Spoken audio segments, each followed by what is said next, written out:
Hey guys, welcome to Green Bean Fiction. So in today's video we are gonna see, what if Deku used science and became badass? Part 2. This story is 9 Midoriya by HayateAnaguma. Before starting, make sure to hit that like button, as your one like motivates me to bring more stories, and subscribe the channel if you are new so you won't miss our latest videos. No one pav. A month passed since the extermination day happened. Alistair repaired his cane with Izuku help. Flashback. Alistair called Izuku to his room. Alistair. Izuku. My dear friend. Alistair exclaimed, his voice fluid like a smooth radio broadcast. Alistair. I find myself in a bit of a predicament. My microphone cane suffered significant damage during the extermination day thanks to that rogue atom. I was wondering if I could borrow your cane. Izuku raised an eyebrow, eyeing Alistair's gleeful demeanor with caution. Izuku. Are you sure it's safe? Alistair. Oh, come now. I promise to treat it with the utmost care. Alistair chuckled, a mischievous glint in his eyes. Reluctantly, Izuku handed over his prized cane, a symbol of his dominion as the Green Demon. He felt a twinge of unease but brushed it aside. Alistair took it, examining it with an exaggerated flair before setting to work on his own broken cane. As Alistair began tinkering, the atmosphere shifted. Izuku suddenly felt a strange sensation coursing through his body like lightning snapping at his nerves. The pain was sharp and overwhelming, radiating from his core and spreading through his limbs. Izuku. Alistair. What's happening? Izuku gasped, clutching his sides as he struggled to maintain his composure. Alistair. Oh dear, it seems there's a bit of interference. Alistair, tone shifting from playful to concerned. Alistair. Your cane must be linked to your essence more than I realized. When I attempted to harness its energy, it reacted with yours. The realization hit Izuku hard. His cane was not just a weapon, it was an extension of his very being. As Alistair continued to adjust his machinery, Izuku's pain intensified, manifesting as fiery bolts racing down his spine. He grit his teeth, fighting through the agony, determined not to show weakness. Izuku. Alistair. Stop. You have to unlink it or something. Izuku shouted, his voice strained. Alistair. Right.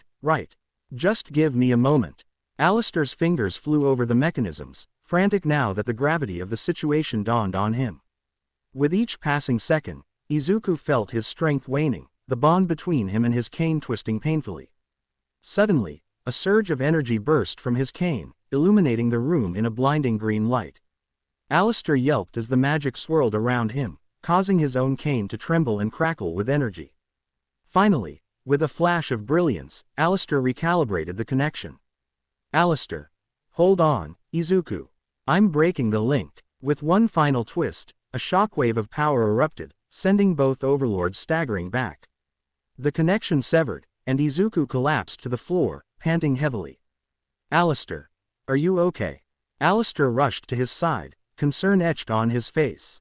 Izuku managed a weak smile, his breathing steadier now. Izuku. I think so. Just next time, maybe we can ask Charlie to help. Alistair chuckled nervously, scratching the back of his head. Alistair. Lesson learned, but I must admit, the energy from your cane is exquisite. Perhaps I'll study it further, with your permission, of course. Izuku groaned but couldn't help but laugh. Izuku. Just don't break anything else, all right? As they shared a moment of laughter, the bond between them strengthened, solidifying their friendship amidst chaos, a reminder that even in the world of overlords, camaraderie could rise above the darkness. Flashback end. Izuku arrived at IMP and he heard. Blitz. Luna, honey, wait just a shit. Blitz runs backwards as Luna runs forwards looking pissed. Blitz. Looney, please, can we talk? The office's empty water dispenser is thrown his way and hits him in the face. Blitz. Fuck. Wow. Good throw, honey. I'm so proud of you. Luna pounces and tackles him off camera. Luna grabs a picture off the wall and begins beating Blitz with it while Millie walks past to the couch where Moxie is sitting. She joins him on it and they drink coffee together from their matching mugs. Izuku. Is this part of a routine? Millie. I don't know. What's this all about, honey? Moxie. Oh. Blitz finally talked to her about her attitude with clients. Izuku. I guess he pushed the Luna button. Blitz grabs the couch they're sitting on and pulls it forwards, jumping and hiding behind it. Luna growls. Blitz. I just think some small tweaks might help you be more of a people person, you know. Luna. I am a people person. Izuku. I wouldn't say that. You and Husker jumped to fight each other the moment you saw each other. She reaches forwards, grabs Blitz by the collar and pulls him close. Luna. If I'm so terrible, how about you just grow a pair and replace me? Blitz. Okay, well, maybe I might. Luna. What? Izuku. Ouch. Blitz looks back at Moxie, who gives him a thumbs up, turns back to Luna. Blitz. Maybe I will, little missy. Yeah, that's right, it's tough love time. So, now you can go to your desk. Luna growls and drops him before heading back to her desk. Izuku. Are you okay, Luna? Luna. Yeah, I'm fine. Thanks, babe. Octavia opens the door and wraps her hair around her neck like a scarf disguise. No one notices her entering, except for Izuku and Luna. Izuku. Should we tell them that Octavia is here? Luna. Nah. Izuku sink in the shadows and disappear. Moxie. Sir, if I may say so, you're doing the right thing. If we can't even hire a cheerful qualified receptionist, how can people trust us to massacre and mutilate their enemies for them? It's good for business. Octavia halts before Luna spots her sneaking in, but she doesn't react to her. Octavia makes it into Blitzo's office and starts rummaging around in his desk to no avail. She turns behind her to a framed portrait of Imp altogether and moves it to reveal a wall safe covered in spider webs and labeled Blitzo's stuff do not steal, with a drawing of 2 horses. She enters a code of 1, 2, 3, 4 and the safe opens. She grabs her father's grimoire out of the safe and flips through the pages. Izuku. What are you doing here, Octavia? Octavia dropped the book and turned around, only to see Izuku in front of her. Octavia. Don't sneak behind me like that. Izuku. I'm sorry, Octavia. But what are you doing in Blitz's office? Saw the grimoire. Are you planning to go to Earth for some occasion? Octavia. Yes, Izuku. Why didn't you ask me? Octavia. Huh, Izuku. Snap his fingers and a portal appear here. Octavia. Since when did you learn that? Izuku. Since I became the green demon. Octavia picked up the grimoire and read another spell. Octavia. Take me to see the stars. A pentagram swirls around her and black swirls of power stream towards the ceiling. The light show coming from his boss's office catches Moxie's attention. Moxie. Sir. Blitz. Cucumber slices fall off his eyes. The fuck? IMP squeezes through the door as one weapon's drawn, just in time to see Octavia disappearing through the portal. Blitz. Raises voice. Luna. Nonchalantly. Oh, yeah. You have a visitor. Blitz. Shit. Grabs Moxie. What the fuck am I supposed to tell Stolas? Moxie. Well, he seems to like you, sir. Maybe he would understand if. Gets shoved away by Blitz. Blitz. Okay, my dick is good, but it is not that good, Moxie. Wait, Izuku, quick, create a portal and we go after her. Izuku. Even if I open a portal, we don't know where she's. Moxie. Sir, I don't think we really have a choice. Blitz. So, what? You just want me to call him up and be like, hey, Stolas. Jump cut to Blitz actually on the phone. Blitz. So, your daughter came by, took your book, and teleported off to who the fuck knows where, and we have no way of getting either of them back. Okay. Good talk. Bye. Blitz looks progressively more worried as he speaks and quickly puts the phone down when he's done, backing away slightly. Blitz. Oh, that actually went better than I thought. The door blows up and Stolas stands inside in his full demon form. Stolas. Demonically ** Blitz. Stolas paces in front of Izuku, Moxie, Millie, and Blitzo. Stolas. How could this happen? Do you just let anyone waltz into your office and grab infinitely powerful artifacts? Clutches at his hat worriedly ** Why would she do this? How are we supposed to find her? Where would she go? Izuku.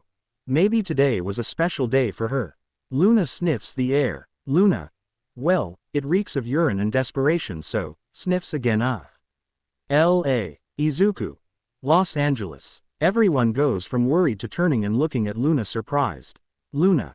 What? Cut to Luna being shoved through a portal that the rest of Imp and Stolas walks through. Blitz. Alright, Luna, let's make this quick. In and out before anyone notices us here. Sounds of gunfire and screaming as Blitzo looks around the alleyway that they've portaled into. Blitz. Oh, this doesn't look much different from hell. Izuku. Wait until you see the place where I was born. Blitz. Brushes off his front. Alright, now let's get to work. Loony. Sniff. Luna. Removes an empty can from her hair. How am I supposed to smell anything in this city? Izuku. I can sense a bit of her power, but it's faint. Moxie. Look at Luna, can't you even do one thing right? Luna. Smugly, can't you finally do something about how fat you are? Moxie. I'm not. Blitz. Also smugly, you know, it wouldn't kill you to put a salad in your body every now and then. Moxie. What? But, I'm not fat. Blitz jumps up on a dumpster and tapes a picture to the open lid. It has drawings of Izuku, Imp with Luna in her human disguise plus Stolas and a fake mustache. Blitz. Now, first things first, we're gonna do this the old-fashioned way. Points at his drawing. We're gonna need disguises. Luna and Stolas get a dual transformation sequence into human disguises. Izuku. You realize that we don't really need human disguises. Millie claps in amazement while Moxie look unimpressed. Blitz's eyes widen and blushes seeing Stolas's human disguise. In the background next to him is a poster that reads, Public Health Warning. New study finds LA water to be 2% sewer overflow and 98% literal acid. No, obviously don't drink that shit. Top scientists say. Blitz. No chance you can conjure us a couple of those, can ya? Stolas. Sadly, no. I'm afraid without my grimoire, my powers are just a tad limited in the human world. Blitz. What, you can't memorize your fucking spells? Stolas. Annoyed. Oh, your memory's so great. Gestures to Moxie. What's his phone number? Blitzo. Defeatedly asterisk fuck you. Stolas. Smugly exactly. Izuku.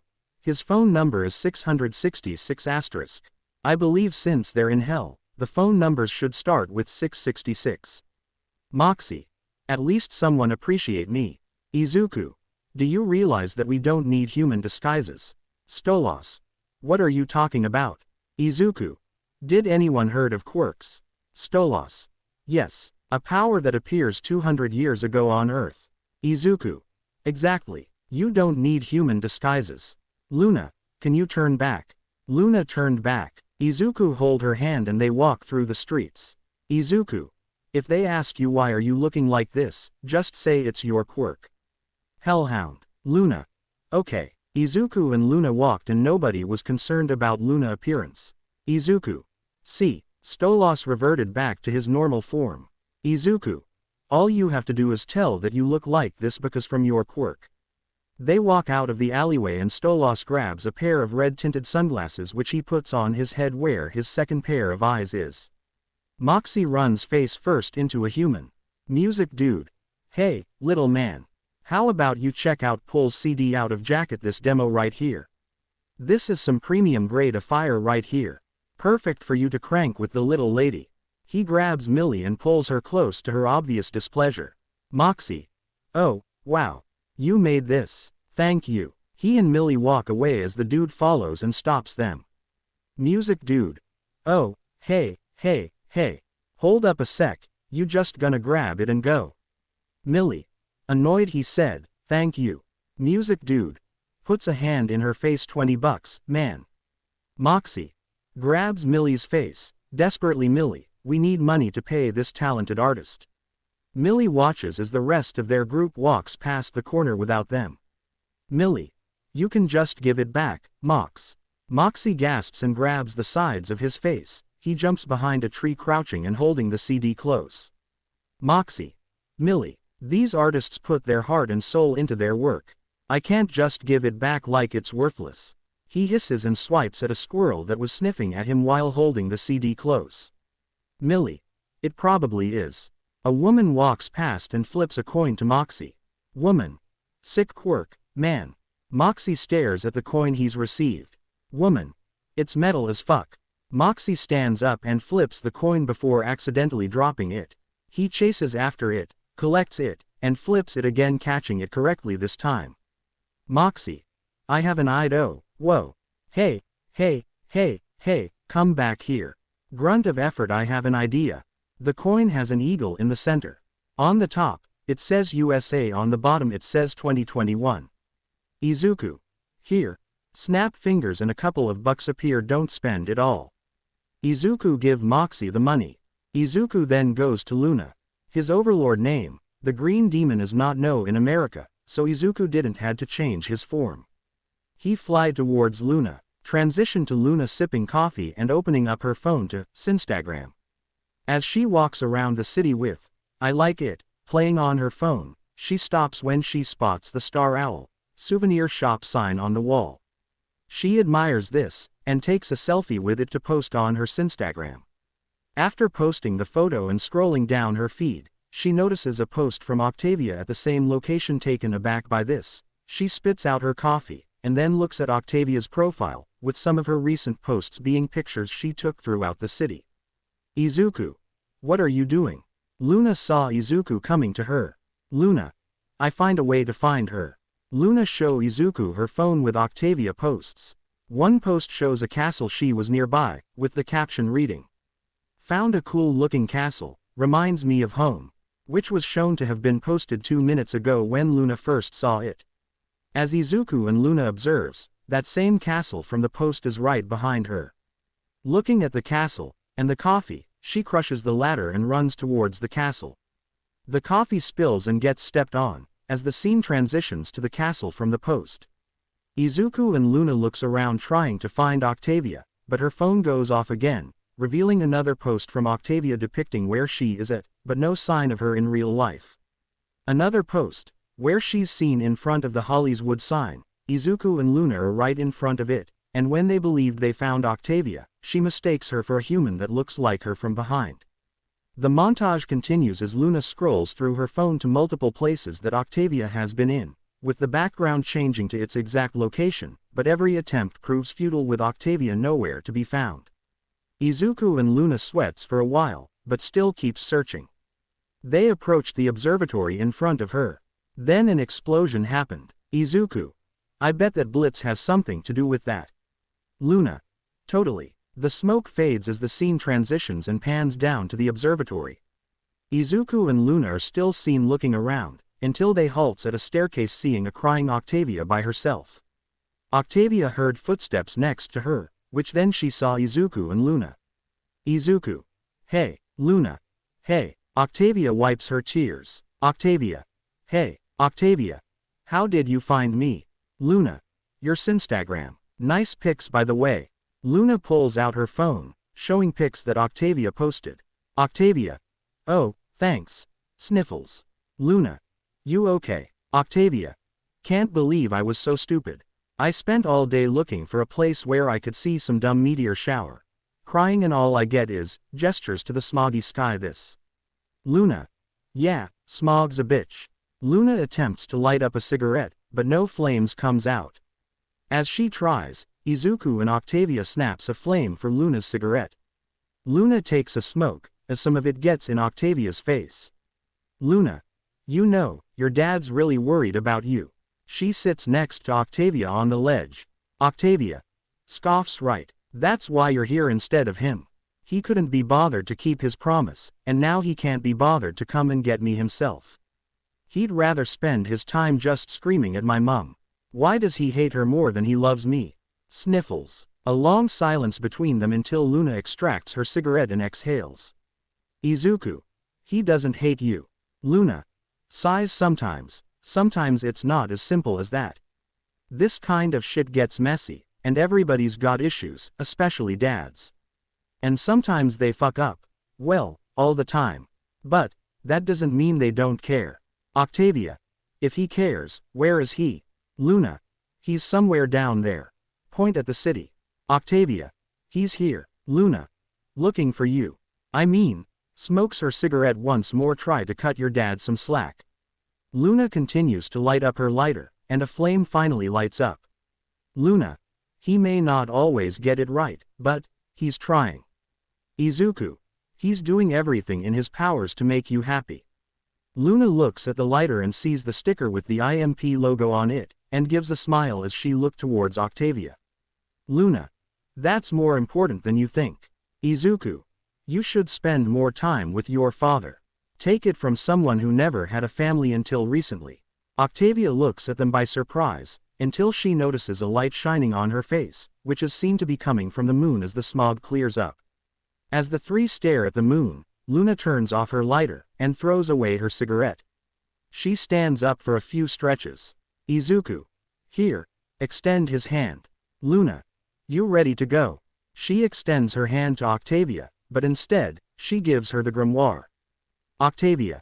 Yeah. Luna gives her hand to Octavia once more, and this time, she is greeted with a hug, which Luna returns the favor.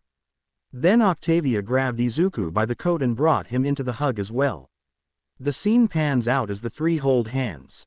Cut to a far perspective of the Starstruck Studios building still burning, while police cars are heard, Blitz and Stolas are seen walking away. Zooming up to Blitz's phone on the Maps app with a location titled Not Topic. Blitz. Now, if we could just find where. A red portal appears in front of them, where Izuku and Luna exits. Blitzo. Luna. With their hands still in the portal, Izuku and Luna removes themselves from it with Octavia still holding their hands. Blitz. Oh, Luna, my sweet baby girl. I'm so sorry, I'll never replace you no matter what you. Before he can finish his sentence, Luna furiously kicks him in the groin as he winces in pain. Press. Respect. For Blitz balls. Luna. You're good. Stolas painfully looks at Blitz, until he faces Octavia. Octavia. Dad, I'm so sorry. Stolas runs up to hug her. Stolas. I'm just relieved you're okay. But, what would possess you to do such a thing? You know I haven't taught you spells like this yet. Octavia. I just wanted to see the stars you promised. Stolas. The stars. Gasps Azathoth's tears. Oh. No. Oh. My dear sweet Via. I am so. Octavia stops him as she hugs him. Octavia. I know, Dad. It's okay, you're here now. Stolas returns the hug to his daughter. Luna watches happily, until she notices Blitz trying to hug her, and responds with smacking him with the book with a smug but loving face. She then notices a faint glow in the sky. The scene pans out to show several fireworks exploding in the sky. Luna records this on her phone. Luna. What the fuck is that? Izuku. Fireworks. Blitz. My acting career. Luna gives a loving smile at Blitz's quip. As the fireworks take off, Stolas and Octavia look up in awe. Octavia. Gasps happily look at that one. Did you see that one? Octavia goes and hug Izuku again. Octavia. Thank you, Izuku. Hug back you're welcome. Octavia then kissed Izuku on the lips, shocking everyone, except Luna. Luna. Well, she joined as well. Stolas. You know about this? Luna. Yeah, Octavia told she had feelings for Izuku as well. And we talked with Charlie and Vaggie and they agreed with Octavia to join. Blitzo. Now, where the fuck are M&M? Cut to a close-up of Millie on her phone texting Blitz. Around the alley that she came from, the portal back to IMP headquarters appears in front of her. Moxie is then seen carrying a heavy bag full of art paraphernalia. Moxie. Art is heavy.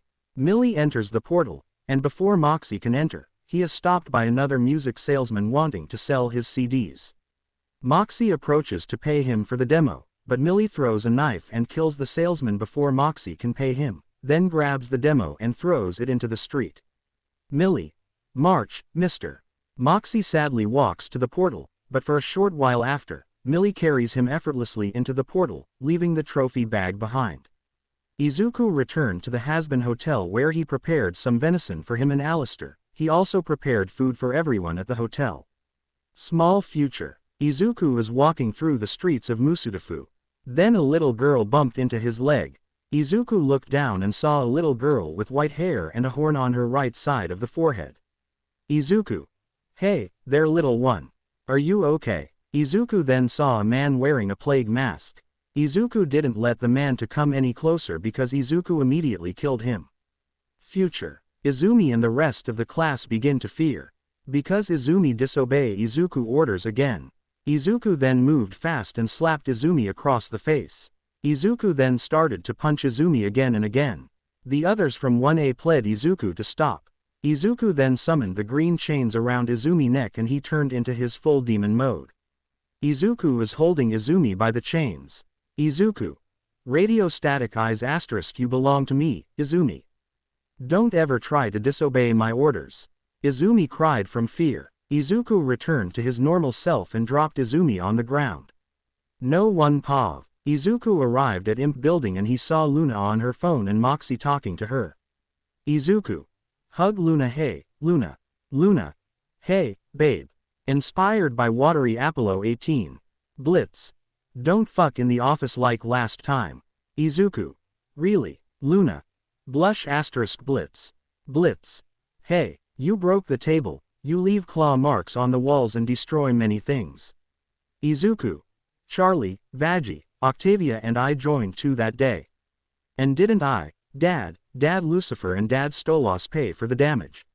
Blitz. Just reserve a hotel next time. Blitz slammed the door behind him. Moxie. Softly claps twice. I checked the scale today. Inhales and it said I lost 2 pounds this week. Izuku. 2 pounds is not much difference, but you look good, Moxie. Luna looks at Moxie, then rolls her eyes back to her phone, much to his annoyance. Moxie. I am not fat. Izuku. Number. You're not. But please stop saying that. Then the front door kicked open by a furious Millie as she stomps around the office, mumbling angrily. Izuku. Whisper to Luna * is that type of the year? Luna whisper back I don't know. Millie. Mumbling angrily ooh. Such a fucking asshole, that little motherfucker. I just wanna take my finger up and shove it up his fucking little thing. Upon coming up to the table, Millie slams her coffee cup on the disturbing Luna. Luna. Hey. Izuku massage Luna's shoulders. Luna. Oh, that feels so good. She shake her tail from enjoying. Millie then passes Luna and hits a button titled, Nut Button. That summons a cardboard cutout of a human saying, Hi. I'm a human. Then throws a knife and lunges at said cutout. Moxie looks at her, disturbed. Moxie. Millie, honey. Is everything okay? Izuku. Moxie, I believe it's best if you don't go any closer to Millie. She's dangerous right now. Millie hisses back at Moxie in response, disturbing him even more, but she manages to calm down. Millie. Yeah, just bumped into an ex. Tail twitches. Moxie. Oh, Izuku. Ouch. Millie. Retracts knife. He just kept going on about how he has money now, a bright future, and a bigger cock. Moxie. Wait, what? Izuku. I wonder if he's working for Valentino. Millie. Raises voice every time I see his stupid face, I can't help it. I just need to. Millie punches the filing cabinet beside her in frustration. Blitz enters the room on his phone shortly after. Blitz. What the fuck is all this noise?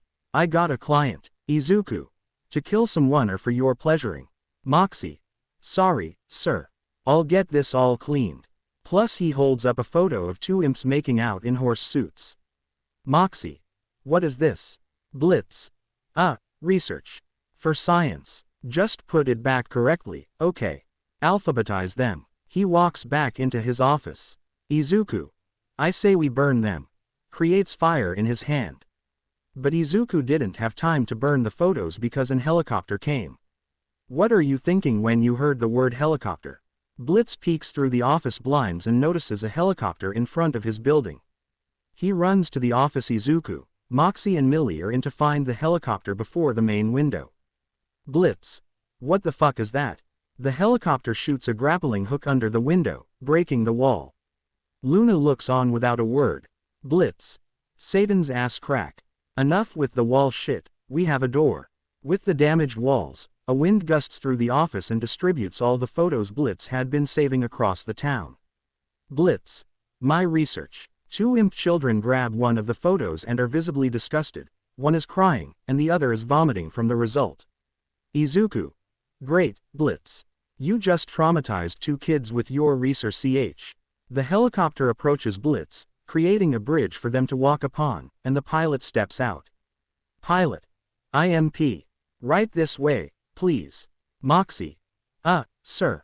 Izuku's eyes become radio static and his horns grew bigger. Moxie points a gun toward the pilot, while Millie holds her knife out. Moxie. What's going on? Blitz. Now, don't worry. It's just some fancy schmuck from Greed wanting to do business with us. Blitz, Moxie, and Millie walk toward the helicopter. Moxie. Sir. I don't think this is a good idea. Blitz. It'll be fine. Now, get your asses moving. Blitz pushes Moxie and Millie into the helicopter, and as she tries to buckle herself in, Millie notices her seatbelt is broken. Millie. Is this thing safe? Pilot. Don't worry, we are professionals. Izuku. I'll prefer to fly on my own.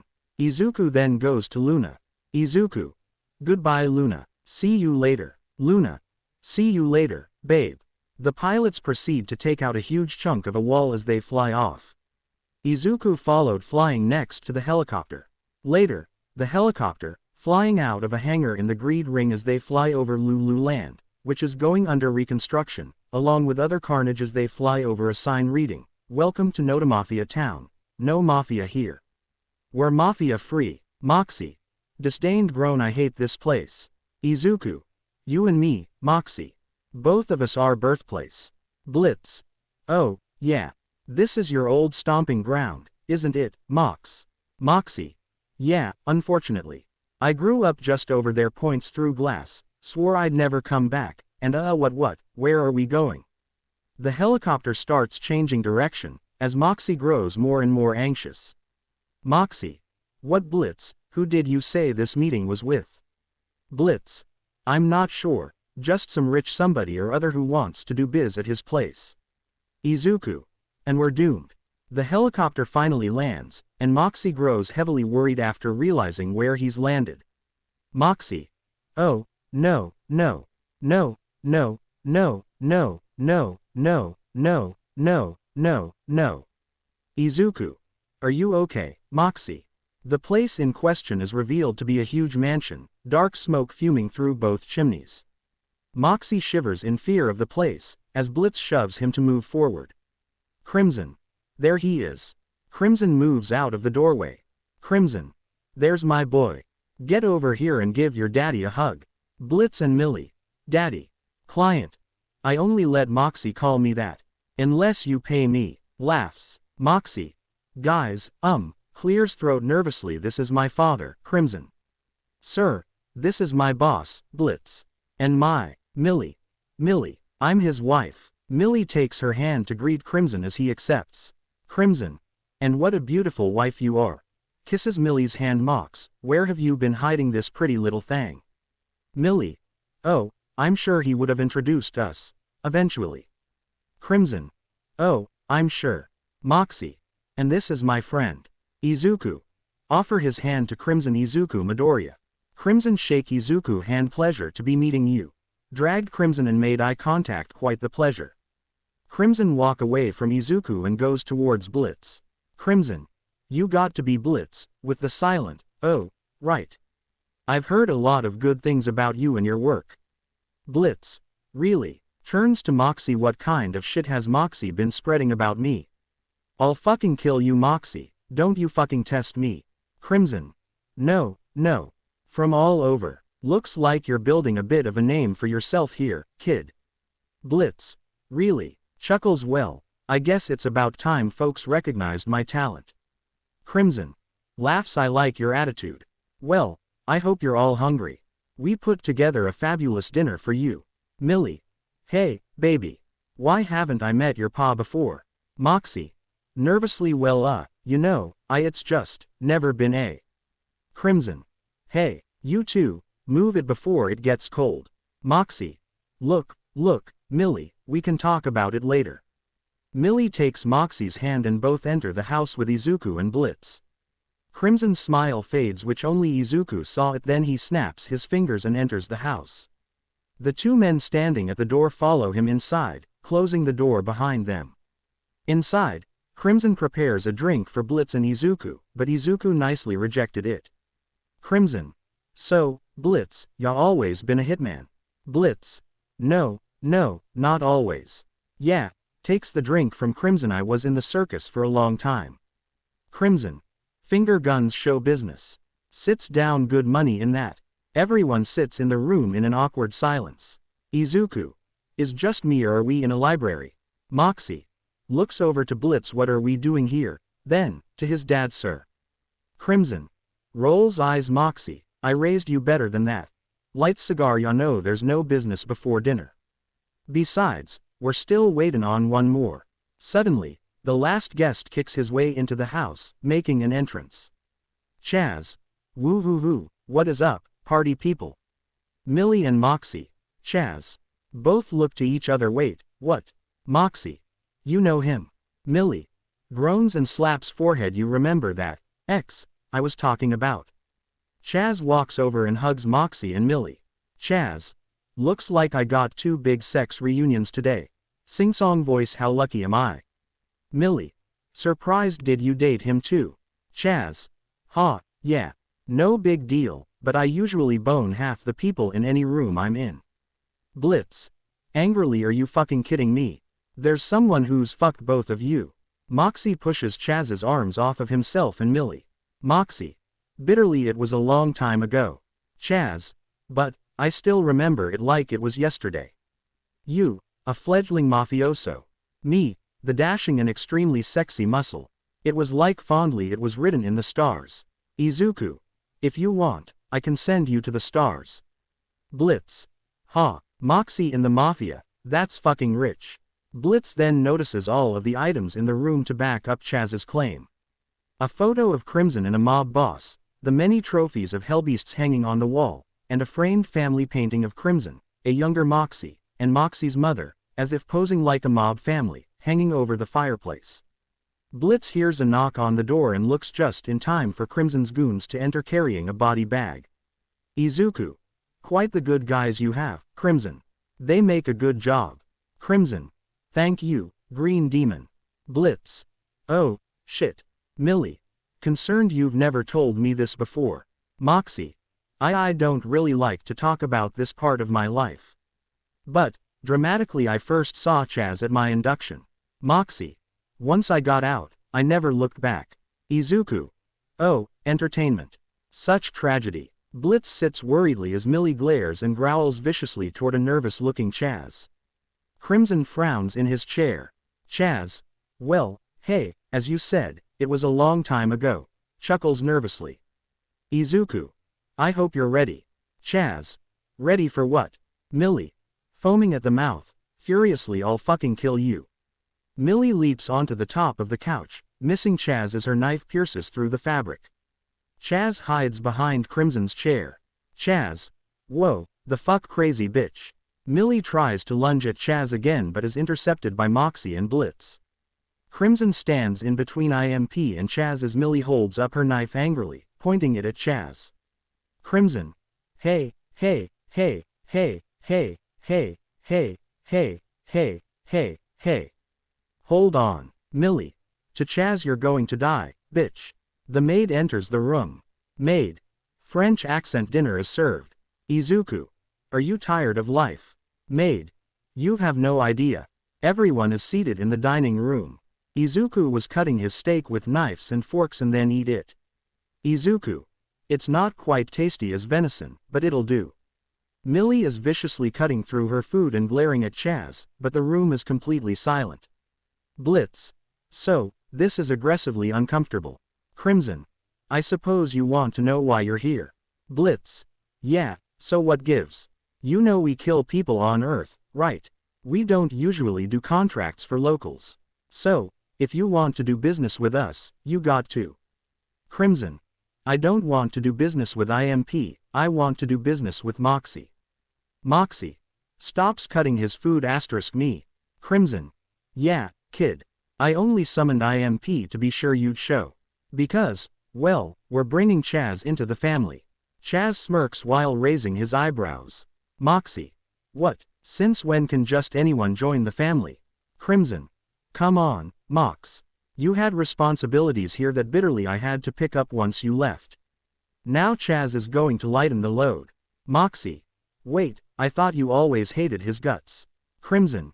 Chaz looks confused. Well, I didn't exactly. Hated him. Moxie. You called him a friendless horse fucker, and said he lived a sissy lifestyle. Izuku. I would call him worse. Only good for sucking. Fraud, idiot. Do you want me to continue? Moxie. Number. Crimson. Yeah, well, I was wrong. You've been gone a long time, Mox. A man can change, and so has Chaz. Chaz. Yeah, I've grown, matured, and, recently, came into millions. Shifty eyes but, you know, mostly the mature thing. Blitz. Oh, okay. So the horseless friend fucker over here gets a little moolah and suddenly, it's worth wasting our time over. Chaz. Well, I'm the whole package, if you know what I mean. IMP, except Izuku are speechless. Chaz. Confidently I got a big dick. Izuku. At least that would compensate for your tiny brain. Blitz. Ha. Everyone laughed, except Chaz who was angry at that remark. Millie. Annoyed but, what does any of this have to do with Moxie? Crimson. Sets down utensils. There's going to be a ceremony tomorrow. Moxie here is going to officially release his holdings in the organization. Then you can get back to bitterly ignoring your family to your heart's content. Millie. Stands up. Maybe he wouldn't ignore his family if they didn't force him to rub elbows with a no-good, shark-toothed fuck face. Chaz grins at Millie. Millie points a knife at his neck, threateningly. Crimson. Look. Everybody, relax. I know tensions have been high tonight. Say, why don't you stay here and get some rest? We'll have the ceremony tomorrow and then you will be free to leave. I have your rooms all prepared. Moxie. Millie is about to object. Yes, sir. Millie. Mox. Izuku. IMP and Chaz begin to leave the room. Crimson. A moment, Moxie. Moxie. Just give me a minute, Millie. I'll be there. Millie looks on with worry as Moxie steps back inside the dining room. Chaz tries to lean into Millie but jumps back when Millie growls and tries to bite him. Izuku goes first to his room and then he sinks in the shadows to return to the dining table to make sure Crimson doesn't try anything. Alessio closes the door behind them as they leave, leaving Moxie alone with Crimson. Izuku was in the shadow, watching everything. Crimson. So, you think you're too good for this family now? Moxie. What? Crimson. Sternly. Come here. Moxie approaches his father. Moxie. I don't understand. Crimson stands up and backhands Moxie in the face, knocking him down. Crimson. Angrily. You think you're gonna just get to walk away from this family and never come back? You're dead wrong, Mox. Grabs Moxie. Matter of fact, the only thing you're right about is if that obnoxious piss stain can't get made. Not unless he marries in. Moxie. Marries. But who would marry? Crimson. Who do you think? Lets go of Moxie and sits back down. This family needs that money and it's about time your pathetic ass was useful for something. Moxie. Sir, I'm already married. I can't. Crimson. You think I give a shit about your stupid beard? Come on, Mox. I even went through the trouble of making the house more to your kind's liking. Crimson presses a button on the table and bouncing dildos appear from the dining chairs, the walls, replacing the framed severed body parts, vases, and even behind a potted plant in the corner. A party ball hanging from the ceiling opens, pouring out confetti, revealing a banner that says, "Congrats, gay," and a trumpet fanfare.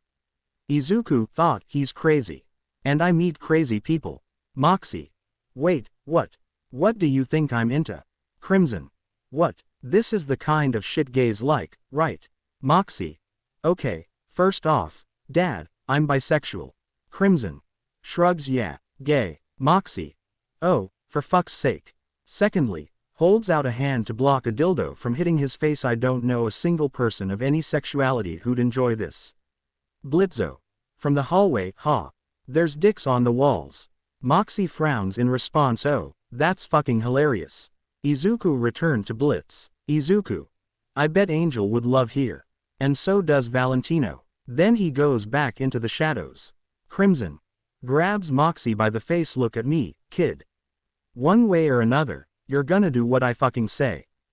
Don't cross me. Izuku thought. I'll cross you. Nobody mess with my friends. Crimson. Now, get to bed, Moxie. You have a big day tomorrow. Crimson lets go of Moxie. Moxie. Fearfully yes, sir. Crimson. Oh, and Mox.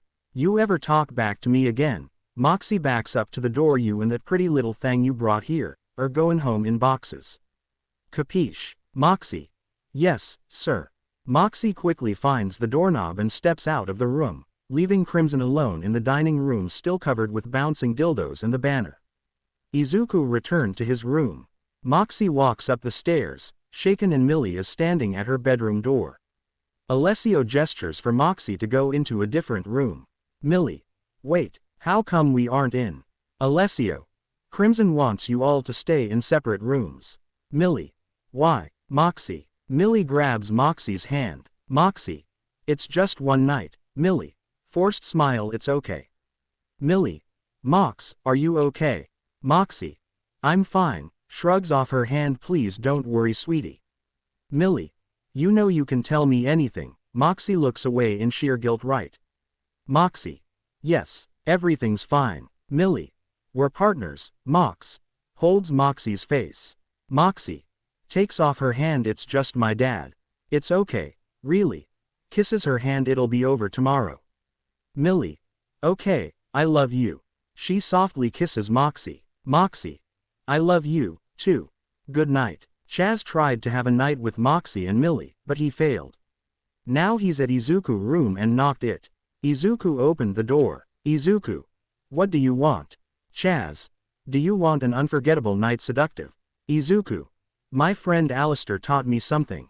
Chaz run away in fear and then got a night with Blitz. Blitzo. Through the walls out. Chill the fuck out. Groans in pain. Chaz. Off screen. Hoo ho ho. That's what my dick does to a bitch. Izuku. I bet he'll resist only 10 minutes. Back to Blitz and Chaz in bed. Chaz is asleep and snoring. Chaz. Sleep talking. Oh, I got a big dick. Blitz tiptoes out of bed, picks up Chaz's jacket, and puts it on. Blitz.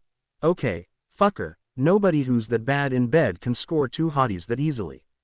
I know you gotta be hiding something. Blitz checks Chaz's clothing until he finds his car keys. He smiles, sneaks outside the mansion, and clicks the car keys until he locates Chaz's car. He looks in the dashboard and finds an eviction notice, showing that Chaz is broke and has lied to Crimson about his millions. Blitz then looks in the trunk and finds a to-do list that shows that Chaz is planning to marry Moxie to inherit Crimson's fortune. Blitz. Oh, fuck that. No one fucks with M&M's marriage but me. Blitz is tranquilized through the neck. He groans and falls unconscious into the trunk as Chaz shuts him in. Chaz. Sorry, babe. You're not the only junk in my trunk.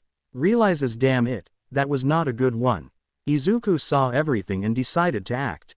He used his powers and sent a bit of his healing powers to Blitz. The next day, Alessio is filling Crimson's mug with coffee. Chaz goes to sit in a seat with another filled mug of coffee, but Crimson gestures him to sit at the other side of the table. Izuku, Moxie and Millie walk in. Crimson. Hey, the man of the hour. You ready to get started? Millie. Wait, where's Blitz? Chaz. I think I saw him head outside. He said something about trying and failing to mimic Blitz's voice, needing some fresh air. Back to normal or something. PFF'd. Crimson. Why don't you grab him so we can get moving? Millie. Be right back, baby. Izuku. I'm coming with you. Millie kisses Moxie on the cheek and leaves. Crimson. What y'all looking so glum for, kid? It's your wedding day, the best day of y'all life. Moxie. Sits down. I'm not doing it. Crimson. What was that? I couldn't make it out over the sound of you being a whiny bitch. Moxie. Slams the table with both hands. I said I'm not doing it, sir. I've spent my whole life being afraid of you, but I'm not giving up the only good thing I've ever had just so you can keep your fragile little sense of control over everything. Millie is a good woman, a better woman than I deserve, and there's nothing that scares me more than hurting her. While Moxie is standing up to his father, Crimson silently signals Alessio to shut Moxie up, to which he does. Moxie. Not even you.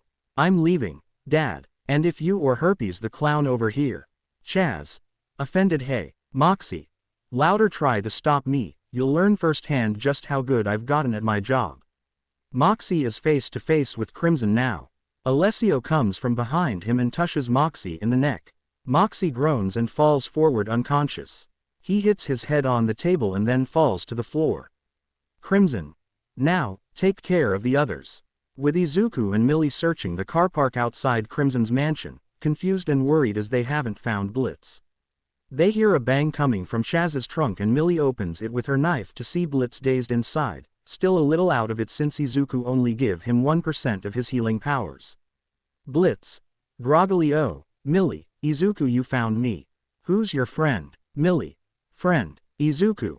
If you mean the ones behind us, no, they're not our friends. Millie senses two goons attempting to grab her. She stabs one with her knife and beheads the other using the trunk door, much to Blitz's surprise. Two more goons came to attack, but Izuku killed them with his tentacles by ripping them in pieces. Elder Jaws. Is everyone here? Crimson. Yeah, don't worry about it. Let's get this thing rolling, EY. Moxie. Mouth behind duct tape MMMPH. Chaz. You told me all the chairs would be filled. Crimson sighs and presses a button which causes dildos with smiley faces in tuxedos to pop out of all of the seats, including the two that has goons sitting on them. Crimson. Satisfied. Chaz. Oh, fuck yes. Cut back to the car park. Millie pulls Blitz out of the trunk, holding him up to support him. Millie. What's going on? Blitz. Groggily, that seductive dickhole is trying to marry Moxie, and he's not even rich. Izuku. Looks like he messed up big time. Millie. Panicked Moxie. Millie runs to the front door. Suddenly metal shutters block off all doors and exit the house, including the front gate to the estate. Cut back to the wedding, where the priest is reading the wedding vows and Moxie unsuccessfully tries to scream for help. Elder Jaws. Do you, Chazwick Thurman, take Moxie no last name to be your lawfully wedded husband? Chaz. Grinning evilly, oh, yeah. Elder Jaws. And do you, Moxie, whatever, take Chazwick Thurman to be your lawfully wedded, Moxie. Muffled Millie. Moxie tries to pull away and almost escapes until Crimson pulls him back. Crimson forces Moxie to face the priest and forcibly nods his head.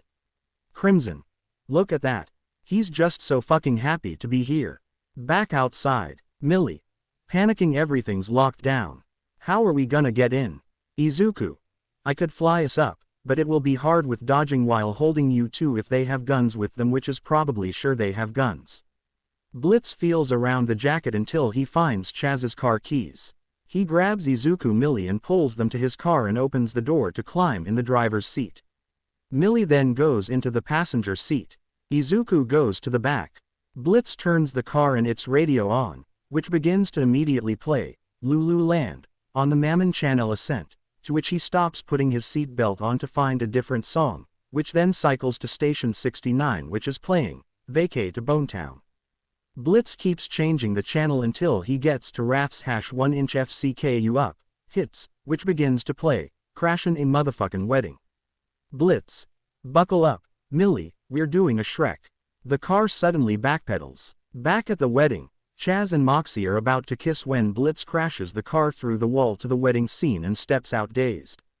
Blitz. Groggily, I object. Asterisk faceplants on the ground.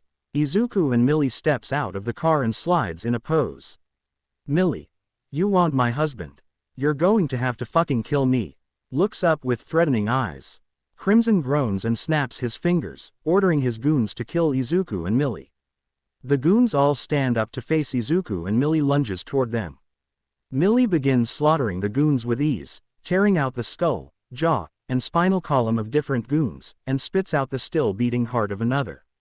Millie then begins fighting off 4 other goons with her knife. Crimson. Angrily, what the fuck?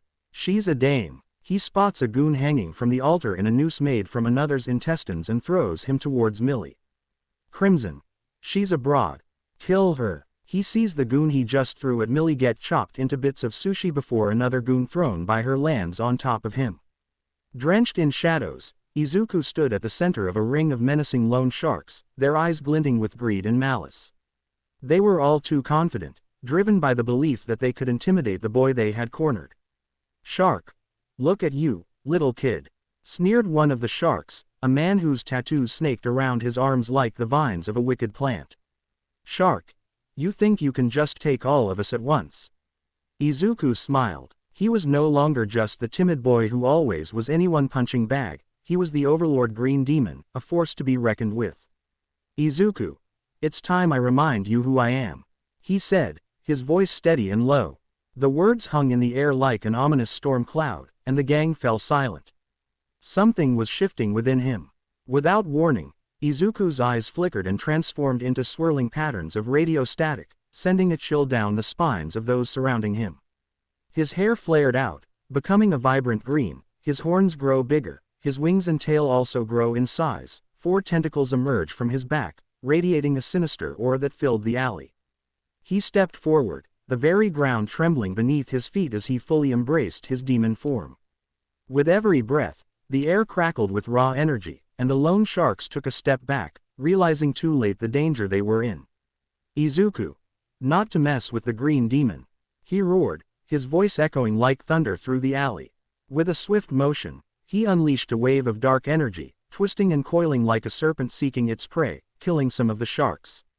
The first shark lunged at him, thinking he could overpower the boy before him. But Izuku, fueled by his powers, sidestepped effortlessly, his movements both graceful and predatory. In a flash, he struck the man with a devastating blow, sending him crashing against sharks. They scrambled backward, but Izuku was relentless. Each motion was a dance of destruction. His tentacles landed with enough force to shatter bones and send shockwaves through the air.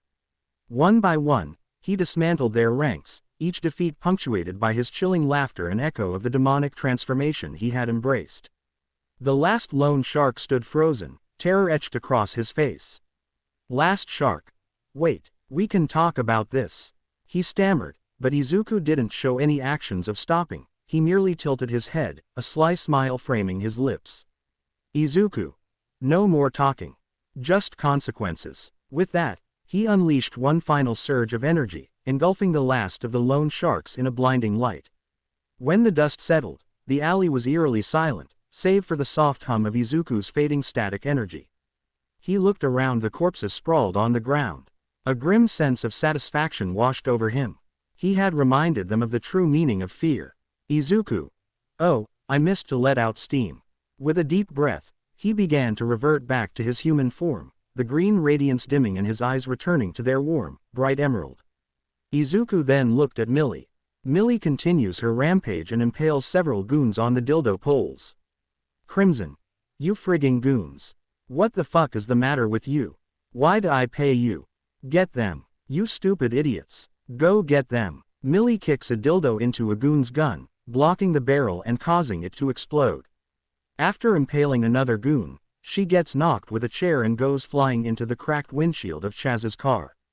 Blitz yells and takes a poor swing at hitting the goon before Millie recovers and beats a goon with a gas can. She then uses Blitz as a saber, slicing an incoming goon apart with the latter's horns and takes the goon's pistol, and detonates the goon holding the gas can. Others tried to attack Izuku, but Izuku burned them alive. Izuku. Who's up for a barbecue? Elder Jaw closes his book, purposely drops it and puts both his hands up and casually leaves, flipping off everyone still alive. One of the few surviving goons get elbow dropped in the skull by Millie, killing the goon who was placed inside the former's jaws. Millie then ties the goon up behind Chaz's car and gets dragged throughout the venue, destroying all the chairs. Millie prepares to crash the altar with the car before she brings the car to a halt, crushing the goon's skull. As Millie leaves the car and angrily approaches the altar, a goon tries to sucker punch her, but Millie knocks him out. Izuku looked at Crimson with his eyes that turned back into radio static. Millie whips her tail and glares daggers at Crimson, who begrudgingly allows her to take Moxie. She grabs Moxie and hoists him over her shoulder. Chaz. Hey, what about my? Millie shoves a dildo down his throat, to which he chokes. Millie. This ass is mine. She slaps Moxie's rear, causing him to blush slightly. Blitzo. By the way, y'all should probably know, Millie grabs and carries him with Moxie. Chaz isn't even rich, okay. Check his car. Crimson's eyes slightly widen. Blitz. He just played you like a fucking rube. Later, Losers. Flips them the bird. IMP hop the destroyed fence and takes a waiting helicopter while throwing Chaz's car keys on the ground. The helicopter flies away with a banner saying, "We're married bitch," over the original words, "Got married," using blood and extra taped fabric. While Chaz is trying to dislodge the dildo, Crimson slowly turns to glare at him. Chaz pulls the dildo out of his mouth and sees an angry Crimson glaring at him, nervously shrugging and laughing. Izuku. If you want revenge, I have a better idea. Crimson. Why are you talking about? Izuku opened a portal to Valentino's studio. Izuku grabbed Chaz with tentacles and walked inside. Crimson followed. Crimson. What are you planning to do? Izuku. Simple. Hey, Valentino. I bought someone who want to talk with you. Valentino, once hearing Izuku, immediately came running and glared at Izuku. Valentino. You have guts to come here after what I've done. What do you want? Izuku. I want to help my friend, Crimson. Crimson, can you explain your situation with Chaz? Crimson. Crimson explained to Valentino what Chaz did. While Chaz tried to break free from Izuku tentacles, but to no avail. Valentino. My, what a story. And what are you doing, my friend Crimson? Crimson. Point at Izuku. He said to come here with him. Point at Chaz. Izuku. You see, Valentino is an overlord like me. What do you say, Valentino? Chaz will work for you and 90% of his salary will go to Crimson and you can do whatever you want with Chaz. Valentino. My, what a good offer. I'll take it. Also, Crimson, I'll give you double the money just so I can take all the modifications you made into your house. Crimson. Deal. Valentino. Look at Izuku, but what about that 10% of his salary? Izuku. We'll let Chaz to keep it. After all, how do you expect to pay for his food? Crimson. Fair enough. Chaz. Hey, I don't want any of this. Crimson. Then you have two choices. Being his employer and pay me money or I'll kill you. Choose. Chaz. I'll choose to live. Valentino. Splendid. Look at Izuku, you can put him down. Izuku dropped Chaz and Valentino grabbed him. Valentino. Don't worry, I'll take good care of him. Also, my employers will come to take the modifications. I already sent the money into your account. Izuku and Crimson leave. Izuku. Looks like you get your hands on some good amount of money, am I right? Crimson. That's why I let you go. But be aware, next time we meet again, I'll have your head on a plate. Izuku. Eyes become radio static. I'm looking forward for that. And Izuku flied towards IMP. Cut back to IMP where the helicopter arrives. Luna, sitting in the same chair as the day before, quickly glances at the camera and gives an angry shrug. Izuku arrived as well. Blitz, Moxie, and Millie disembark the helicopter, which quickly crashes. Moxie hugs Millie. Moxie. Millie, thank you for saving me. You're amazing. You too, Izuku. Izuku. Not to worry, Moxie. Chaz won't be a problem for you anymore. Valentino is taking care of him. Millie. Smiles next time. Just tell me if your dad is a psychopath. I can handle it. Blitz. Well, I'm glad everything ended up okay. Good to know we both have daddy issues. Mox. Ruffles Moxie's hair also. I got to plow your ex-boyfriend. Isn't that great? Now we all fucked the same guy. Hugs Moxie and Millie tightly. Later, Izuku arrived at the new Hazbin hotel and enter inside his room where he saw. Imagine Vaggie, Luna and Octavia are wearing something similar. Charlie. Seductively, you like what you see. Izuku. Hell yeah, Vaggie. Then come and claim us. I have a whole month off. Octavia. Neither do us. Luna. We don't mind to won't be able to walk for a few weeks. Izuku closed the door, used his powers to make the room soundproof and got his reward. Small future. A live interview with All Might is on the big screens. Host. All Might, can you tell more about this green demon who appear at the sport festival? AM. It's not much to talk about him. I'll only say this. He's a villain and he would be put behind bars for every lives he took. He'll face justice. Then, Izuku radio. Salutation. Good to be back on the air. Above the television building is Izuku with his radio tech. Izuku. Radio. Yes, I know it's been a while since someone with style treated this society to a broadcast. Fakers for joy. AM. Shut up, you damn villain. Izuku. Radio instead of someone mediocre addicted to steroids. AM. What? Izuku. Radio asterisk is all might insecure pursuing a lure. But in between this bad and that is nothing working. AM. Don't listen to him. Izuku. Radio every day he got a new merchandise. AM. You'll be caught. Izuku. Radio asterisk is all might as strong as he proposed. Or he's based on support. He'll be nothing without OFA. AM. You scum villain. Izuku. Radio and here's the sugar on the cream.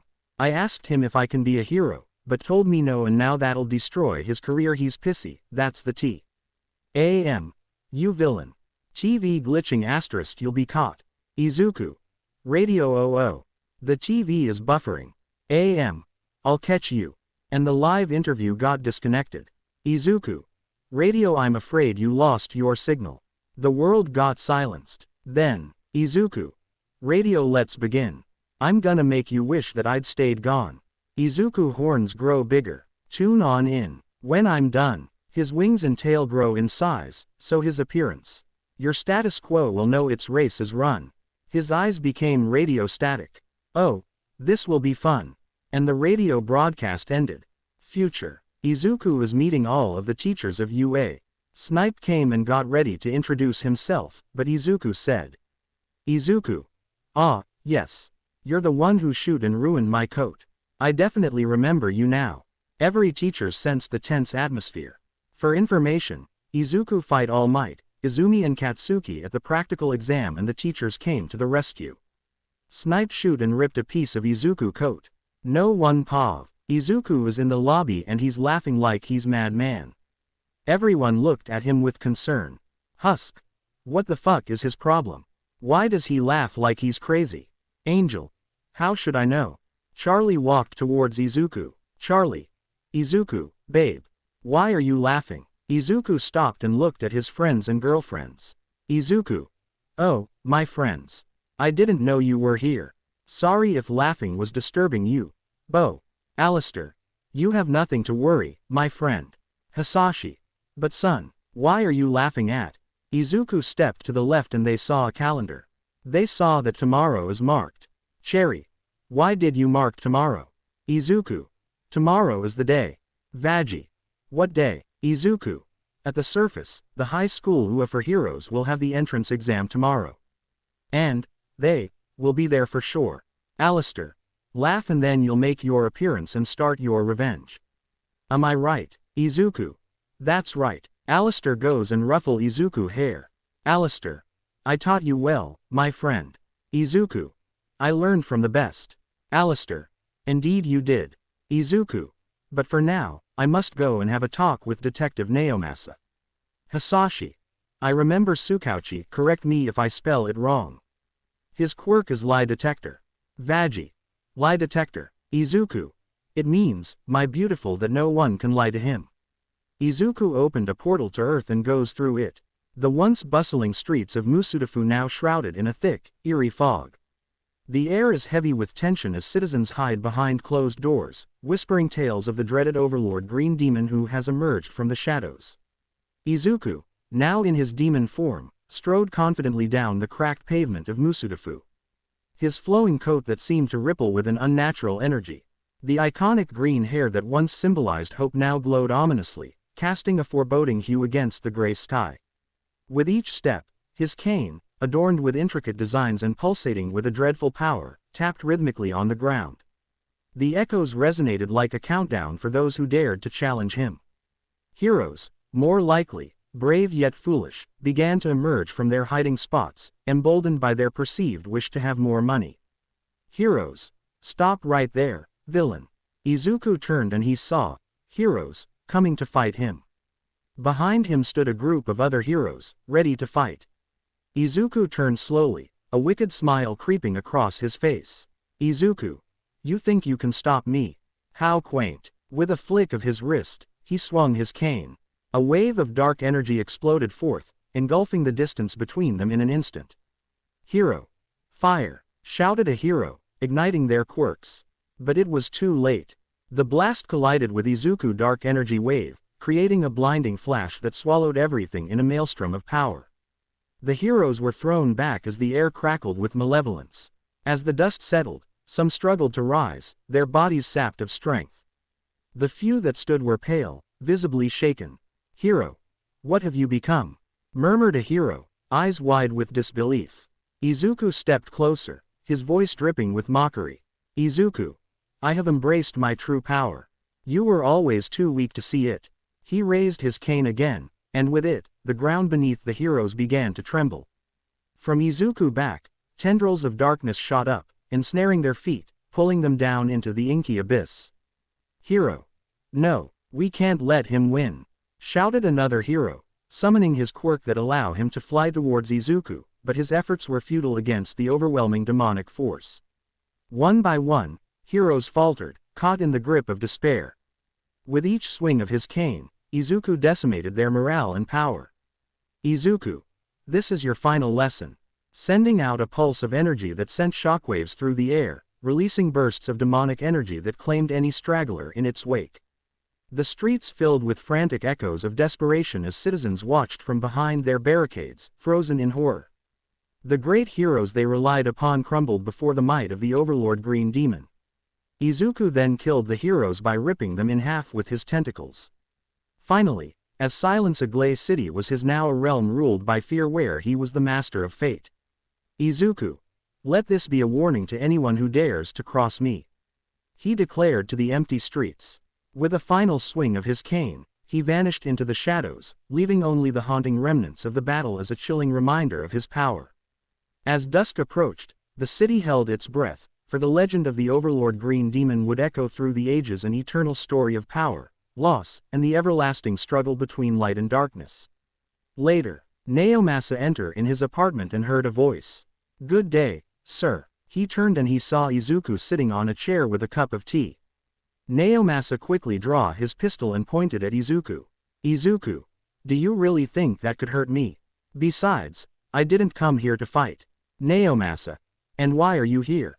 Izuku, "Just to have a little chit-chat. Don't worry, I won't harm you. You have my word." Naomasa put his pistol back to its holster and stood on a chair too. "Izuku, have a tea. Summon a cup of tea, don't worry, it's fine. I give you my word." Naomasa took the cup and began to drink it. "Naomasa, what do you want to talk about, Green Demon?" Izuku lived in the basement before Alistair came and he was barely knowed. "Izuku, where are my manners? I didn't even introduce myself. I'm Izuku Midoriya, the overlord Green Demon of Hell."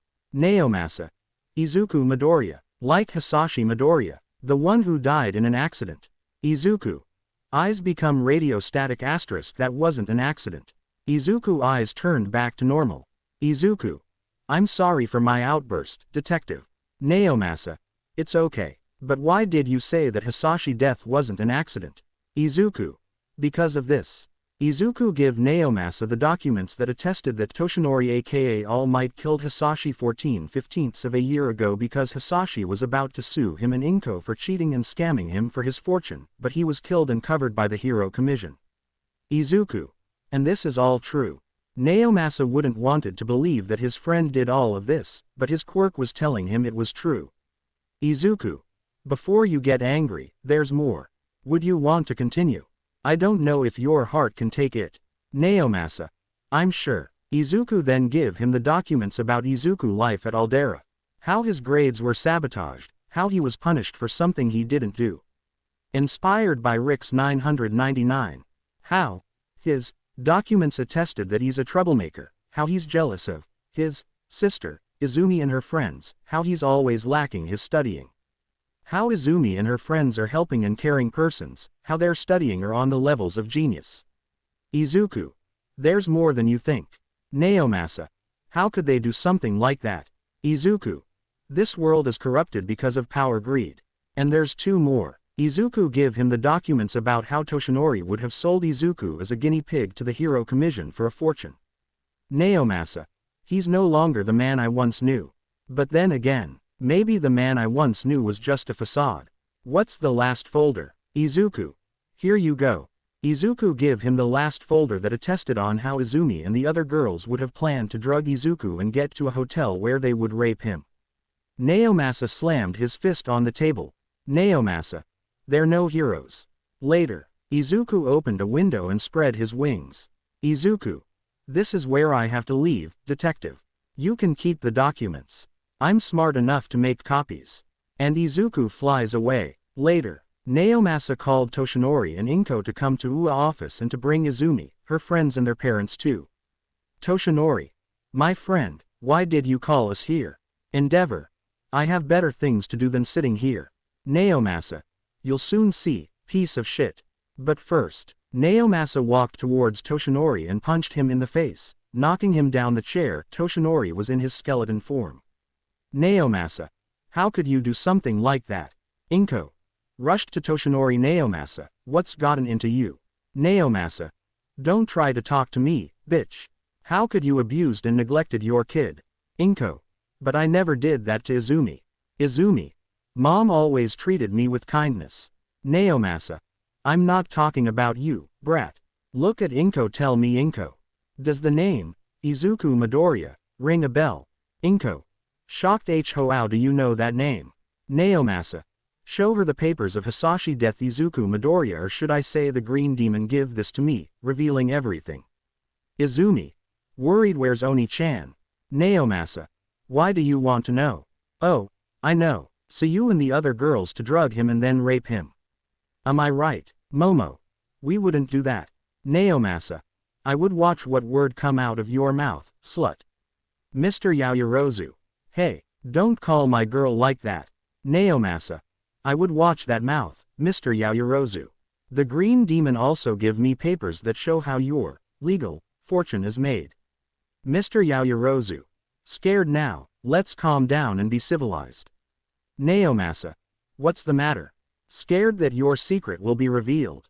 Or how about the fact that you force Izuku Midoriya to be your slave for leftovers? I wonder what would happen if I show all of the evidence the Green Demon give me. Including the evidence about Tuya Todoroki. Ray. Shocked. How? Naomasa. The Green Demon give me evidence for him too. I can't even look at you. And he leave. Now in Nezu office the other teachers aren't present, only the parents don't know what to do. The secret about what they did to Izuku will be revealed. Katsuki was grinding his teeth because his hero career will end before it even start. Then they heard a voice. Smile, my friends. You're never fully dressed without one. They turned and they saw Izuku Shadow smile at them on the wall. Shadow. It's good to see you, pathetic friends and relatives. Aizawa. Problem child, is that you? Shadow. So now I'm your problem child, Shota. Aizawa. Everyone could feel the hate in Izuku's Shadow words, no compassion and no joy, only hate and anger. Shadow. How did you like it? The thing that you thought you'll get away. And now everything will be revealed. But not by Naomasa, by me. Katsuki charged at Izuku's Shadow. Katsuki. Deku, you bastard. I'll kill you if you do it. But Katsuki explosion only hit the wall, making a hole in it. Shadow. What did you expect it? I'm a shadow. I'm only a messenger. Soon you'll all feel my wrath. And the shadow disappeared, leaving his past in fear of what will come. With Izuku, he returned back to hell where he was welcomed by his friends. Alistair. Izuku, my friend. How did it go? Izuku. Smile. It went smoothly and entertaining. You should have their faces. Hisashi. I wished to see Inko face as well. Jill. We will, darling. But for now, Izuku, you have to go and sleep. Tomorrow is a big day for you. Izuku. But I'm not that tired. Jill. Authority tone. I said go to sleep. Izuku. Defeated. Okay, mom. Izuku sinks into the shadows and goes to sleep. Izuku. I'm the Green Demon. One of the most powerful overlords in hell, and yet I'm scared of my mom. Thinking about his mom, Ms. Mayberry. Okay, I'll rather be scared of my mom. Tomorrow, Izuku and Alistair are in the shadows and watch the written exam at Ua. They can't be heard while they're in the shadows, but they can see and hear everything. Alistair. May I know what are we doing here, my friend? Izuku. Produce entertainment. Izuku's shadow moved and goes towards present mic without anyone noticing. PM. Let's get ready for the exam. Izuku's shadow then dragged present Mike pants down, leaving him in his boxers. All of the students present couldn't help but laughing, even Izumi and her friends couldn't stop laughing. Naomasa revoked their recommendation. Izuku's shadow returned back without anyone noticing. Alistair. That was classic, my friend. Pants that fell of. Izuku. Thanks. Now pull a paper and a marker, let's start the next one. Izuku write the words, I'm gay, on the paper, then like he did with the pants, he clay the paper on present Mike back without him noticing. Present Mike. Let's get started. He turned and everyone saw the sign on his back, making them laugh even more. Present Mike didn't know why they would laughing at, but he continues to told them about the exam. Time skip thanks to Kurumi. Izuku is standing at a tall building inside the fake city where Izumi, Ochako and Tenya are fighting robots. Izuku. How foolishness from them, especially that homunculus. They don't know I'm here and I'm not even hiding. Then he saw how a zero-pointer was about to stomp on Ochako and how nobody was going to help her. Izumi used OFA to dash towards the robot. Izuku. Smile, time to make my move. Izumi jumped high and she broke her bones. Then she charged in her arm and got ready to punch the robot in the face, but then the robot was ripped in pieces by dark tentacles. Izumi fall. With her broken legs and right arm, she couldn't do anything. When she was about to use her left hand to make sure she doesn't die, Ochako slapped her in the face, making her float.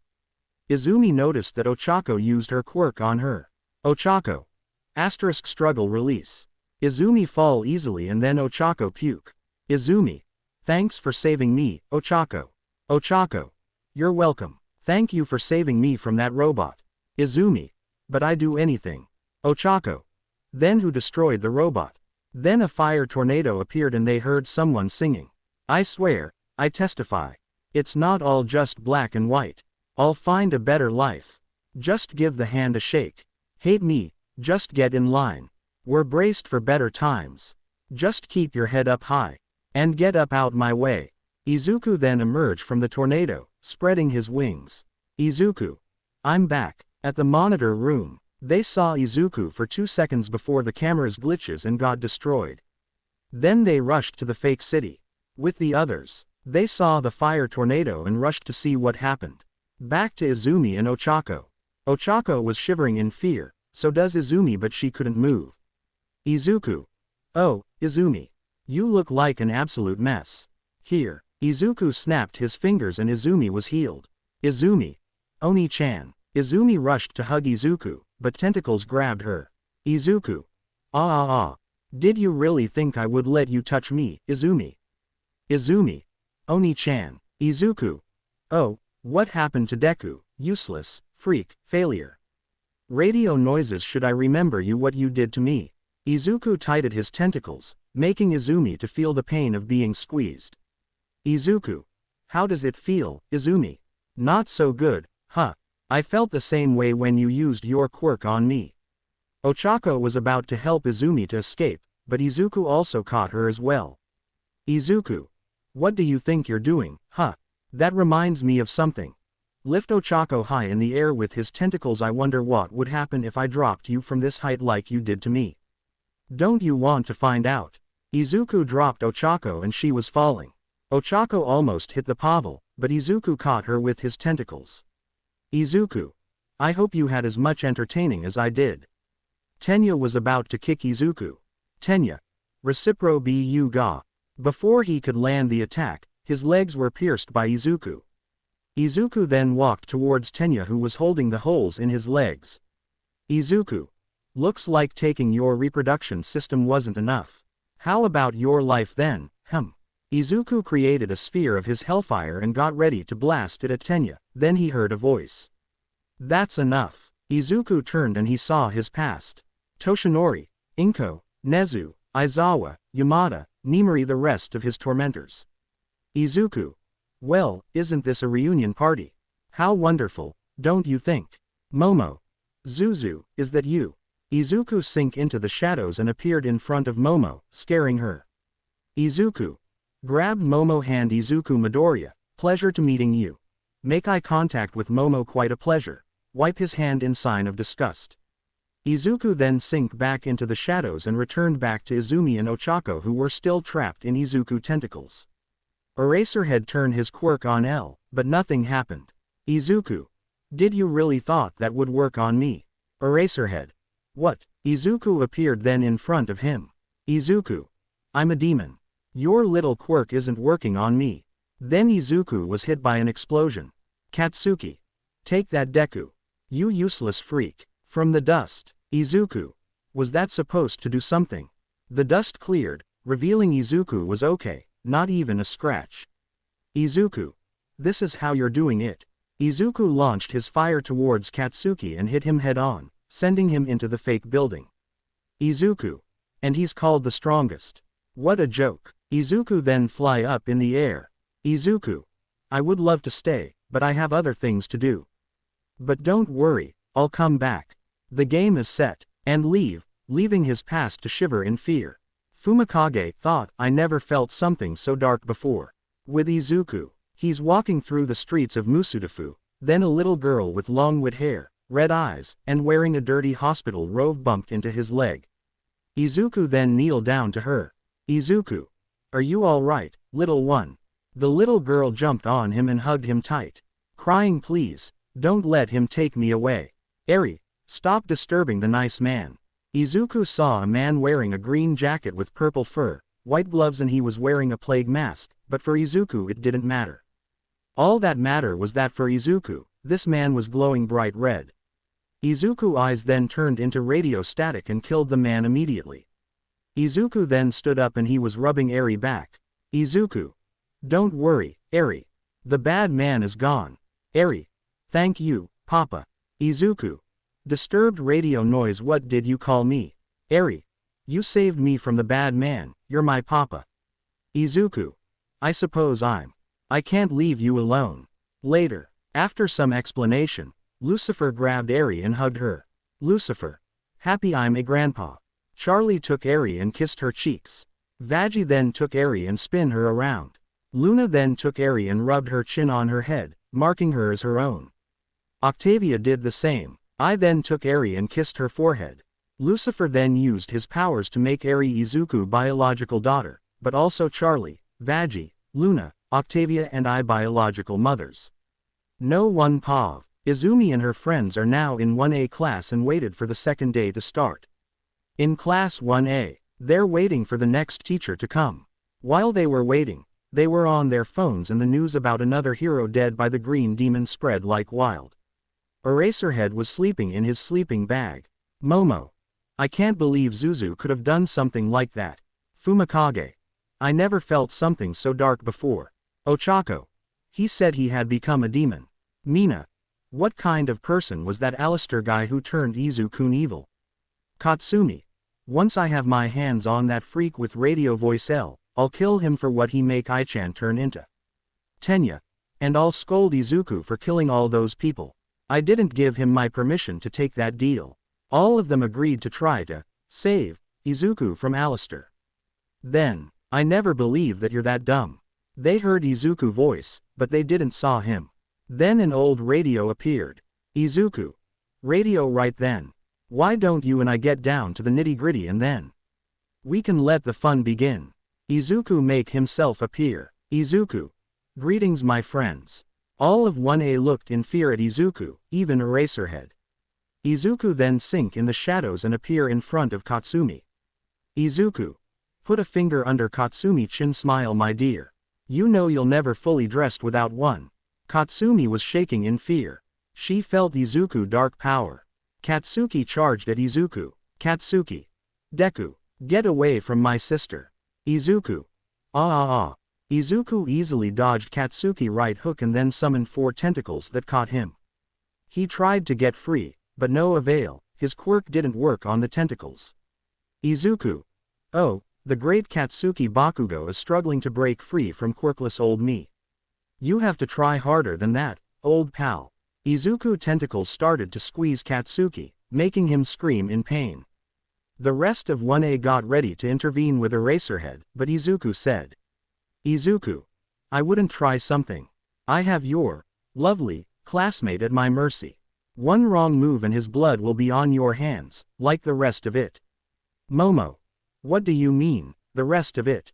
Izuku sinked in the shadows and appeared behind Momo and grabbed by the shoulders. Izuku. I always thought that you're smart, my dear Kriti. But seeing you so dumb is amusement for me. Denki. What are you talking about? Izuku. Use your tiny little brain of yours. You pushed me to make a deal with my good friend Alistair and I became a demon. All those I killed, their blood is not on my hands. It's on yours. Katsuki. That's not true, Deku. You killed them. Izuku turned to Katsuki and smiled. Izuku. If I'm the who killed them, then answer me this, old pal. Who torment me every day for something beyond my control? Who told me to kill myself? After all those people I killed are like you, scums, fakes, and the list goes on. And if remember correctly, you all left me to die. I guess I should repay the favor. Izuku then used his tentacles to smash Katsuki on the walls and ceiling like a wrecking ball. Katsuki couldn't defend himself from being smashed, he couldn't use his quirk. All he could do was just to take it. Izuku then throw him in the wall. Izuku. How enjoyable was that? Laugh. Izuku then looked at the entire class. Izuku. With who should I start next? Or should I take all of you? Shoto. Do you think you can take all of us? The rest of 1A got up and ready to fight. Izuku. Oh, trust me. Eyes become radio static and horns grow bigger. I can. All of 1A and Eraserhead felt a chill that goes down their spine when Izuku showed a bit of his power. Izuku's eyes turned back to normal and his horns got back to the normal size. Izuku. But I just come to see how you scums achieve your dreams. Congratulations. You're in UA, the hero school of your dreams. It must be fantastic for you to be here and me out of the picture. Isn't wonderful, Izumi? No, it's not. Izuku's smile disappeared and turned to Izumi. Izumi. We never wanted for this to happen, Oni-chan. We wanted to stop you from wanting to become a hero and we thought if we scare you with our quirks, you'll give up. We didn't want you to become a demon. Please forgive us. Izumi lowered her head down with tears coming from their eyes. The same goes from the other girls. The boys, except for the mutt since he's unconscious, lowered their heads, even Eraserhead had his head down. They thought that Izuku will forgive them and they can start over, but it wasn't the case. Izuku. Haha, never going to happen. The girls stopped crying, the boys and Eraserhead looked up at Izuku in shock. Izumi. Cheery eyes WW hat. Izuku. Do you really think I'll forgive you for what you did for 10 years straight? Oh, my idiot friends. You'll face my revenge. Eraserhead. Do you really think that no one can stop you? You'll be caught in time. Izuku. That's what you think. But answer me this. How can you capture me if you can't cancel my powers? My powers come from being an overlord, not from a quirk. And I'm stronger than All Might by a lot. Minoru. No one can surpass All Might. Izuku. Is that so? Okay then. I'm about to end your fucking life. Izuku hit the floor with his cane and 4 tentacles emerged from the ground. Then Izuku felt that someone will come to the class. Izuku. Make the tentacles disappear. Well, I have to go. I'm sorry, but this broadcast end for now. Izuku sink in the shadows and disappear. Time skip thanks to Kurumi. Katsuki team which consisted in him and Katsumi was the villains and got to fight against Izumi team which consisted in her and Ochako. Katsuki goes to fight Izumi, despite the arguing with Katsumi. Izuku, shadow, look at poor little Kachan. Katsuki turned, but didn't saw anything. Then he saw on the wall appear. Katsuki. Deku. Izuku. Yes and no.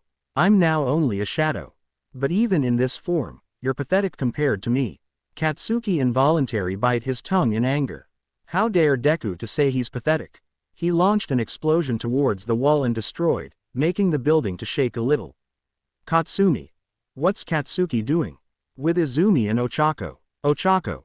What's happening? Izumi. I don't know. Back to Katsuki. Katsuki looked at the hole. Katsuki. Smirk take that Deku. Izuku. Was that supposed to do anything? Izuku's shadow appear like it wasn't hurt at all. Katsuki. How? I blasted your quirkless ass. Izuku. How foolish of you, Kachan. I'm a shadow. You can't hurt me no matter what you do. Even if I was in physical form, I'm immune to fire and your explosion is just fire as another form.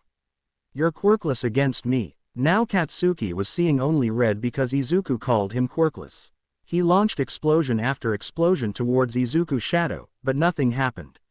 But Izuku moved from wall to wall on purpose. With every wall destroyed, the foundation of the building became weaker. At the monitor room, Izuku can't be seen or heard on the monitors when he's in his shadow form. Ejiro. What's Katsu bro doing? Mina. I don't know. He's just attacking the walls for no reason. Back to the building. Izuku. Miss me. Katsuki launched another explosion. Izuku. Miss me again. Come on Kachan. Are you even trying? Katsuki wouldn't want nothing more than to blast Deku ass, but his explosion had no effect. Then, AM. Heroes team win. Katsuki stopped in his track once he heard those words. Katsuki. What, Izuku? You shouldn't have leave Katsumi alone. She had to defend the bomb by herself and since she's like you, anyone can beat her. Izuku then moved to the floor where Izumi, Ochako and Katsumi are. Katsuki followed him. With Izumi, Ochako and Katsumi. Katsumi. I lost. Izumi. Don't feel discouraged Katsumi. You should work harder. Then the door burst open, revealing Katsuki emitting a murder aura. Izumi. Katsuki, what are you doing? Katsuki looked at the wall behind them where Izuku was. Izuku showed his wide smile towards him, making Katsuki to boil in anger. Katsuki pointed his gauntlet towards Izumi, Ochako and Katsumi. Katsumi. Brother, what are you doing? Katsuki. Die, Deku. He pulled the pin and a giant explosion goes towards Izumi, Ochako and Katsumi. Once Katsumi saw that, she pulled her own pin from her gauntlets to try and protect herself, Izumi and Ochako, but to no avail since Katsuki's explosion was bigger and blasted them through the wall, sending them into the streets. Katsuki once realized his mistakes, he rushed into the streets and checked what he done. Katsuki. Number. What I've done. His right arm was dislocated because of the giant explosion. He saw Izumi, Ochako and Katsumi covered in explosions wounds and fall wound. Katsuki tried to think of what to do. He didn't know anything about rescue. All he knows is blasting his way through. Then he fell asleep, courtesy of midnight gas. Later, Katsuki was tied with tight ropes on the hospital bed from recovery girl office. He was alone in the room, or so he thought. Izuku walked from the shadow and now he's in front of Katsuki. Izuku. I have to say that was such good entertainment. Katsuki. Angry Deku. Izuku. The one and only. I wonder what would the teachers say about you now. They might consider it that they should expel you for that villainous act. Don't you agree? Katsuki. It was your fault. Izuku. Smile. Oh, really? Did I pulled the pin from your gauntlet? Did I blasted several walls? Did I shouted, die? Even if you told them about me, the rest of the teachers will raise suspicious like, why did the green demon was here see? Or, what history do you have with him? All they need to do next is search on Aldera history and find out what you and the rest did and then they'll realize that you and the others created me. Enjoy your life, while it lasts. Ha ha ha ha. Izuku sink in the shadow and disappear, leaving Katsuki to yell in anger. With Izuku, he returned to hell and goes to his room where he saw Charlie. Seductive come here, bad boy. Vaggie. You'll face your punishment. Luna. In full price. Izuku closed the door and good thing that the rooms are soundproof because Izuku room was all night full with moans skin slap. Izuku Bendy. Izuku B.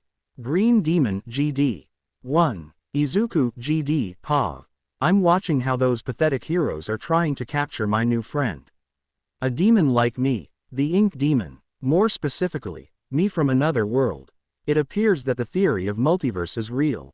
Then my friend Alistair appear next to me. No one Pav. Alistair. Izuku, my friend. How's the entertainment going? Izuku. It's going smooth and full of fun. Alistair. Saw Izuku B***, do you mind if you introduce me to your ink friend? Izuku GD. Not at all. But first, do you know the theory of multiverse? Alistair. Of course my friend. Izuku GD. You see, my ink friend is actually me from another world. But different. While I'm the green demon, he's the ink demon. Alistair. The world is full of surprises, my friend. I wonder if the other you mind if we join the fun. Izuku, GD, not at all. He said that we can help him. Meanwhile, Bendy was killing heroes after heroes in his ink demon form 100%. All Might was injured. AM. WHO are you, villain? Bendy. You wanna know who I'm? Alright then. Keep your eyes peeled. Bendy started to melt, revealing a boy with black curly hair and black eye. Izuku, B. Do my face ring a bell, All Might? AM. Son. There were no more peoples or heroes and nobody heard All Might say that. Wrong again, Toshinori. All Might turned and he saw Izuku, GD, and Alistair. AM. What's happening? Izuku, B. It's pretty easy. You saw another person from another world. Now, let's start this party with a bang. Hit it, my friends. Izuku, GD, and Alistair smiled and they used their flames to surround the area in fire and Izuku, B. started to sing. Izuku, B. Let's hope this time we can bring this band back together again. Izuku, GD, you joined the underground cabaret today. Izuku, B. Oh hey there, tell me your name. Izuku, GD, you try to run and tell the world. But you're stranded in a darkened cave. Izuku, B. Oh All Might, we hate you the same. Alistair. So listen up, my friend. Two heroines weren't dead. They woke up and charged at Izuku, B. But he used his cane to shoot them ink and turned them into ink puppets. There's more that meets the eye. You power up the studio. And bring them to life. Now play the beat that trickles through the halls. Or else your life is nevermore. Don't worry, chum. It's not the music that dies. Now listen up. Izuku, B. Our life support machine was brought to life by remarkable hands. Forget about the hell we've seen. The time has come to revive our band. So bang the drums to a rhythm, captivating the beat, and press the keys on the piano. For the ritual, please. The song's alive with the night. With your help we'll revive. The devil's advocate is staring right through your lies. Izuku, GD, you're just returning our old strings tonight. Izuku, B. I hope you turn up the light now. Izuku, GD, and Alistair started to snap their fingers. Izuku, B. Can I get an amen in here? Amen. You see the magic of art. It would tear you apart if you knew. Can I get an amen in here? Amen. This magic is fueled by your heart. But the dreams in his eyes were untrue. He had bigger plans for the band. By demand, we came back to his darkened cell. You're going to break us out of this hell. Izuku, GD, we've been stars since the rhythm days. But our instruments have all grown tired. And in the end our only dream was to dance. They took the dance away, we got retired. But that was long ago. We have a new chance of face. We've turned it up a couple notches with a brand new pace. You think that they all just erased us, betrayed us, enslaved us. But the deed is done. And now we want to get out. Now listen up, Alistair. Ain't it nice to be underground? With a good old friend like me. So you notice that sign? We ain't lying. But sit down and take a seat. There's an exit for sure. But that's for schmucks. But a little bit of ink. And a couple of bucks. We can reopen the curtains. And show off the strut. But for goodness sake, you gotta just believe. Izuku, GD, you're just returning our old strings tonight. Alistair. I hope you turn up the light now. Izuku, B. Can I get an amen in here? Amen. You see the magic of art. It would tear you apart if you knew. Can I get an amen in here? Amen. This magic is fueled by your heart. But the dreams in his eyes were untrue. He had bigger plans for the band. By demand, we came back to his darkened cell. You're going to break us out. Alistair. Go to sleep, my little sheep. It's time to rest your head. Whether alive or dead, I am the keeper of the key. That will set us all free. I bring the demon back to life. There's a song I sing that shows us the light. Even in the lighter side of hell, we sing with delight. Play the notes that I require. This will please my desire. You have given me the tools to restart this fire. Izuku, GD, there's a twisted fate that controls us and betrays us. My friends have a death wish. And all of this is him to blame. Now we've brought him to his knees. Your only hope to escape this is to embrace this. We need your help to keep this demon at bay. Let's end this today. Izuku B, you're the conductor of this performance now, All Might. Izuku GD, will you take their word, or ours? Alistair. Golly, I hope this works. Izuku B, you turned on this machine. Now you have to believe. Izuku B, can I get an amen in here? You see the magic of art. It would tear you apart if you knew. Can I get an amen in here? This magic is fueled by your heart. But the dreams in his eyes were untrue. He had bigger plans for the band. By demand, we came back to this world of gray. Izuku GD, welcome to the gospel of dismay. Izuku B goes towards All Might and said, Izuku B, welcome to the gospel of dismay. Then all three disappeared. Alistair and Izuku GD sink in the shadows and disappeared. Izuku B disappear by sink in the sewers. Now they're on a rooftop. Izuku B, so, this is Alistair that you told me about. I must say, it's an honor to meet you, Mr. Radio Demon. I'm Izuku Midoriya, or known as the Ink Demon in my world. They shake hands. Alistair. The pleasure is mine, Mr. Ink Demon. But may I ask, what are your powers? Izuku B, everything about ink and control over ink dwarfs. Also, physical attacks don't actually work on me. One time, Toshinori from my world smashed my head, but I regenerate easily. Alistair. What interesting powers you have, Ink Demon. But how should I call you, my friend? Because it will be confusing calling both of you Izuku. Izuku B, you can call me Bendy so it won't be confusing. Alistair. Very well, my friend. Izuku GD felt Inko energy coming. Then he opened a portal to hell. Izuku GD, Inko is coming. Go back to hell. Alistair. Are you sure you don't need assistance, my friend? Izuku nodded, and both Alistair and Bendy enter inside the portal. Izuku then make his demon feature disappear and took his human form. Inko then appear in her hero costume, Magnet. Izuku. Well, looks who come. The one who started all of this. How's it feeling, Inko? You turned your back on the only son you had and turned him into a demon. Inko couldn't answer to this. Izuku then summoned 4 tentacles that caught Inko arms and legs. Izuku walked towards Inko, who was caught. Izuku. Any moment now, Inko. Believe me, I know, I've sunk pretty low. But whatever I've done, you deserved. Inko. Izuku. Izuku then punched her in the face. Izuku. Quiet, I'm the bad guy, that's fine. It's no fault of mine and some justice at last will be served. Inko. Please, listen. Izuku. Now it's time to step up or it's time to back down. And there's only one answer for me. Izuku summoned his cane and the cane started to emit green energy. And I'll stand up and fight cause I know that I'm right.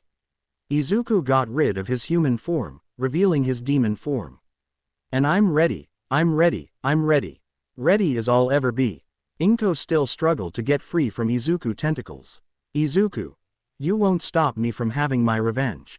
Izuku then used his tentacles to knock out Inko by smashing her on the wall and then flew away. With Izuku, he was flying above Japan and looked for his next target when an angelic spear almost hit him, but he managed to dodge it. He looked at his back and saw Lute and Sarah flying. Izuku then land and did Lute with Sarah. Izuku. What do I own the displeasure to meet you? Lute. You and the others killed Adam. I'll kill you. Izuku. Adam had it coming. And one more thing, Lute. Lute. What? Izuku. Talk to the hand. Lute then saw red and charged with her only arm holding her sword and tried to slash at Izuku, but Izuku dodged it with no problem. Izuku. Like Adam, you lack discipline, dodge, control, dodge and worst. Izuku summoned over 20 tentacles that outnumbered Lute and immobilized her. Izuku. You're sloppy. Izuku's right hand was then wrapped in yellow chains. He looked at the chains and saw that Sarah was the one who summoned them. He also saw how she used similar chains to destroy Izuku tentacles. Being free, Lute grabbed her sword and charged at Izuku. Because the chains were holding him, all he could was to try and dodge, but Lute managed to stab with the sword right into his left shoulder.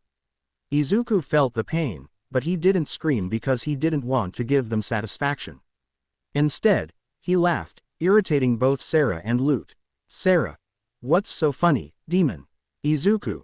Blood leaking from his shoulder. Oh, the thing of how weak you're. Both of you. Lute. Angry, what did you say? Izuku. You need for me to be immobilized just so you can kill me. I always wonder how you managed to kill so many sinners back in the day. Lute tried again to stab Izuku, but this time, Izuku managed to dodge and punched Lute in the face, knocking her out. Izuku then summoned some tentacles to try to free his arm, but then those tentacles were destroyed and Izuku's left arm was also caught in yellow chains. Then he saw Sarah walking towards him. Izuku. So, after all this time, you decided to intervene. Did Adam's death anger you or you wanted dead all along? However, Sarah didn't speak and slapped him, making him spit blood. Izuku. Oh, I know. You're angry because Charlie's plan of redemption might working and you were wrong. The great Seraphim Sarah is wrong. How delightful. Then Sarah summoned more chains and pinned Izuku on the ground. Sarah then stomped on Izuku's chest with pressure, making him spit more blood, but Izuku still wouldn't scream, he wouldn't want to give her satisfaction. Izuku. Cough blood, what's the matter, Sarah? Is the High Seraphim mad that she might be wrong? Sarah then took Lute's sword and prepared to impale Izuku's chest. Then, that's enough. Sarah turned and she saw. Sarah, out of fear, dropped off the sword. Sarah. Scared, my lord. What are you doing here? God. I told you many times that I didn't approve the extermination day. And what did you did? You going against my order. I told you that extermination day is useless. Every day thousands or millions of people die or are being born. Adam dies for his own fault. And you're no longer the Seraphim head. Emily is from now on. Sarah. You can't do this. Those demons were uprising. God. For what I saw, they're enjoying their life in hell. I didn't even saw them trying to uprising. From now on, your power and so are the other exorcist will be stripped away. And God took away all of Sarah and the exorcist's powers. God. You're lucky that you're still welcomed in heaven, but be warned. If I caught you doing this again, you'll be banished. And then he sent Sarah back to heaven with Lute. Izuku then started to get up using his cane. Emily then goes towards him and help him stand. Emily. Here, let me help you. Emily started to use her powers to heal Izuku's wounds. By doing that, Emily touched Izuku and noticed that through his clothes he's jacked, making her slightly blush. After she done healing him, Izuku was able to stand on his own. Izuku. Bow, thank you, Charlie's sister. Emily. Hey, me and Charlie are not related. Izuku. Pinch her cheeks, are you sure? You both have the same beautiful faces. Emily blushes harder and bury her head into his chest. Izuku. Are you okay, little one? Emily stopped blushing and quickly get away from Izuku. God. Green demon. Izuku looked at God with hate and sent him a glare to him. God felt the glare and didn't even try to justify his actions. God. I know that I was wrong when I created quirks. I thought that if 20% of population are quirkless, they won't forget that they were once normal. Izuku. Well, you fucked up big time. When the quirks appeared, everyone was panicking and treated quirks like freaks.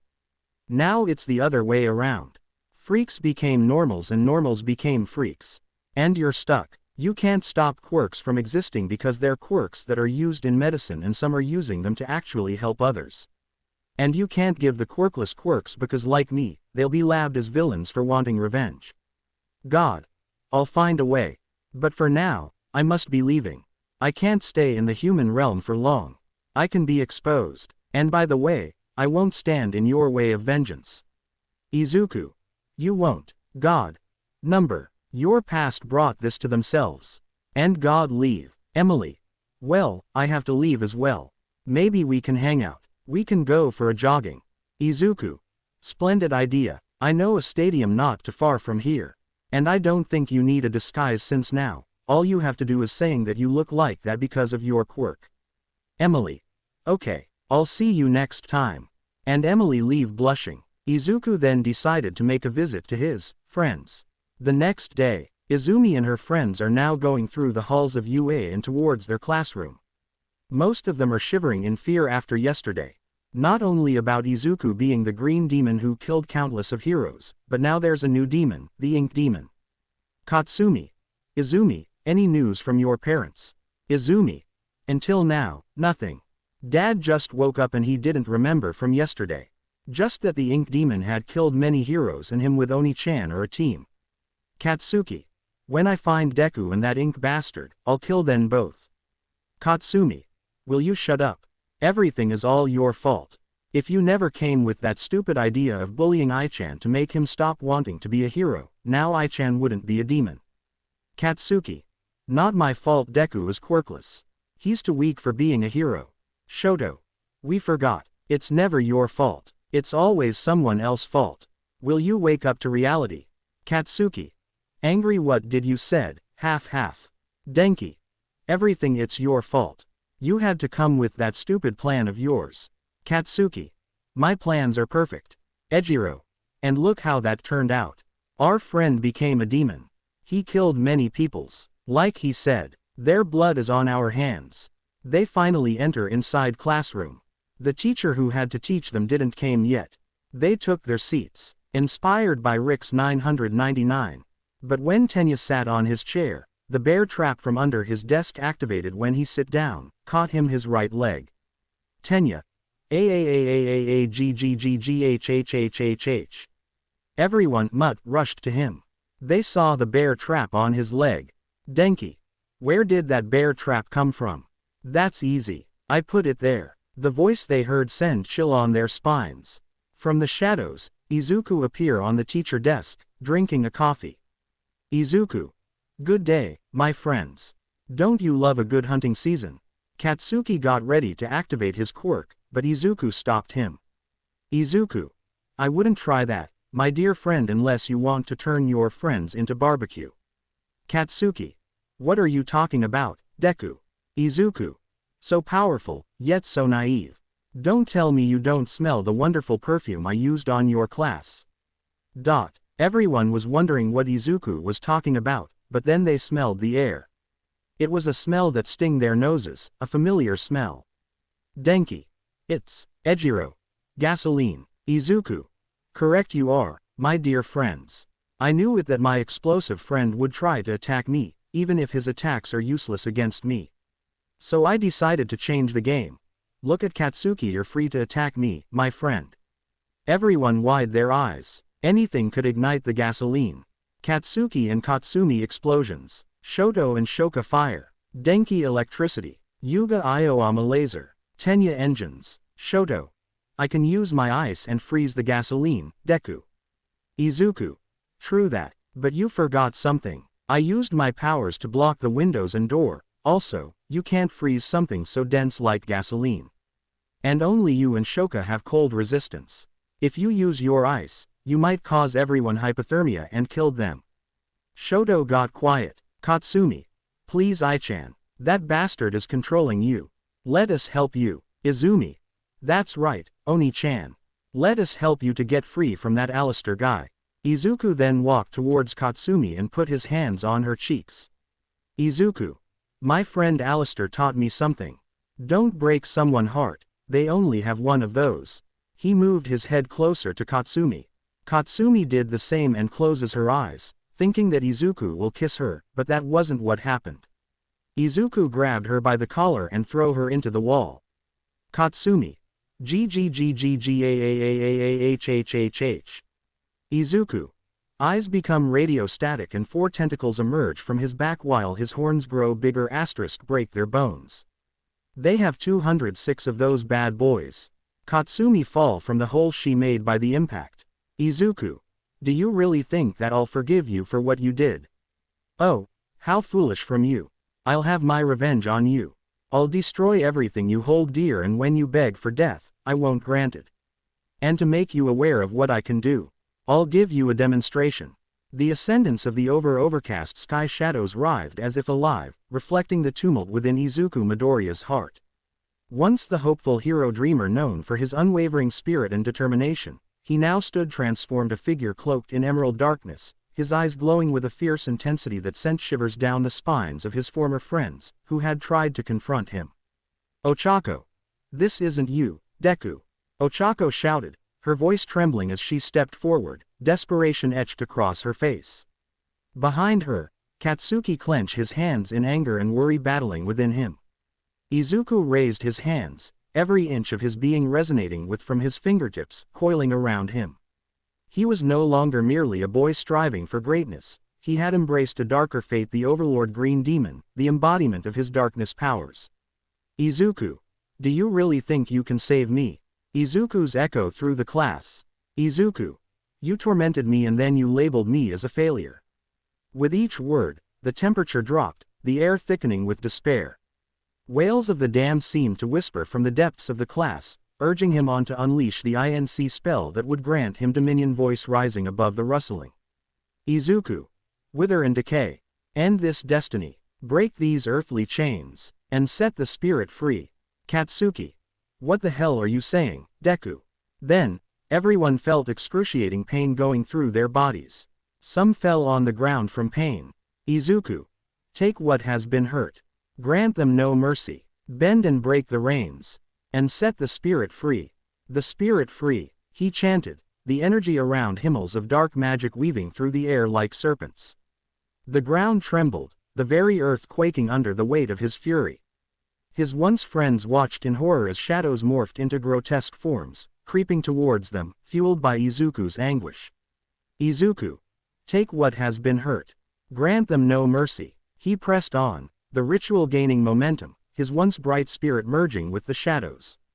Memories of laughter and friendship faded into the background, replaced by the bitter taste of betrayal. Izuku. Bend and break the reins. And set the spirit free.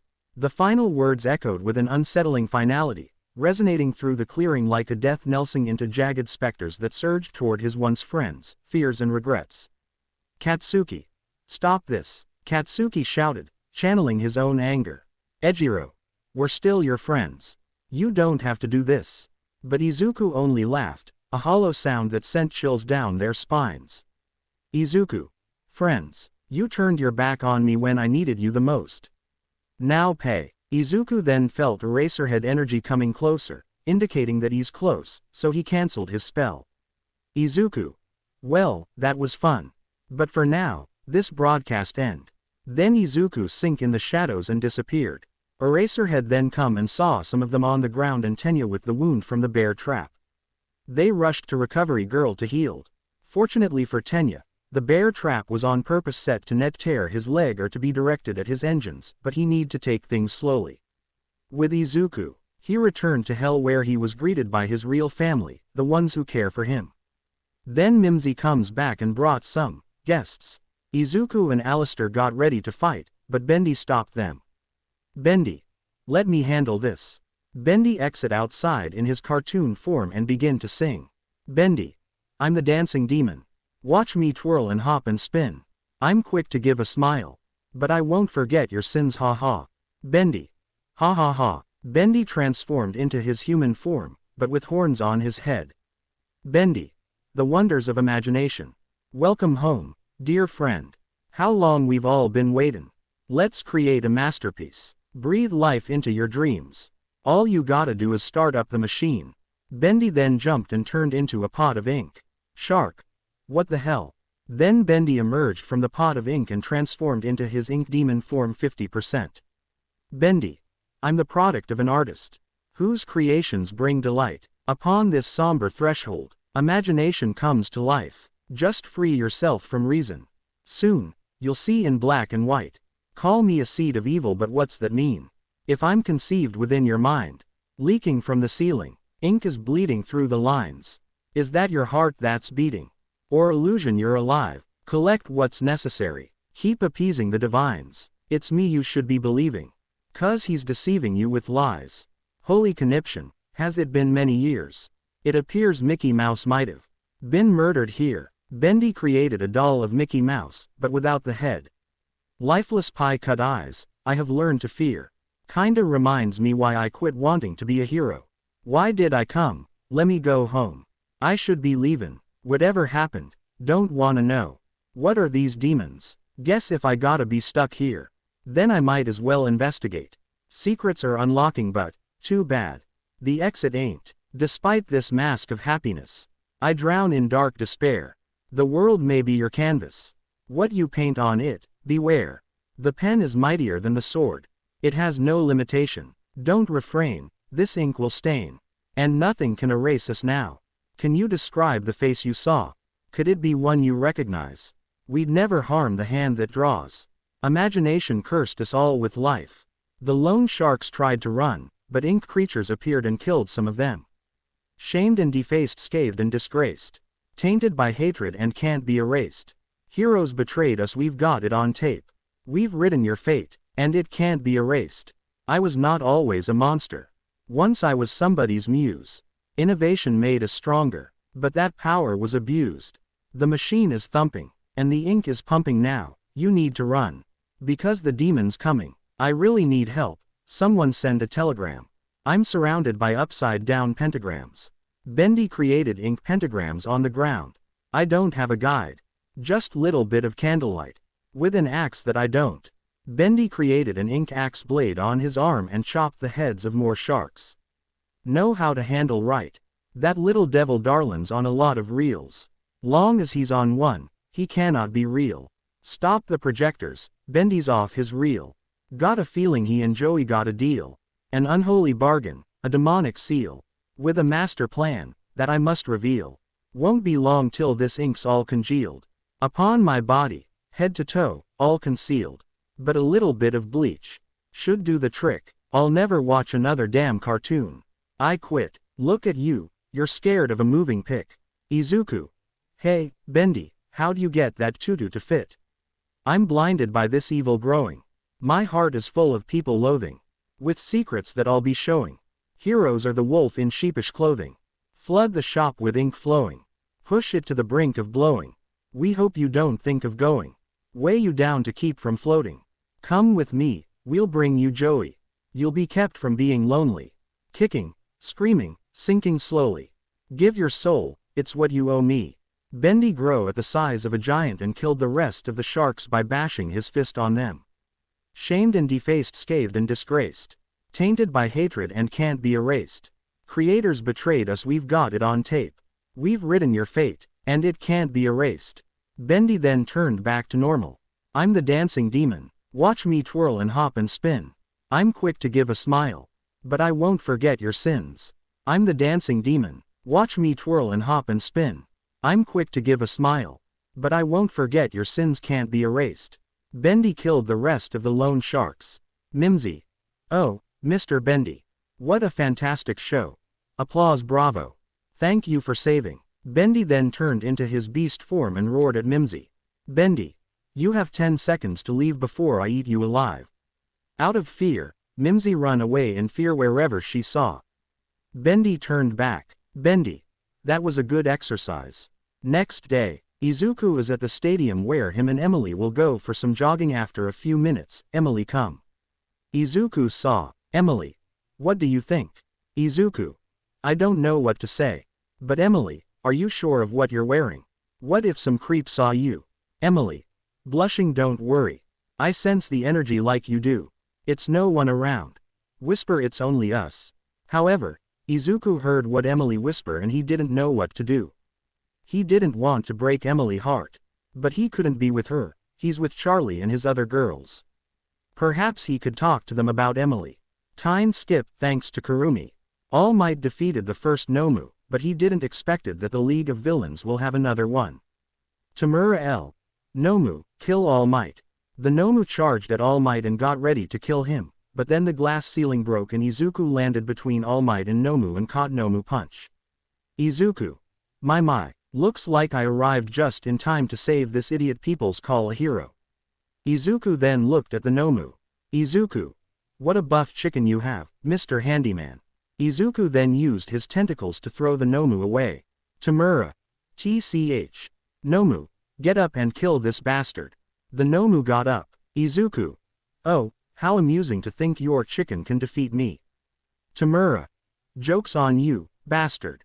Nomu was created to kill All Might in his prime. Izuku. Laugh, how funny to think of that. Let me tell you something, Handyman. Izuku's horns started to grow bigger and 4 tentacles emerged from his back. Then his eyes become radio static.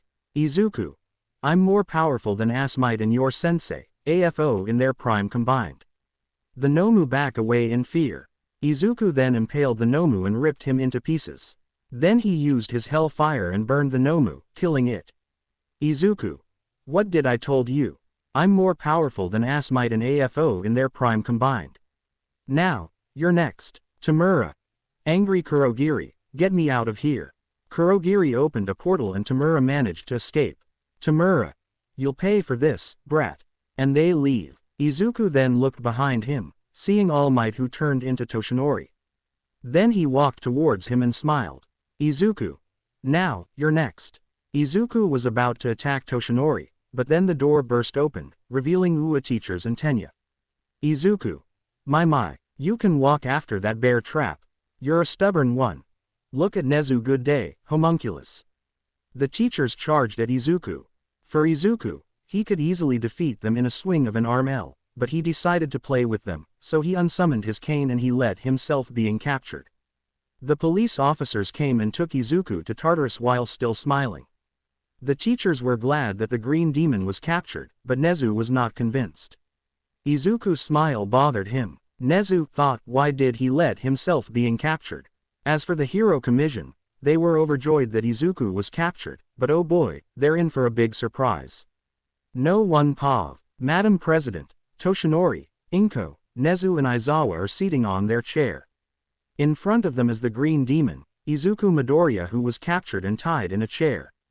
A month passed since he was captured. They couldn't take any information out of him. His DNA showed that he's still quirkless, which infuriated Madam President. She thought that Alistair was one of AFO minions and give Izuku quirks. Right now, they interrogating Izuku, who was smiling. MP. You're going to tell us where's that guy, Alistair and the Ink Demon. Izuku. Smile, why? You don't like surprises. Ha ha ha. Madam President got angry and slammed her fist on a button which was connected to Izuku's chair, which was an electric one, sending jolts through his body. Izuku. AAAAAAAAGGGGHHHHH. The chair stop electrocute him. Izuku. Smile, ha ha ha. It tickles. MP. Stop smiling, you freak. Izuku. Laughing, what's the matter? Don't you like smiles? Toshinori is smiling all the time when he's All Might. A smile is a valuable tool, my dear. It inspire your friends, keep your enemy guessing and assure that no matter what happened, you're in control. Furious, Madam President leave with the others following her. Nezu. We didn't get any information out of him. Not even what quirk he's having. MP. Don't worry. After the sport festival is finished, we'll have his quirk in his baby. Inko. What do you mean? Toshinori. Madam President is talking about breeding. Izumi and her friends will make kids with him. Eraserhead. And if he doesn't want to? MP. Who said anything if he want to? Nezu. You're going to make them rape him. MP. Yes. 9 kids. They should be enough for having his quirk. More than one is good. Eraserhead. That's inhuman. MP. There has to be done. We cannot let that freak to destroy the system we built. After we have his kids, he'll be executed. Toshinori. I agree. Inko. I agree as well. Unknown to them was that Izuku's shadow lurked through the walls and heard everything, making Izuku angry. Meanwhile, some heroes tried to run away from their death. Then in front of them appeared Bendy. My ink swells and boils. It consumes. I am the Ink Demon. This realm is mine. You are a foreigner to it. You are interested in it. Bendy then put his hands on the ground and ink spikes come from the ground and impaled the heroes. Then Bendy used one of his new powers to open up a portal to hell. Time skip thanks to Kurumi. Now Izuku is watching the sport festival on a TV. The sport festival was over and All Might give them the medals. Shoto was third, Izumi was second and Katsuki was first. All Might give them the medals. Izuku started to laugh. Focus only on the laugh. With a snap of his fingers, Izuku prison jumpsuit disappear and his green coat appeared. Izuku. Adjust his bow on the mirror much better. He then summoned his cane. Then Izuku was covered in flames and disappear. Guard. How's that possible? The cell was made to stop quirks. At the sport festival, AM. Say it with me. Crowd, AM. Plus Ultra, thank you for your efforts. Crowd. It was supposed to be Plus Ultra. AM. I mean everyone did their best. Ha ha ha ha ha ha. A chill goes on everyone's spines. On Katsuki pillar appear from the flames Izuku in his green outfit. Izuku. Greetings, my fellow listeners. I'm Izuku Midoriya, but you know as the Green Demon. The one killed Aldera's staff and many others. Such good entertainment. The policemen rushed to stop Izuku, but Izuku just snapped his fingers and Shadow's tentacles appear from the ground and killed the police officers. Izuku. No, no. Play nice. Kamui charged at him. Izuku. It's getting cold here. Throw fire at Kamui.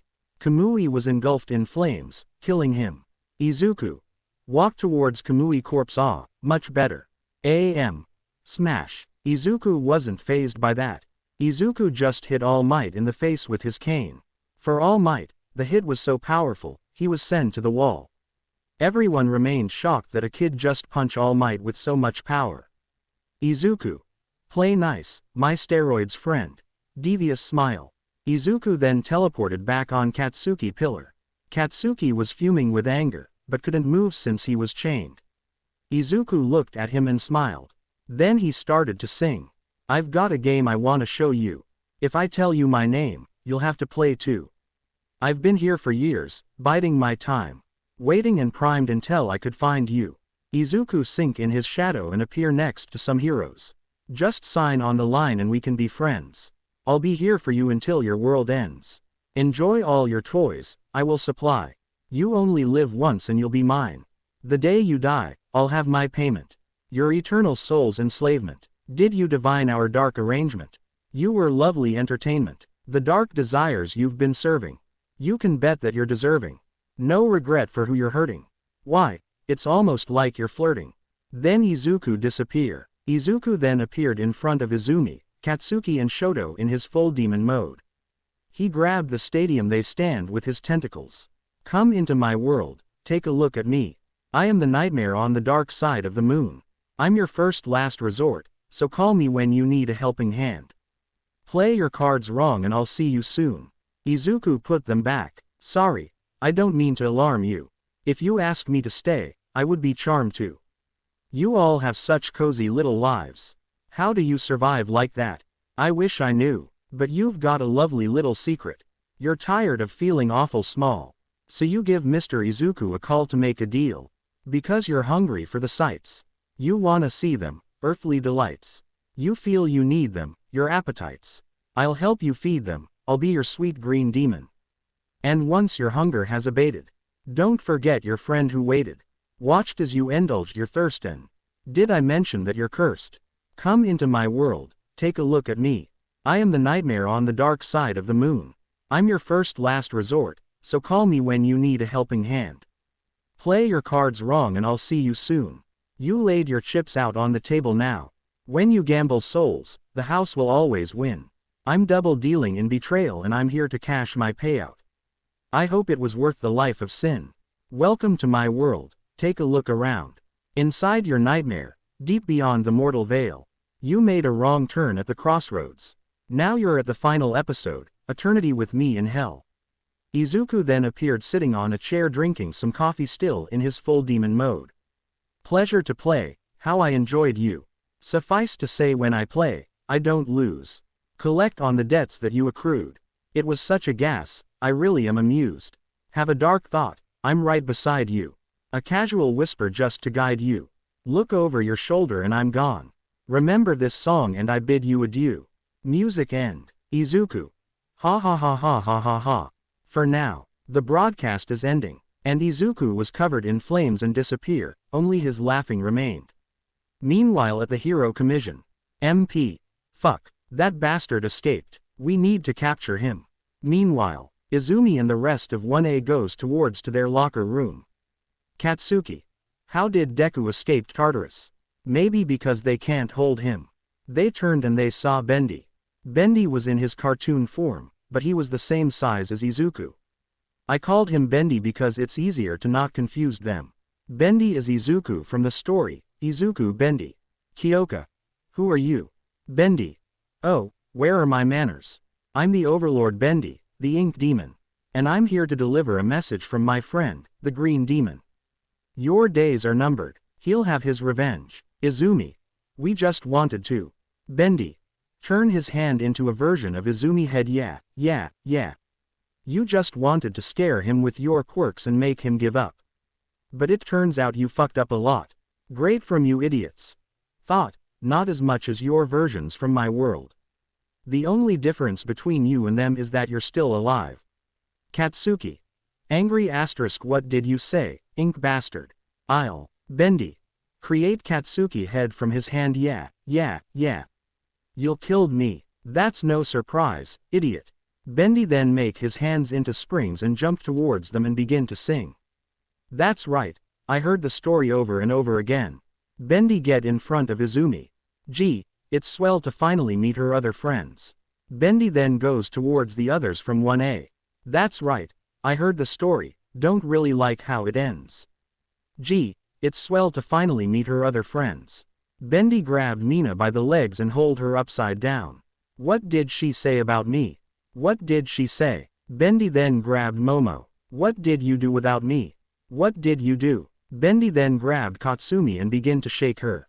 Did you play games without me? What did you play? Bendy then jump in the air and ink tentacles emerges from his back. Did you think all this time that I wouldn't find out about you? Bendy grabbed all of 1A with his limbs and tentacles and smashed them into each other. That's right, I heard the story over and over again. Gee, it's swell to finally meet her other friends. Toru. Who's this ink guy? Izumi. I don't know. But Oni-chan knows him. Both of them beat Dad a month ago. Katsumi.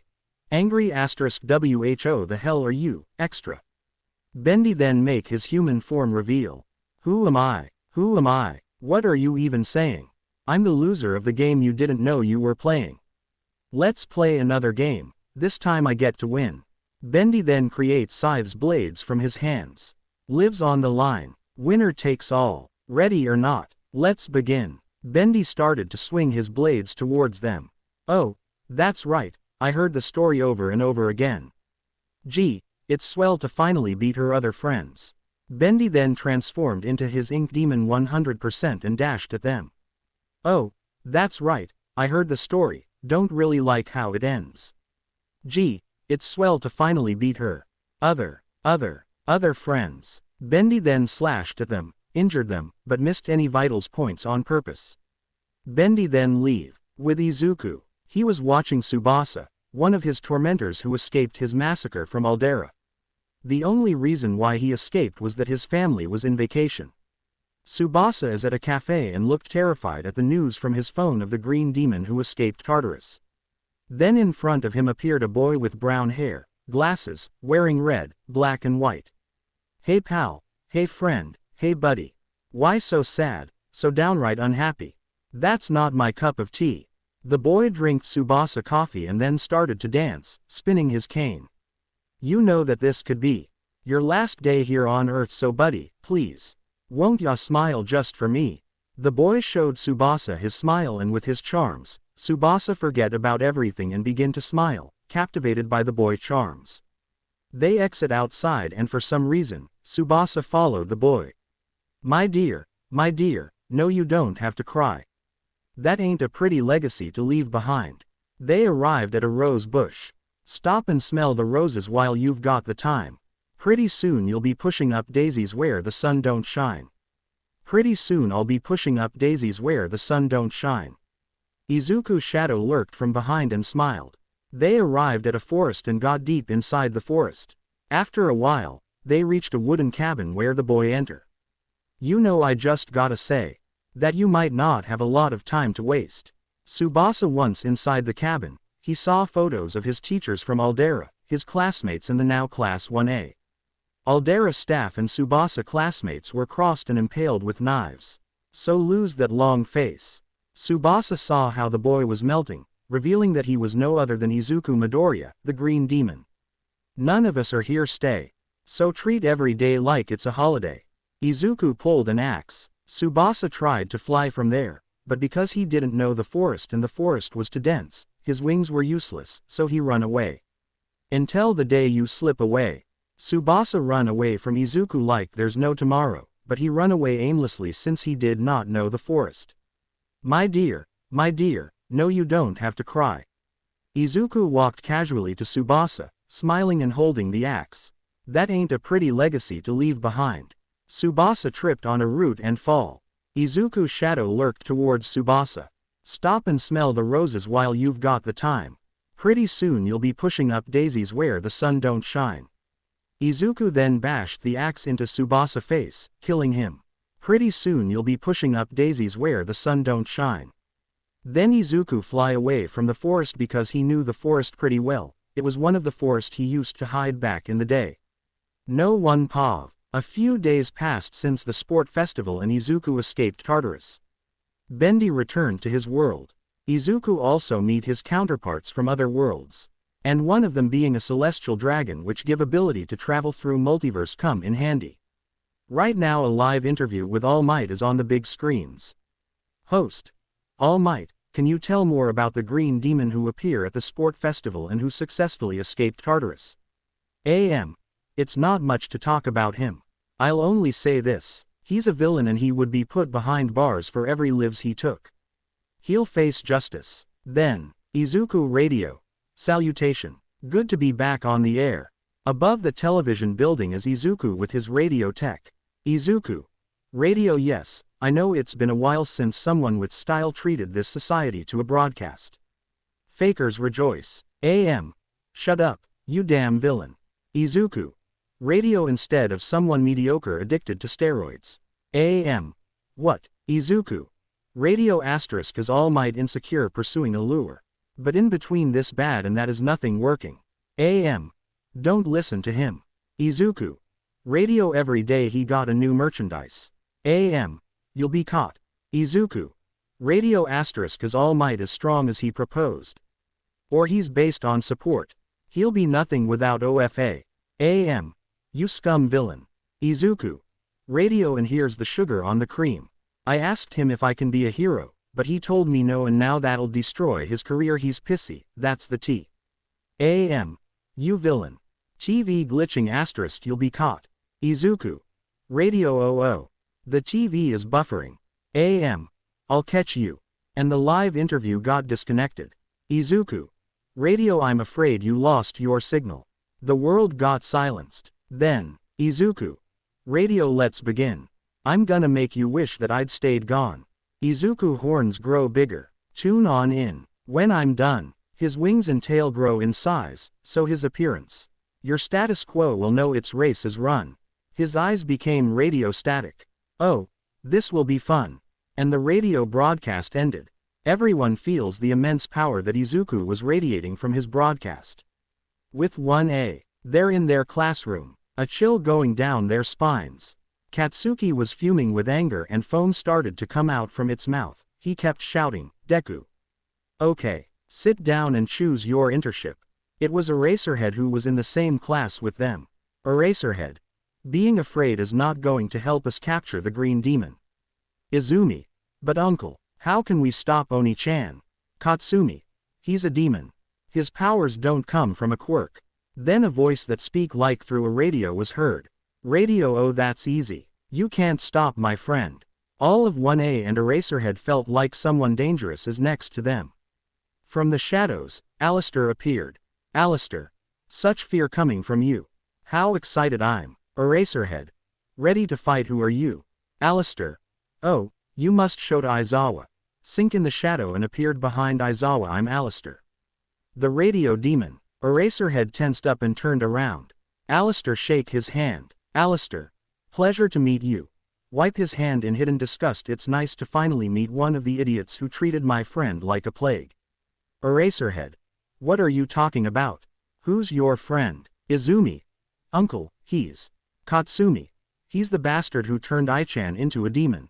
Eraserhead changed to angry. Eraserhead. You'll pay for this. He launched his scarf at Alistair, but Alistair simply sank in his shadow and appeared behind Eraserhead. Alistair. Are you even trying? Alistair hit Eraserhead in the face, sending him into a wall, shocking him. Eraserhead thought this guy is on a whole different level.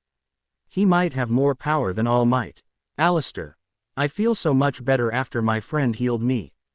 Flashback. Izuku is touching Alistair's injured chest, no homo, making Alistair to twitching in pain and make disturbing radio noises. Izuku. Are you ready for this, Alistair? Alistair. Asterisk in pain, trust me, my friend. I've been worse. Izuku. Here goes. Let's hope Emily powers which she give me will work. Izuku's eyes then become golden and he started to incant a spell. Izuku. Flower, gleam and glow. Let your powers shine. Izuku's hands glowed golden. Make the clock reverse. Bring back what once was mine. Heal what has been hurt. Alistair felt the healing process starting to heal him, but on the same time, Alistair felt immense pain. Change the fates. Design. Save what has been lost. Bring back what once was mine. What once was mine. Izuku finished the healing incantation and Alistair was healed, but then both collapsed from exhaustion. Flashback end. Scene change. The battle in Hosu raged on. The heroes were finally being able to contain the Nomus. Meanwhile, Stain was about to impale Tenya in the head. Izumi. No, Shoto and Shoka couldn't look. Then Stain had to dodge a fire blast. Izumi, Tenya, Shoto and Shoka were happy because they thought it was Endeavor who come to save them, but then they felt the raw demonic power emitted in the air, making everyone shiver in fear. Even Stain was shivering in fear. Izuku. Get away from them, Stain. They're mine. Izuku came. Most of his suit was covered in blood. His horns grow bigger. His shadow lurked through the walls. Izumi thought Oni-chan looks so terrifying. Stain launched himself at Izuku. Stain. I'll purge this world from the ones like you. Izuku simply summoned demonic chains which captured Stain and hold him in place. In a twisted realm where heroes and villains have merged into a chaotic tapestry of power, Izuku Midoriya stood, a formidable figure shrouded in an aura of darkness of hope and determination. He now embodied the very essence of despair, his emerald energy crackling like lightning around him as he surveyed the ruined cityscape below. The air was thick with tension as he toyed with Stain, the hero killer. Bound by ethereal chains that glowed ominously, Stain lay sprawled on the ground, his eyes alight with a mix of defiance and intrigue. Despite being at the mercy of the Overlord, he couldn't help but admire the raw power radiating from the boy-turned-tyrant. Stain. This is it. Stain taunted through gritted teeth, attempting to mask the dread creeping into his voice. Stain. Playing games with a washed-up villain. Izuku smirked, his features twisted into a malevolent grin. He walked towards Stain. Izumi and the others couldn't move at all.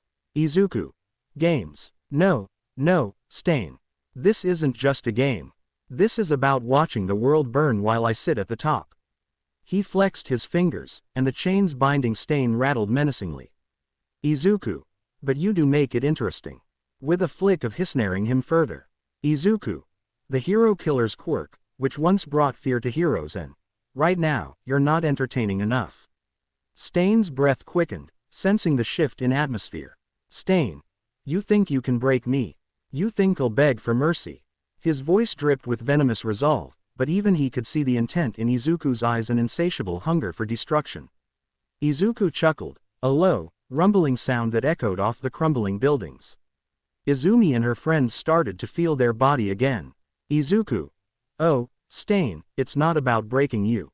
It's about sending a message. Izumi. I can move again. Shoto. Me too. Shoka. I can't. Tenya. Me neither. Stain. Quadruple A ag GGGHHHHHH. In an instant, Izuku lunged forward, grabbing Stain by the neck with a grip like iron. Stain struggled, his hands clawing at the over, but it was futile. Izuku drew closer, his face inches away, and paused for a heartbeat, relishing the moment of fear that flickered in Stain's eyes. Izuku. This will be painful, he whispered, almost gently. Then, with a wave of his other hand, flames burst forth from his palm, igniting the space between them. Crimson fire licked hungrily at Stain's skin as he screamed, the sound echoing through the desolate watched, mesmerized by the spectacle of agony and despair. The flickering flames reflecting in his ember-colored eyes consumed Stain. The Overlord heart raced with a dark thrill. He was no longer just playing within a world to cast him aside. The hero killer's struggles grew weaker, the light slowly extinguishing from his eyes as the flames roared louder, a symphony of destruction. Izumi and the others remained in shock. Izuku killed Stain right in front of their eyes. Then a green-like substance exit Stain body and enter inside Izuku Kane. Finally, as the last remnants of Stain turned to ash back, allowing the fiery chaos to dissipate into the night. The thrill of power surged through him, momentarily quelling his boredom. He looked over the remnants of his latest victim, a satisfied grin etched across his face. Izuku, do not worry about it, he said softly to himself, the darkness clinging to him like a second skin. The city will lay in ruins before him, the sky painted with shades of crimson and orange from the inferno he had created. His conquest burning brightly behind him, Izuku knew that he would continue his reign, basking in the chaos and despair had once revered him. In his heart, he knew this wasn't what a hero would do, but he brushed it aside. After all, he was the Overlord Green Demon, and nothing, not even boredom, would stand in his way. Izuku then turned. Izuku. Eyes become radio static. You're next. Izuku walked towards them. Rix 999. Native. Go. I'll hold him off. Shoto. But you can barely move. Native. Go when I say. That's an order. Having no other options, they comply. Shoto took Shoka on his back and Izumi used her telekinesis to move Tenya out of the way. Native. Yell at Izuku, hey you. Leave those kids and fight me.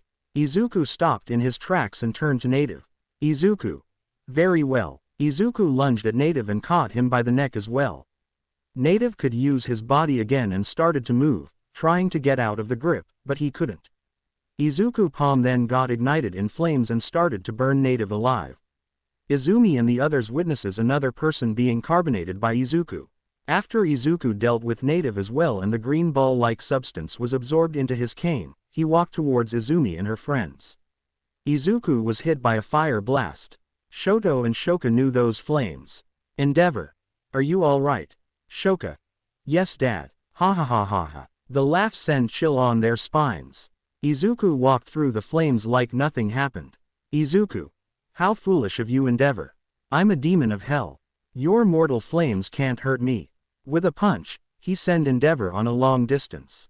He managed to block it, but the impact still sent him away. The ground is scorched from battles fought long ago. Dark energy crackles in the air as Izuku Midoriya, now transformed into the Overlord Green Demonenting ominously. He wears his green suit adorned with spectral crimson flames that flicker as if alive, contrasting sharply with the charred earth beneath him. Both stood face to face. Izuku Midoriya, the Overlord Green Demon.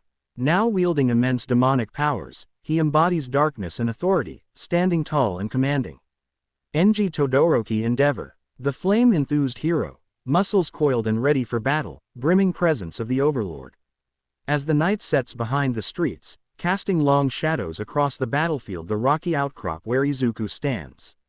The air is charged with fingers, illuminating his fierce gaze. Endeavor. Izuku, you won't get away with this. You've taken your power too far. Izuku smirks, his wicked grin revealing sharpened teeth. He leans casually against the debris, arms crossed, exuding an aura of superiority. Izuku. Endeavor, still clinging to that pathetic quirk of yours. How quaint. You think you can stop me? You have no idea what I'm now. And it's all on you. Don't forget, you along with everyone created me. Remember how you tied me up on pillars and make your protégés to use their quirks on me as a testing dumbbell. But don't worry, after I'm done with you, they'll be next. Izuku's voice has a melodic yet sinister tone, echoing off the walls of the barren landscape. His crimson flames pulse erratic with shadows that dance with malevolent glee. Endeavor. Don't underestimate me. My flames can burn through anything. Izuku. You think your flames can challenge demonic powers? How adorable. He gestures dismissively, and the air filled with dark energy. Izuku. I've harnessed forces beyond your comprehension. When will you realize that your fire is no match for me? Endeavor clenches his fists, irritation flashing in his eyes. Heating outward. Endeavor. I've faced monsters before, back down. Izuku straightens up, his expression shifting to one of amusement. Endeavor. Izuku. Izuku snaps his fingers, summoning green tendrils of energy that twist and pulse around him. Izuku. Do you really think your flames can stand against this?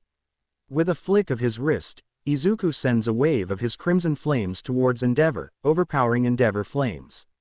The ground trembles, and the flames lunge forward, and Endeavor narrowly dodges, feeling the heat of the passing energy sizzle dangerously close.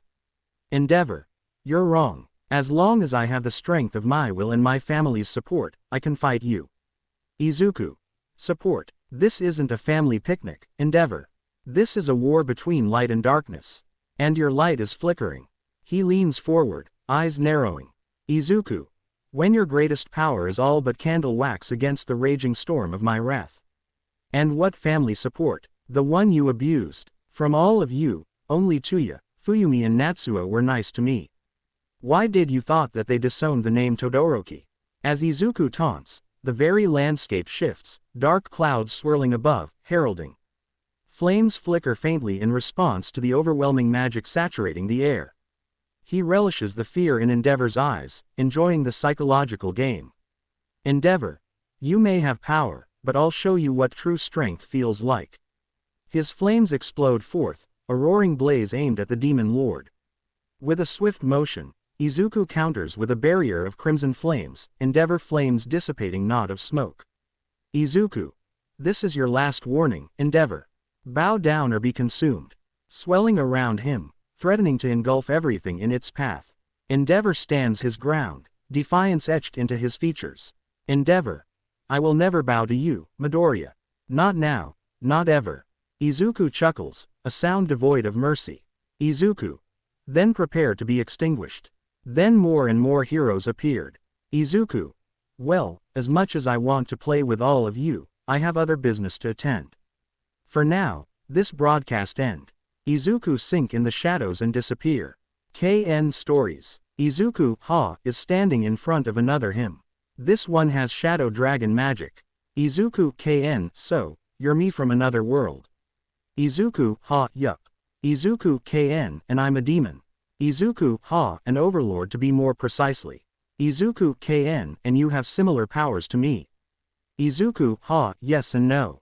I do have shadow powers, but since I'm a demon, I have more demon powers like flames and deal. Izuku, KN, deal. Izuku, I'm a deal maker. I give people what they want in exchange for something insignificant. Izuku, KN, what? Izuku, eyes become radio static their souls. Izuku, KN, was shocked of this power, but then grinned. Izuku, KN, in that case, I know the perfect person who'll make a perfect deal. Izuku, let me guess. It's Izumi from your world. She's having OFA. Izuku, KN, how did you? Izuku, that's simple. Izumi from my world also has OFA and she'll die. Izuku, KN, then you know what you have to do. Izuku, smile widely, of course my friend. Well, I have to go. Izuku, sink in the shadows and disappear. Meanwhile at the Yagi residence. Izumi, KN, was a mess. She didn't sleep at all. Ever since she find out about her fate, she blamed Izuku, KN, for this. She was too prideful to ask the magic users to help her. Now she was punching the pillows and cursing Izuku, KN, name, blaming him for her fate. Izuku, then appeared from its shadows. Izuku. Izumi, my dear. You look like an absolute mess. Izumi looked and saw Izuku, and confused him for Izuku, KN. Izumi. You. She launched at him, but Izuku, just summoned some tentacles to trap her. Izuku, are you going to listen? Izumi. What do you want, Deku? Izuku. I haven't heard that in a while. My dear, I believe you confused me. Let me introduce myself. I'm Izuku Midoriya, the Overlord Green Demon and ruler of a portion of the Pentagram City. Izumi. You're not the Deku I know. Izuku pat her head. Izuku. How smart you are, my dear. And the reason why I'm here is to save you. Izumi. Save me, is this some kind of joke? Izuku. Do you think I'll be joking? As a demon, I can literally remove the curse of OFA and make you stronger. Izumi. Then what are you waiting for? Make me stronger to get ready to take my revenge. Izuku. So, do we have a deal? Izuku's hand started to glow green. Izumi took it without a second thought. Izuku. Perfect. Now pull the contract sign here. Izumi snatched the pen out of Izuku's hand and immediately signed. Then she rushed to Izuku, KN, home with a smirk on her face. Izuku, sink in the shadow and appear next to Izuku KN. Izuku KN, it's done. Izuku, yup. She didn't even thought about what I gained from her. Izuku KN, what did you expect? She's All Might daughter. Then the door was destroyed. Izuku, sink in the shadow because he didn't want to ruin the surprise. Izumi KN, Deku. Izuku KN, Izumi, what do I own the surprise? Izumi KN, I'll make you pay for what you've done. I got stronger and I'm no longer dying from OFA. Izuku KN, sigh. She charged at him, but Izuku KN just summoned Shadow's tentacles which caught Izumi KN. She struggled to get free, but no avail. Izuku KN then threw her into the walls, floor and ceiling. Then when Izumi KN was on the ground, her wounds started to be healed. Izumu KN, I don't understand. I was supposed to be more powerful and beat you up. Why can't I? Izuku, appear from the shadows. Izuku, that's simple. You're still weak. Izumi KN, what? Izuku did you really think that you'll be a match for my friend or me? Even with the boost from me, you're no match for either of us. Izumi KN, you tricked me. Izuku, number. I did give you more power to remove the curse. And now your soul belonged to me. Izumi KN, what? Izuku did you really think that I'll give you everything for nothing? The payment was your soul. You should have read the contract before you signed it. Izumi KN then saw how Izuku KN was smiling, indicating that he knew about it. Izumi KN, you knew. Izuku KN, of course I knew. This was all part of our plan. Izumi KN, you bastard. She charged at him, but then a green metal chain appeared on her neck. Izumi KN, shocked what the GGGGGAAAAAHHHHH. Izumi KN looked at her leash and saw Izuku having the other end of the chain wrapped around his cane. Izuku if you ever try to hurt my friend his horns grow bigger I will tear your soul apart fingers become claws and started to scratch the wall and broadcast your scream Izuku grow in size for every other disrespectful wretch who dare to disobey my orders. Izumi KN, shaking in fear understood. Izuku revert back to its original state lovely. Izuku then spin his cane. Izuku good talk, my dear. Always nice to catch up. Look at Izuku KN, well, I have to go, my friend. Now that I own her soul, she won't try anything to you. Izuku KN, thanks. Izuku no problem. It was my pleasure. He then opened up a portal and goes back to his world. No one pav. Izuku opened a portal to Earth and goes through it. He wants to pay a visit to the one who keep attacking the heroes. Tracking them is easy for him. Just follow the reek of failure. Meanwhile, Tamura break another glass in his anger. Tamura. Damn you Stain. Damn you green demon. Damn with all of you. From the shadows, Izuku lurked towards him.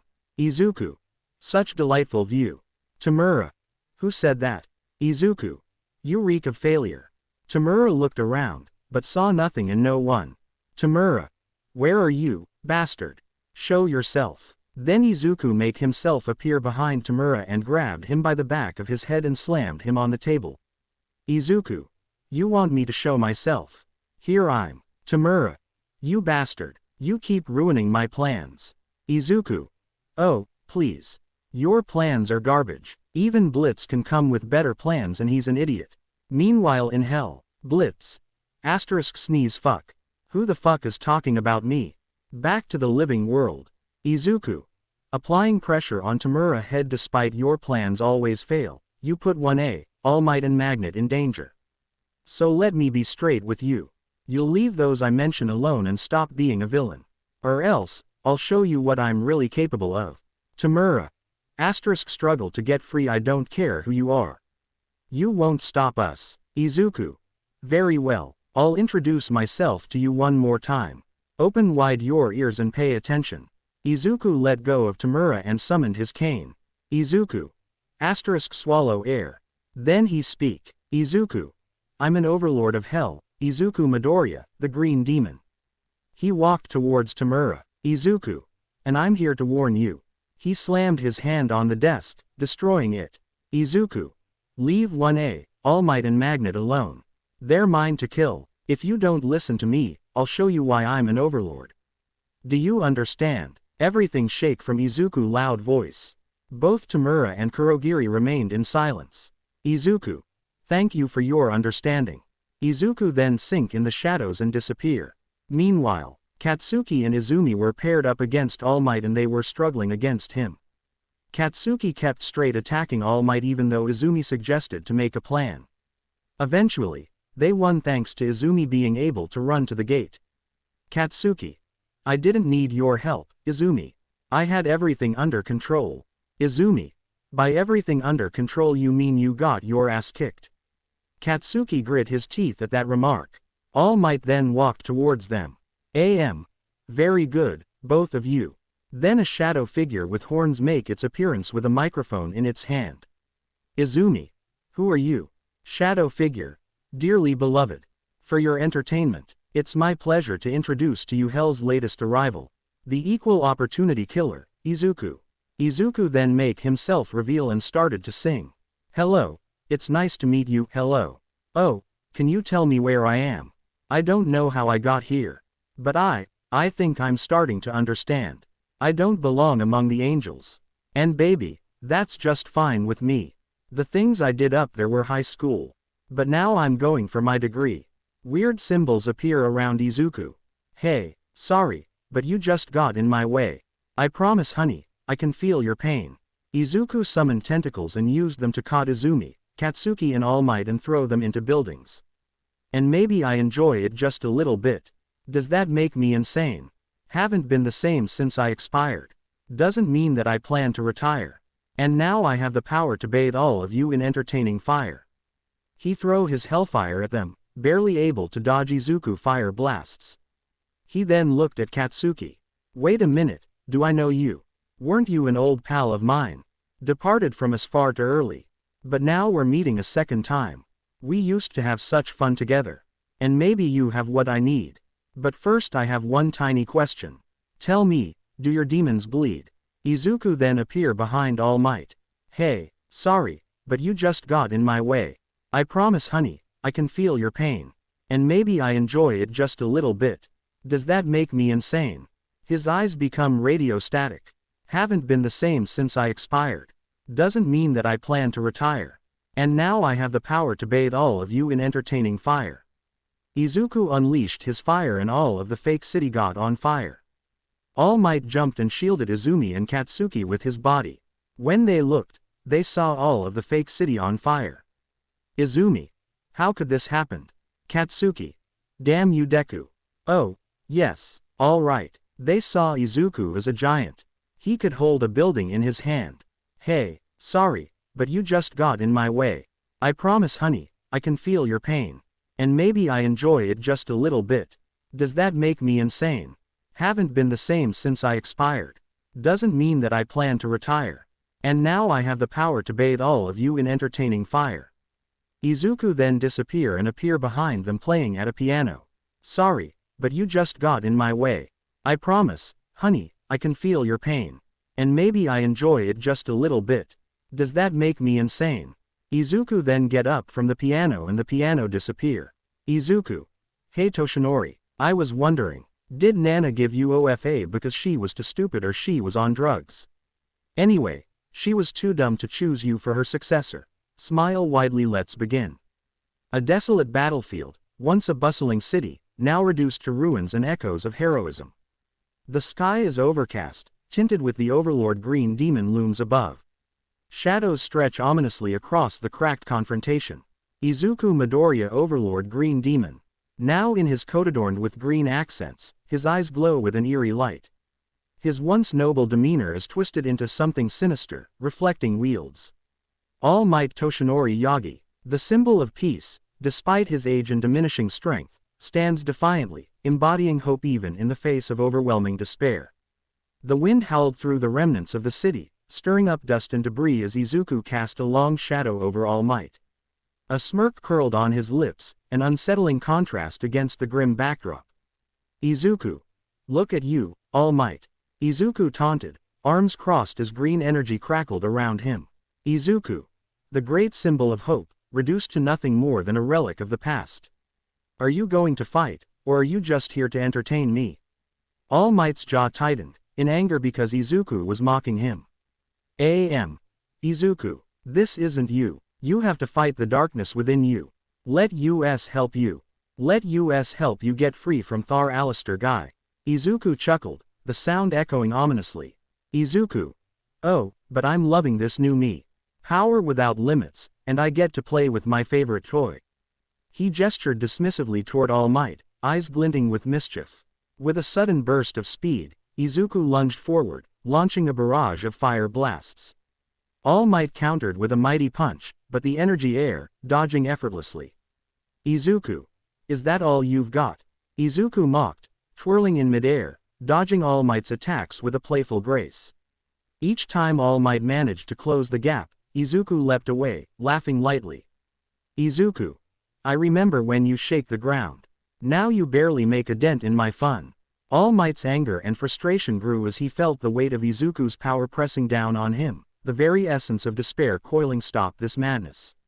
Izuku. We can save you. Izuku landed elegantly, crossing one leg over the other as he tilted his head, feigning innocence. Izuku. Save me. Oh, you're so naive. Why would I want to be saved when I can rule? He extended his arms wide, green flames flickering at his fingertips. Izuku. Imagine it. A world under my control, no heroes, no villains, just me. He summoned a massive wave of flames, crashing it down towards All Might, who struggled to hold firm against the force. All Might gritted his teeth, channeling every ounce of his remaining strength. Even if it costs me everything, I will bring you back, Izuku. With a roar, All Might pushed through the onslaught. The air exploded with energy as he unleashed a devastating blow, only for Izuku to sidestep effortlessly, laughing as he sent a wave of flames back at All Might. Izuku. Try harder, old man. He jeered, reveling in the power he commanded. Izuku. This is just a game to me. You think you can win. As the dust settled, All Might remained standing, determined but weary. The fight was far from over, and as Izuku prepared for another round. Remember, Izuku. All Might called out, steadying himself. You still have a choice. Don't let the darkness consume you. He paused, the momentary conflict visible in his glowing eyes. But just as quickly, his laughter returned, sharper than before. Izuku. Choice. What do I need to choose when I am an overlord? All this power coursing through my veins. And with that proclamation, the green demon charged again, the tension alive in the air as the battle raged on, a clash of ideals, with the fate of their world hanging delicately in the balance. In this moment of chaos, both hero and demon must confront not only each other but the shadows lurking within their hearts. Time skipped thanks to Kurumi. Izuku was holding All Might, Katsuki and Izumi with his tentacles. Izuku summoned his axe and looked at Katsuki while smiling. Do you like my axe, Katsuki? I used the same axe on Tsubasa a few weeks ago. Such good entertainment. Don't you think it will be fitting for All Might to die by the same axe? Izuku walked towards All Might while smiling. Izuku. You know, I just gotta say, that you might not have a lot of time to waste. So lose that long face. None of us are here to stay. So treat every day like it's a holiday. Until the day you slip away. Izuku got ready to bash his axe into All Might's skull. Izuku. Say hi to Nana from me, Toshinori Yagi. Izumi. Begging while in tears. Oni-chan, please stop. This isn't you. Katsuki. Deku. Don't you dare. I'll kill you if lay a finger on All Might. The moment Izuku was ready to bash All Might head, a bullet fly by and destroyed Izuku axe. Then another and ripped a piece of Izuku coat. Izuku L. Looks like you finally come. From the gates of Fake City, Nezu along with the rest of the teachers came. Nezu. It's over, Green Demon. Your villainy stops here. Your radio broadcast is stopping now. Izuku. Have to disagree with you there, homunculus. But it is ending this broadcast. Then Izuku sink in the shadows and disappear. Unknown meat shop. A bustling market in a quaint town, illuminated by the golden hues of the setting sun. Stalls filled with vibrant produce, meats, and various local crafts surround the main square. The air is rich with the aroma of spices and freshly cooked food. Izuku, known in the shadows as the Overlord Green Demon, had long mastered the art of disguise. With a blend of carefully crafted illusion and subtle allure, he transformed from the powerful figure feared by many into an unassuming civilian, an average young man in simple clothes, with tousled green simple. Procure some venison for his friend Alistair, a peculiar but kind-hearted figure who had been craving the delicacy for weeks. As he wandered through the market, Izuku the normalcy of it all. Shoppers chatted animatedly, children laughed, and vendors called out their wares, creating a symphony of everyday life. Yet beneath this facade, Izuku's senses were heightened, ever vigilant for threats lurking in the shadows. He meandered through the stalls, finally arriving at a rustic booth adorned with a sign reading, "The Butcher." The owner, a somewhat sinister grin, stood behind a counter laden with various cuts of meat. Izuku approached cautiously, aware that not everyone was as harmless as they appeared. "Butcher. Good evening." The butcher's voice boomed, garnering the attention of nearby customers. "Butcher. What can I do for you today?" "Izuku. I'm looking for some venison."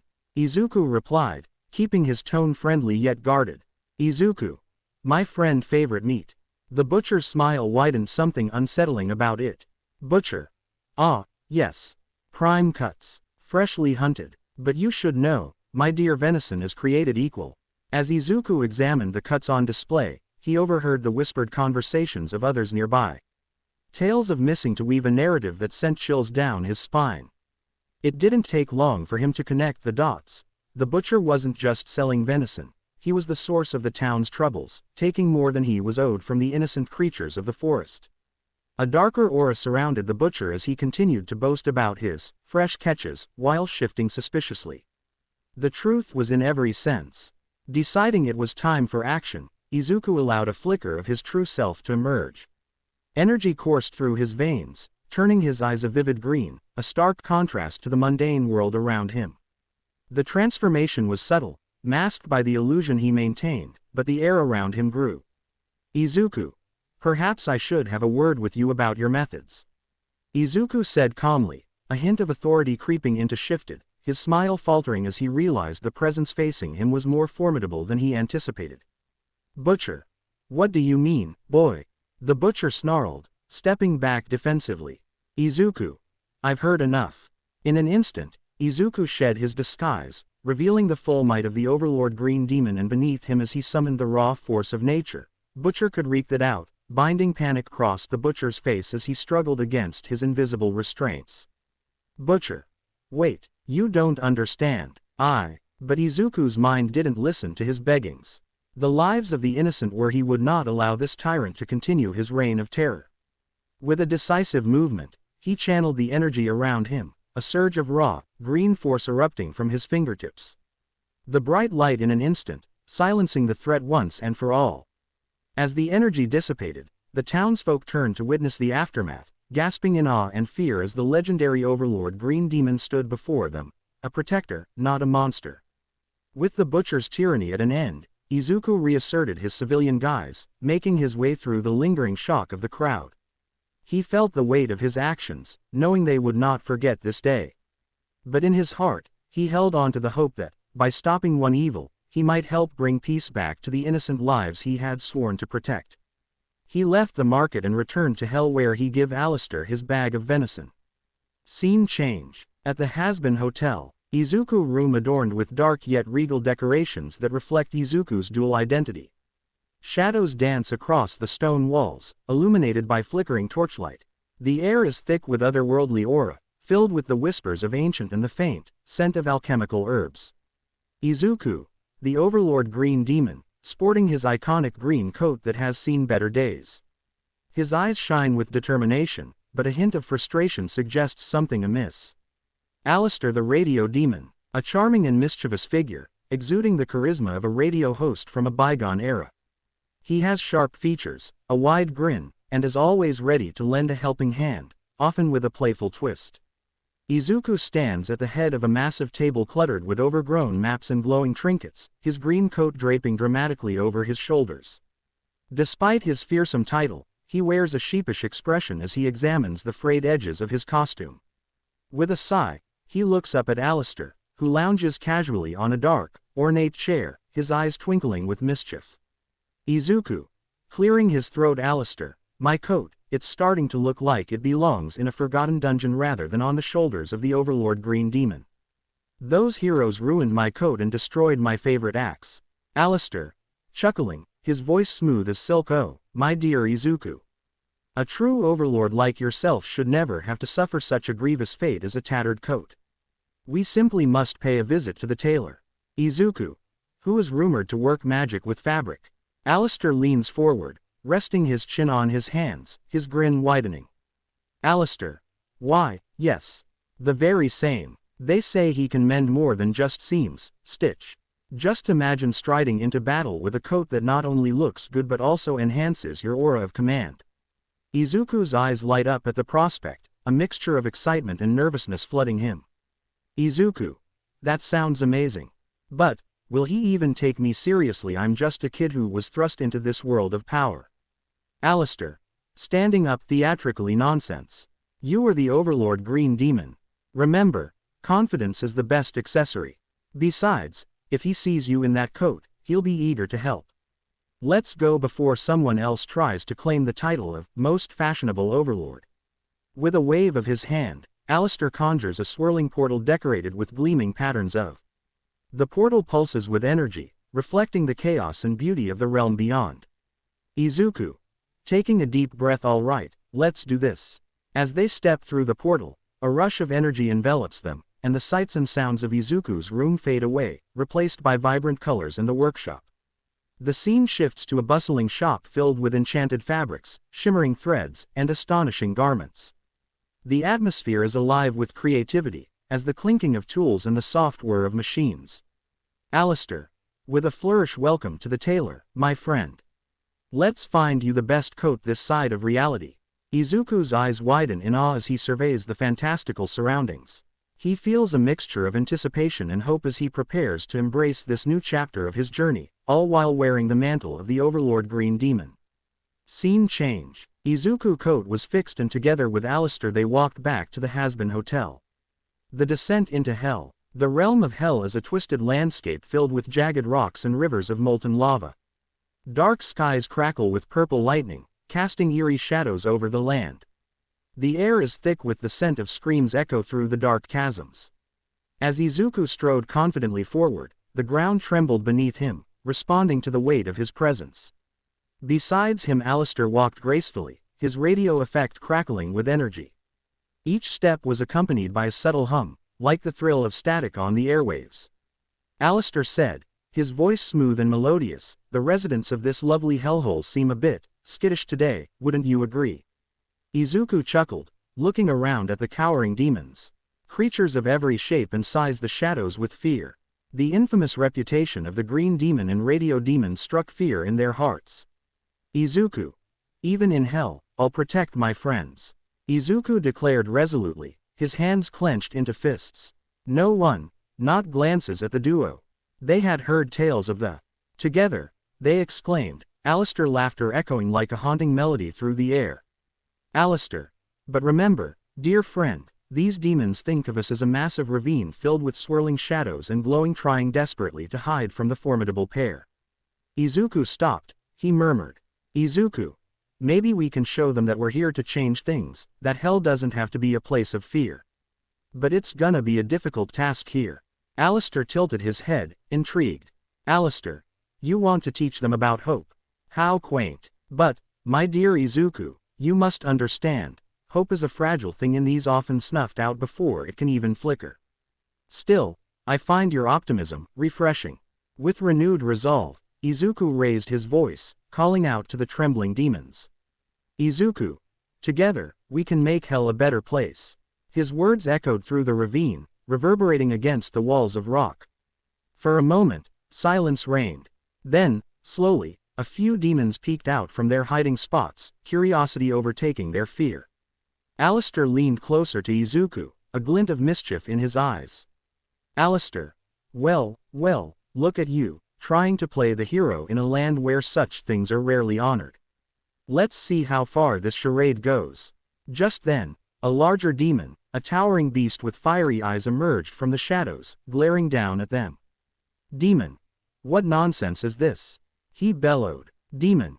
You think you can change hell? You think we'll listen to a child and a fool?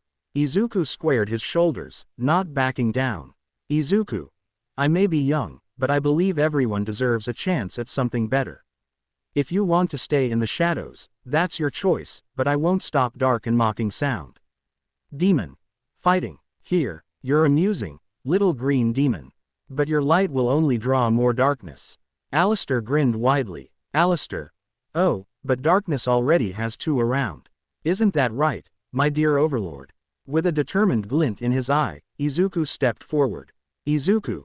Together, we'll forge a path. You're welcome to join us or continue as possible, even here.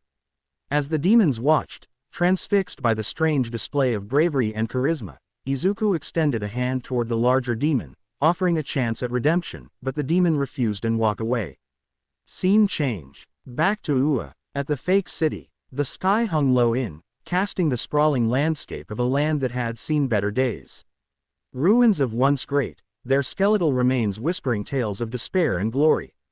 The air was thick with the scent of smoke and ash, remnants of Izuku's latest rampage. Back to hell, Izuku stood atop a jagged cliff, his emerald coat glinting fading light. The brutal aftermath of his recent conquests surrounded him. He could still feel through his veins from that last chaotic encounter, a thrill that never truly faded. G'd at him, his beloved axe had been destroyed in the heat of battle. With a heavy sigh, he checked the straps on his belt, ensuring his other weapons were secure. He couldn't very well go into his next conquest without a proper weapon. That's when he goes to Alistair. Alistair was notorious for collecting the finest weapons forged in the darkest corners of the world. If anyone could help him find a new axe, it was Alistair. He descended the cliff, his boots crunching against the gravel-like bones underfoot. As he approached the clearing where Alistair often lingered, the air shimmered static. Through the airwaves, smooth and charismatic. Alistair. Ah, there you are, my dear Izuku. Alistair stepping forth from the shadows, his grin wider than ever. His sharp, angular radio. Alistair. What brings you here, my friend, to my humble abode? Another round of chaos, or perhaps you're in need of something slightly more personal. Izuku chuckled softly, rubbing the back of his neck sheepishly. Izuku.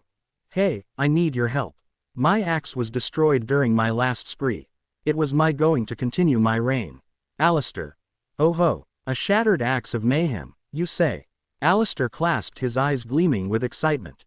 Alistair. Now, that sounds positively delightful. But we must replace it with something that will strike fear into the hearts of your enemies. Izuku nodded, feeling a surge of enthusiasm. Izuku. Exactly. I can't just have anything. It has to be perfect for the green demon. Alistair. Well then, follow me. Alistair becked path through the forest whispered secrets of his room, and shadows danced playfully along the sound of metal that seemed to hum with rows of bizarre the walls, swords that glowed with malevolent energy, shields, and, most importantly, axes. Alistair. Here you go, my friend. Alistair exclaimed, pushing aside several odd weapons to reveal a massive axe forged from a shimmering green material that fueled real glow. Alistair. This beauty is called the Axe of Verdant Fury, the very essence of nature's wrath, and channels it into every swing. With this in your hands, Izuku's, you can continue your fun. Izuku hands reaching handle. The moment he touched of power surged through him, igniting his as incredible. Izuku. I can already feel it. Alistair chuckled, clapping his hands together. Alistair. Oh, I knew you'd love it. Just imagine the devastation you'll unleash upon the world with this splendid weapon. Now go forth, my friend, and try your new axe of verdant fury. Izuku felt purpose. He turned to Alistair, gratitude shining in his eyes. Izuku. Thank you, Alistair. I won't let you down. As Izuku stepped back into the darkness of the world, the echoes of his laughter mingled sinister chuckle, chaos. The overlord green demon was ready to continue his vengeance. Back to Ua, Toshinori, Izumi and Katsuki are inside the infirmary. All three of them are covering in bandages and unconscious. The rest of 1A and Inko are with them. Inko. How bad they're. RG. They'll recover. But they need a full week of recovering and quiet. So please leave. The rest of 1A and Inko exit outside to leave them to rest. No one pav. A dense, mist-laden forest, where ancient trees tower overhead, their thick canopies filtering the sunlight into ethereal beams. The air is damp and alive with the sounds of rustling leaves and distant animal calls. The sun hung low in the sky, casting elongated shadows through the dense foliage of the forest. Here, within this labyrinth of towering trees and creeping vines, Izuku. His once heroic spirit had turned dark, fueled by an insatiable need for. Clad in his dark green suit adorned with jagged edges reminiscent of twisted branches, he moved with a silent grace, his the whisper of the wind. Strapped to his back was an enormous axe, its blade gleaming ominously hue, reflecting the very essence of his transformation. This weapon wasn't just a tool, it was an extension of his will, resonating with the shadows that danced around him. His target was Death Arms, a stalwart hero known for his immense strength and unwavering resolve. For Izuku, all he wanted was revenge. 10 months ago, he risked his life to save someone who doesn't deserve to live, and instead of at least some gratitude, this hero and the others scold him. But here, in this realm of darkness, Izuku would turn the tables. He crouched low, eyes sharp as he searched for any sign felt alive, each rustle and snap of a twig thrumming with tension. A sudden movement caught his attention, a flicker of red in the underbrush. It was Death Arms, determined, making his way cautiously through the thicket. Izuku's heart raced, not out of fear, but exhilaration. He steadied his grip on the axe, feeling its familiar weight in his hands. With a primal roar, he charged forward, the ground shaking beneath his feet as he emerged from the shadows. Izuku. Death Arms, remember me, he bellowed, his voice echo like thunder. The hero turned sharply, his face caught. "Da. Yes, I know who you are. And I'm sorry for my actions. But you've got to stop. You've fallen so far," he shouted, bracing himself as he prepared for the impending battle. In an instant, they clashed. Izuku swung his axe with a force that matched the fury of a tempest, the blade slicing through the air towards Death Arms. The hero raised his arms to block, the impact reverberating through the forest, sending shockwaves that rattled the leaves above. "Izuku. Your strength won't save you." Izuku taunted into something sinister, a haunting reminder of the boy who once desired to be a hero. Death Arms countered, pushing back with all his might, hammers against the green demon's reckless onslaught. "Da. You're still in there, kid.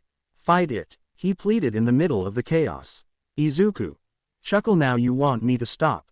Let me tell you something, idiot. All of my life, I was treated like a plague. Like trash. Whenever I tried to fight back or to defend myself, it was always my fault. This world pushed me to the breaking point. And now, when I have the power to have revenge, you want me to stop. Out of mercy for you." The forest became a battlefield, each swing of the axe accompanied by the crack of branches and the cries. Izuku felt the thrill of the hunt surge through him, a dark satisfaction mixed with the echoes of his former self. With a defiant roar, Izuku swung the axe downward once more, but the battle raged on, both within and without. In the end, Death Arms lay lifeless after getting the axe to the face.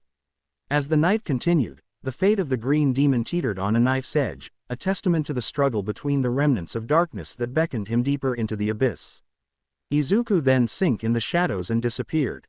The next day, news. Breaking news. The hero Death Arms was found dead in a forest. His corpse was full of axe wounds. One of the possible suspects is the green demon. Another clue was that on the corpse, a bouquet of daisies was found on Death Arms' chest. That's all for today. Meanwhile, Izumi and the rest watched the news on their phones. Hyoka hurt fall in her stomach. "Izumi. This is Oni-chan doing." "Mina. How can you be so sure, Izumi?" "Katsumi. Remember when I-chan jumped to save my brother 10 months ago?" "Denki. What about it?" "Shoka. After All Might saved the day, he was scolded by Death Arms and Kamui. Then they humiliated him on media." "Katsuki. So what? Deku killed them for some stupid reason like this." "Ejiro. For you, not. But for him, it was the ultimate humiliation. And now he killed them. And we're next." Scene change. Dimly lit underground poker room, adorned with old posters and flickering neon lights. The air is thick with tension, smoke curling from cheap cigars. A round table filled with poker chips, cards, and whiskey glasses sits at the center. Shadows dance along the walls as a heavy bass plays in the background. Izuku, clad in his green coat, his intense green hair glows subtly under the ambient light, giving him an otherworldly appearance. His emerald eyes, revealing his duality as both a hopeful child and a fearsome overlord. In front of him was a gang leader, Tony, the shark, Marino. A burly man with a scar running down his cheek, known for his ruthless demeanor. His intimidating presence fills the room as he sizes up his opponents. His right arm, Vinny, Two-Face, Russo. Slim and shifty, with beady eyes that dart around anxiously. Known for his dubious dealings, he constantly fidgets with his chips. His bodyguard, Leo, the Lion, Garcia. A muscular enforcer, silent yet observant. He watches every hand with a piercing glare, ready to pounce on any. The poker game begins, the tension palpable as Izuku takes his seat across from the mobsters. The table is adorned with piles of cash and expensive rings, each player eyeing their stakes with greed. Izuku shuffles the deck effortlessly, a smirk creeping onto his face. Izuku. Let's make this interesting. Each round, the winner claims a soul. Tony scoffs, his bravado evident. Tony. Souls, you think you can scare us with your little tricks. This is just a game, kid. Izuku. I'm not here to scare you. Izuku responds smiling, his voice low, and he glances at his cards, a confident grin spreading across his face as he notices he has a royal flush. All eyes are on Vinny, who tries to intimidate Izuku.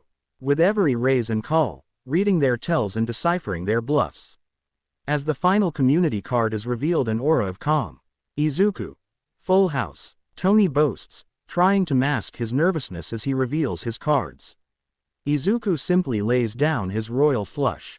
The air grows thick with disbelief before upon him. Izuku.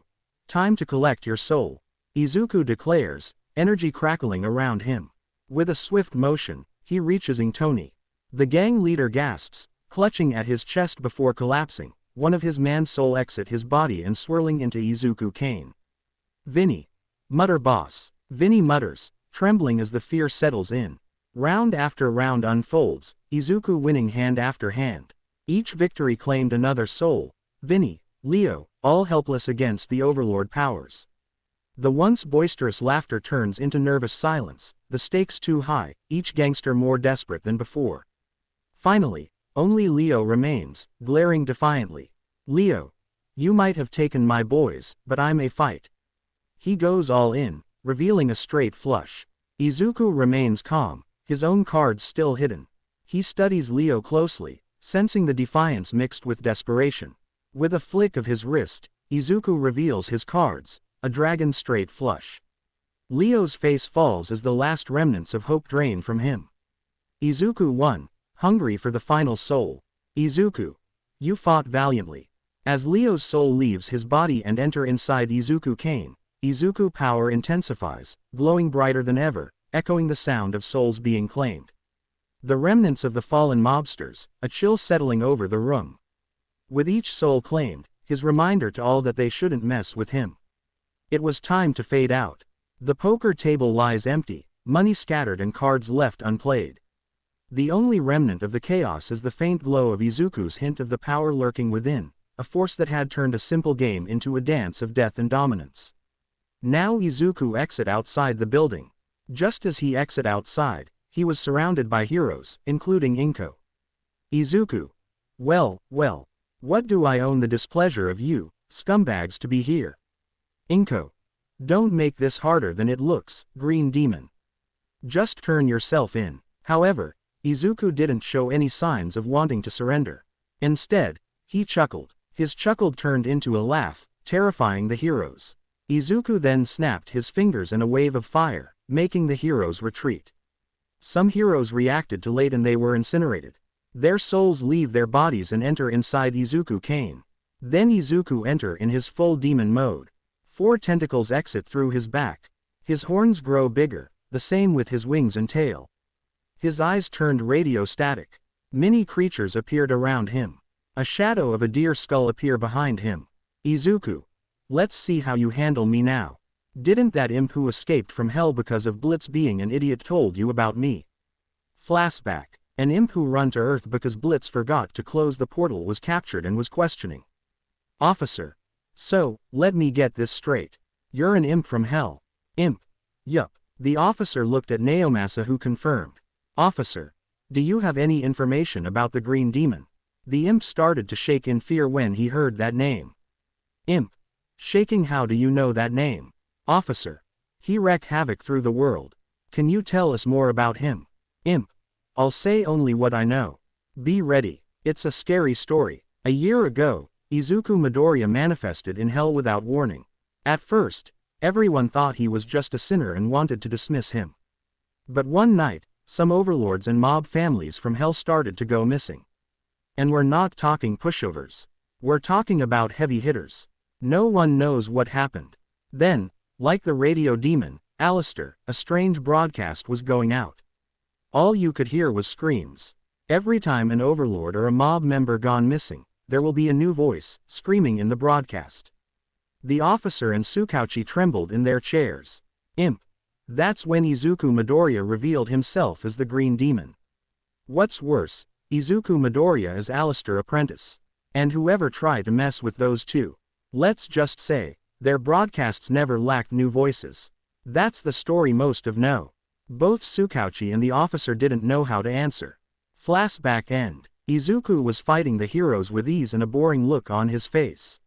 Most of them were dead by the mini creature Izuku summoned. Others were ripped to pieces by Izuku tentacles. Izuku.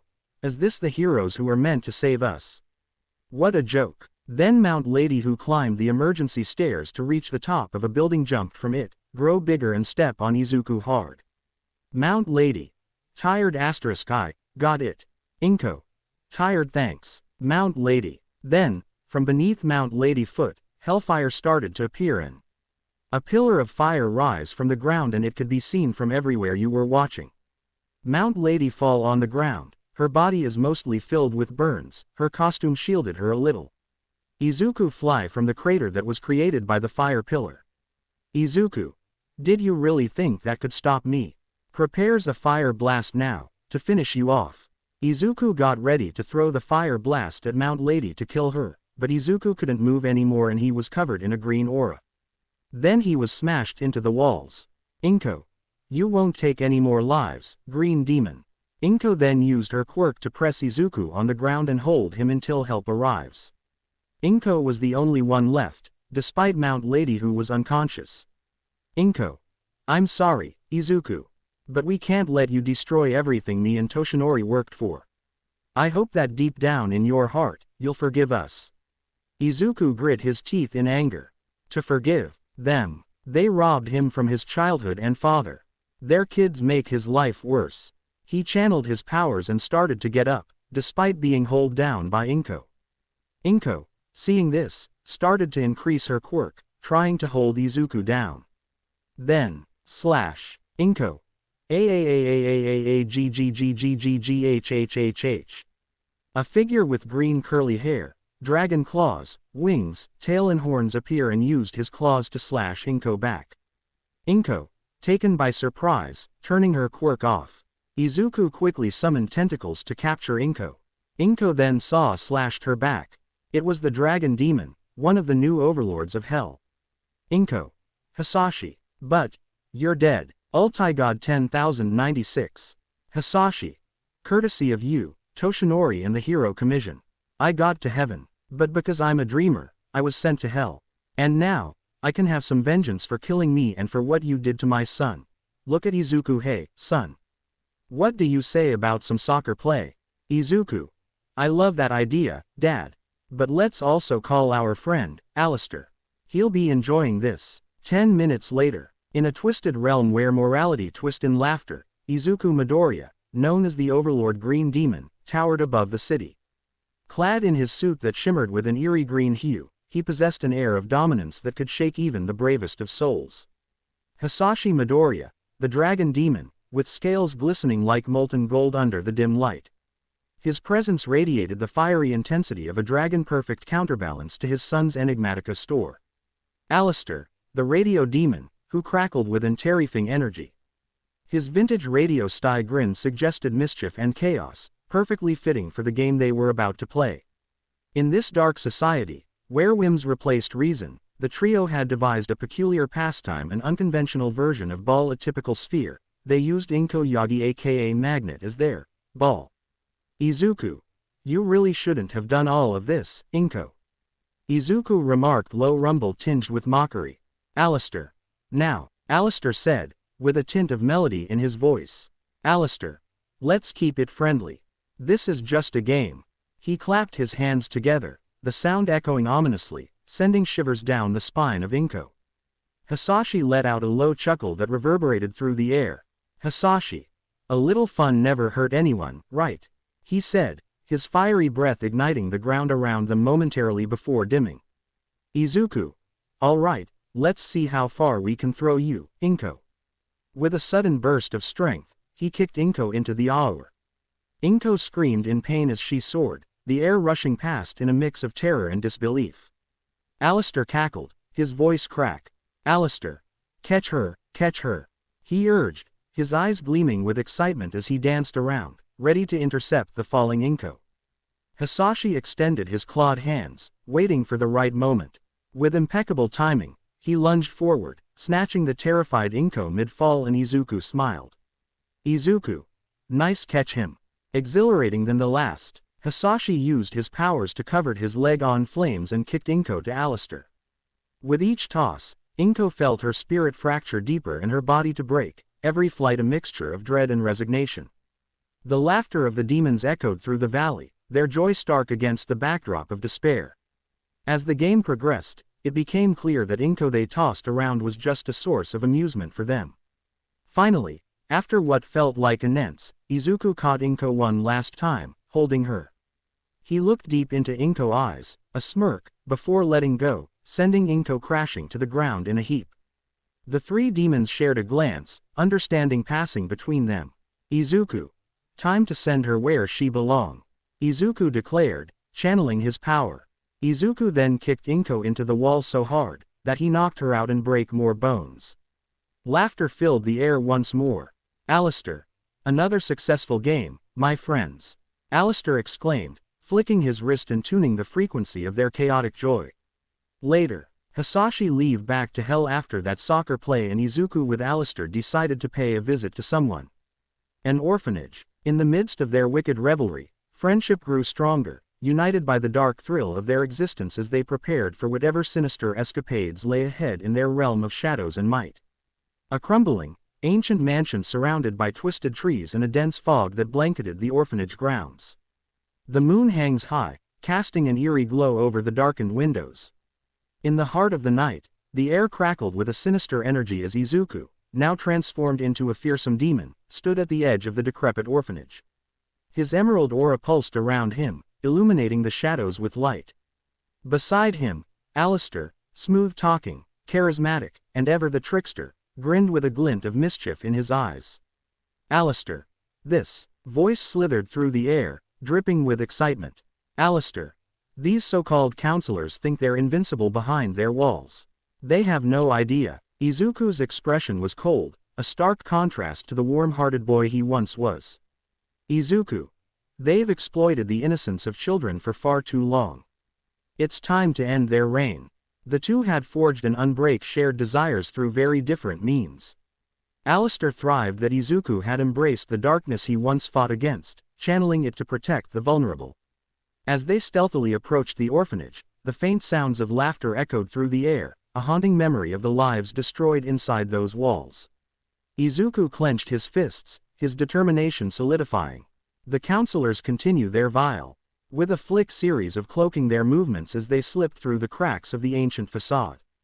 The duo navigated the dimly lit hallways, where whispers of desperation. Izuku. First stop, the head of the mastermind behind the abominations. They found themselves door, heavy with the weight of secrets long buried. Izuku's heart raced, knowing behind it lay the architect of the horrors inflicted upon innocent children. With a nod from his friend, he kicked the door open, revealing a dimly grotesque photographs and schematics detailing inhumane experiments. The head counselor, a crooked and a devilish smile, turned in surprise. HC. What is the meaning of this?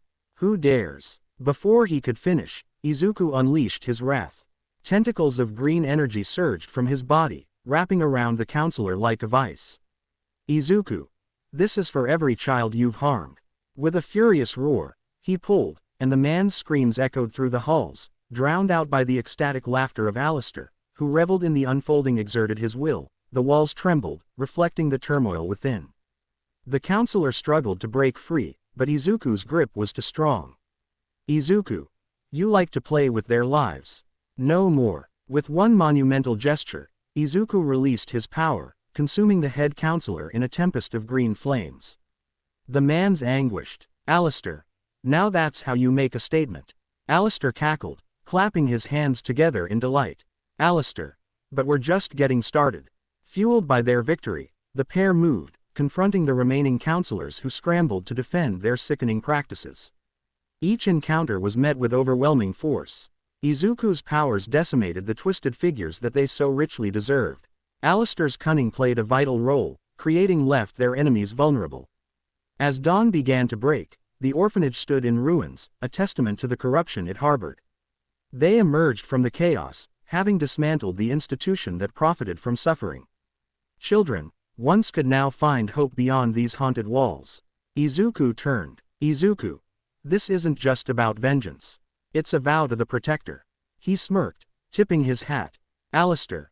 Well then, my dear overlord, a new order. One that won't tolerate this madness any longer. With the dawn breaking behind them, casting rays of light on the devastation they left behind, Izuku stepped forward, a guardian for those lost in the shadows. Tomorrow, Izumi and the rest of 1A are going to a place called Training Camp. Now Izumi and the rest of 1A are fighting Earth monsters. They destroyed another monster. Such weaklings we have here. 1A tense up when they heard that voice. Then they saw on one of the tree Izuku as a shadow smiling at them. Izuku. You called yourselves strong and yet I could incinerate this whole forest with a snap of my fingers. Talk about weak and I see you.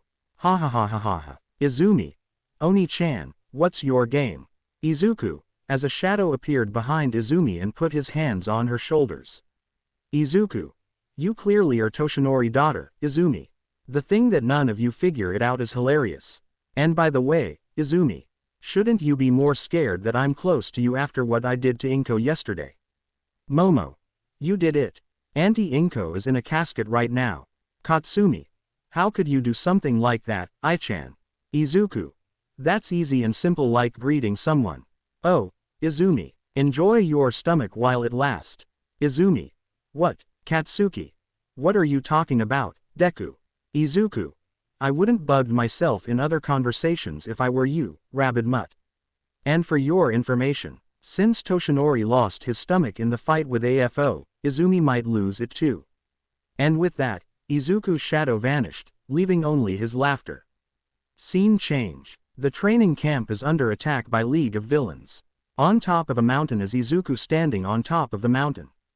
Izuku. They didn't listen to my warnings. Time to show them what happened when you mess with the green demon.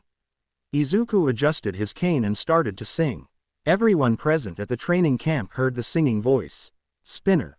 What's this? Spinner then got a kick in the face by Mandalay. Izuku appeared in front of 1A extra class for those who failed the practical exam. Mina, Sato, Ejiro, Honta and Denki. Ding dong. I know you can hear me. Open up the door. I only want to play a little. Ding dong. You can't keep me waiting. It's already too late for you to try and run away. Eraserhead then saw Izuku at the window. I see you through the window. Our eyes are locked together. I can sense your horror. Though I'd like to see it closer. Izuku then made himself appear through the halls and started to walk. Ding dong. Here I come to find you. Hurry up and run. Let's play a little game and have fun. Ding dong. Where is it you've gone to? Do you think you've won? Our game of hide and seek has just begun.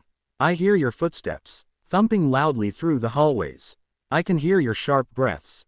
You're not very good at hiding.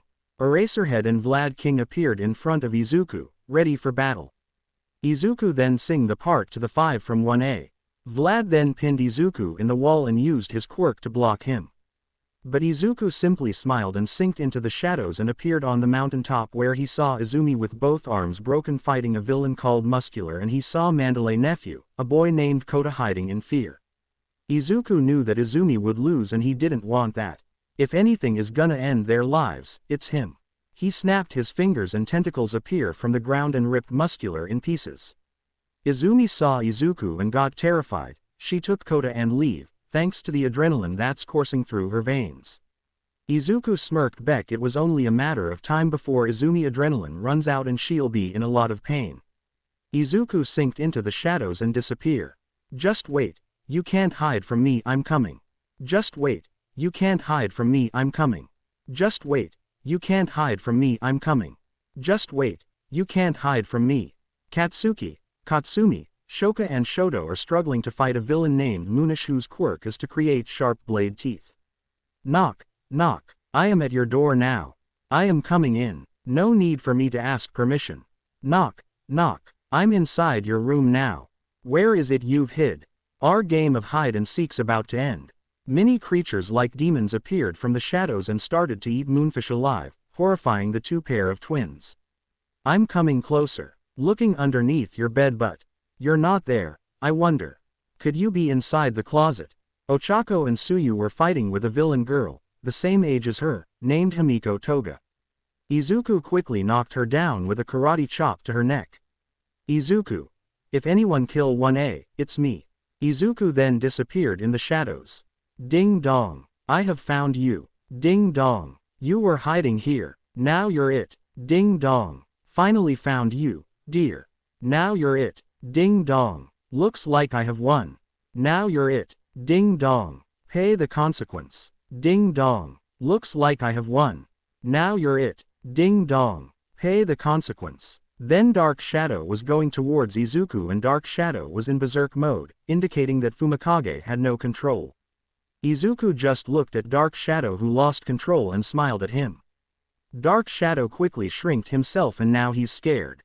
The training camp attack was over. From 1B, a few were injured, but nothing serious. From 1A, Ochako and Tsuyu were injured by Toga who managed to escape after Kurogiri teleported her along with the rest of the league who were alive. Mustard was captured. Muscular and Moonfish were killed. Momo had a small injury on her forehead. Fumikage also had small injuries. Shoji had a cutted arm, but fortunately for him, it was a duplicate.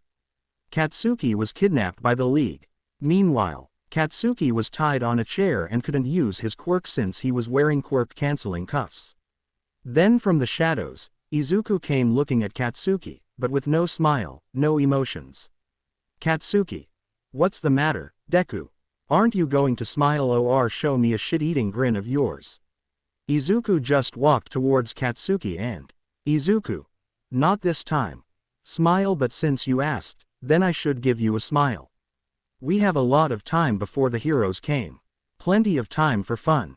Izuku continued to punch Katsuki face again and again and again. No one pav. Izuku is seen walking through the streets of hell. Many demons are running from its path in fear. Then he encountered Verosuka and Vortex. Izuku. Hello, my dear. How are you doing today? Verosuka. Oh, great. It's you. Whatever Blitzo tell you to do, it won't work on me. Izuku appeared behind her and put his hands on her shoulders. Izuku. My dear, I deeply apologize for my behavior at that day 6, but I was on my job. I hope you're not mad. Verosuka. Okay, fine. I won't be mad at you. But why are you working with that dickhead? You're the Overlord Green Demon. Izuku. Simple. I can combine two things I love. Vortex. What are those? Izuku. Easy money and killing. Besides, sometimes I wish to gut Blitz open. His horse thing got worse. Vortex. You said about that day you were on the job. But what about when you throw me at the party? Izuku. You kinda asked for it. Vortex. What did I do? Izuku. Not only you're dense, but also idiot. Vortex. What's that supposed to mean? Verosuka. What he meant is that girl Hellhound. Vortex. Luna. Izuku. Yes, Luna. She had a crush on you and you didn't even knew it. And you didn't even pay attention at the party and you asked why did I throw you that day. Vortex. Oh, now I feel like a douchebag. How's Luna doing? Is she okay? I don't want to make her feel bad. Izuku. She's fine now. She's in a relationship with her boyfriend. Vortex. Really, who's her boyfriend? Izuku. You're looking at him. Scene change. Izuku and Luna were on a date and Luna was having troubles with what she was trying to say. After a few attempts, she make courage to speak. Luna. I want little kisses for dumb and mundane reasons. I want to kiss every day. From dawn to dusk. Scene change. Izuku was at a date with Octavia at a restaurant where Izuku got some venison and Octavia got some fried rats. Octavia. So, you meet with others variants of yourself. Izuku. I know it sounds crazy. But it's true. Octavia. Don't worry, I know it's not crazy. Dad always told me about the multiverse theory. So, what are the others variants of yourself? Izuku. Well, for one, you're in that world too and so many from this world. Octavia. Really? Izuku. Yes, but all of you are humans with quirks, not demons or Gertia. Octavia. That's interesting. How are the others? Izuku. Well, if I had a hell dollar for every time a variant of myself is a jackal with a gem called the Phantom Ruby, I'll have 3 hell dollars, which isn't much, but it's weird that there's 3 worlds that happen this way. There's also worlds where I'm a literally skeleton. Me. Cough asterisk KN stories sans stories. Izuku. There's worlds where I'm a dragon. Octavia listened intrigued as Izuku told her about the multiverse. Scene change. Izuku is on top of UA and his radio tech appeared. His broadcast started. Izuku. Welcome everyone to a new broadcast. With you as your lovely host, Izuku Midoriya, the Green Demon. Today we're talking about UA and their terrible job. Everyone was wondering about what he said. Izuku. UA is the best hero school in Japan and yet they failed multiple times. At the USJ, at the sport festival, at the practical exam and the training camp. I love to see those loathing idiots fail spectacularly. Such good entertainment. Izuku then started to sing. Verse 1. Oh, welcome to this daunting hell that I call home, da, da, da. A feast of horrors only breaks if you have a soul, hey. I can do this all my life, feels right. I can't change, but should sin feel light or carried by this weight? Your souls will all be mine, da, da, da, da, da. A great exchange. This radio survived, da, da, da, da, da.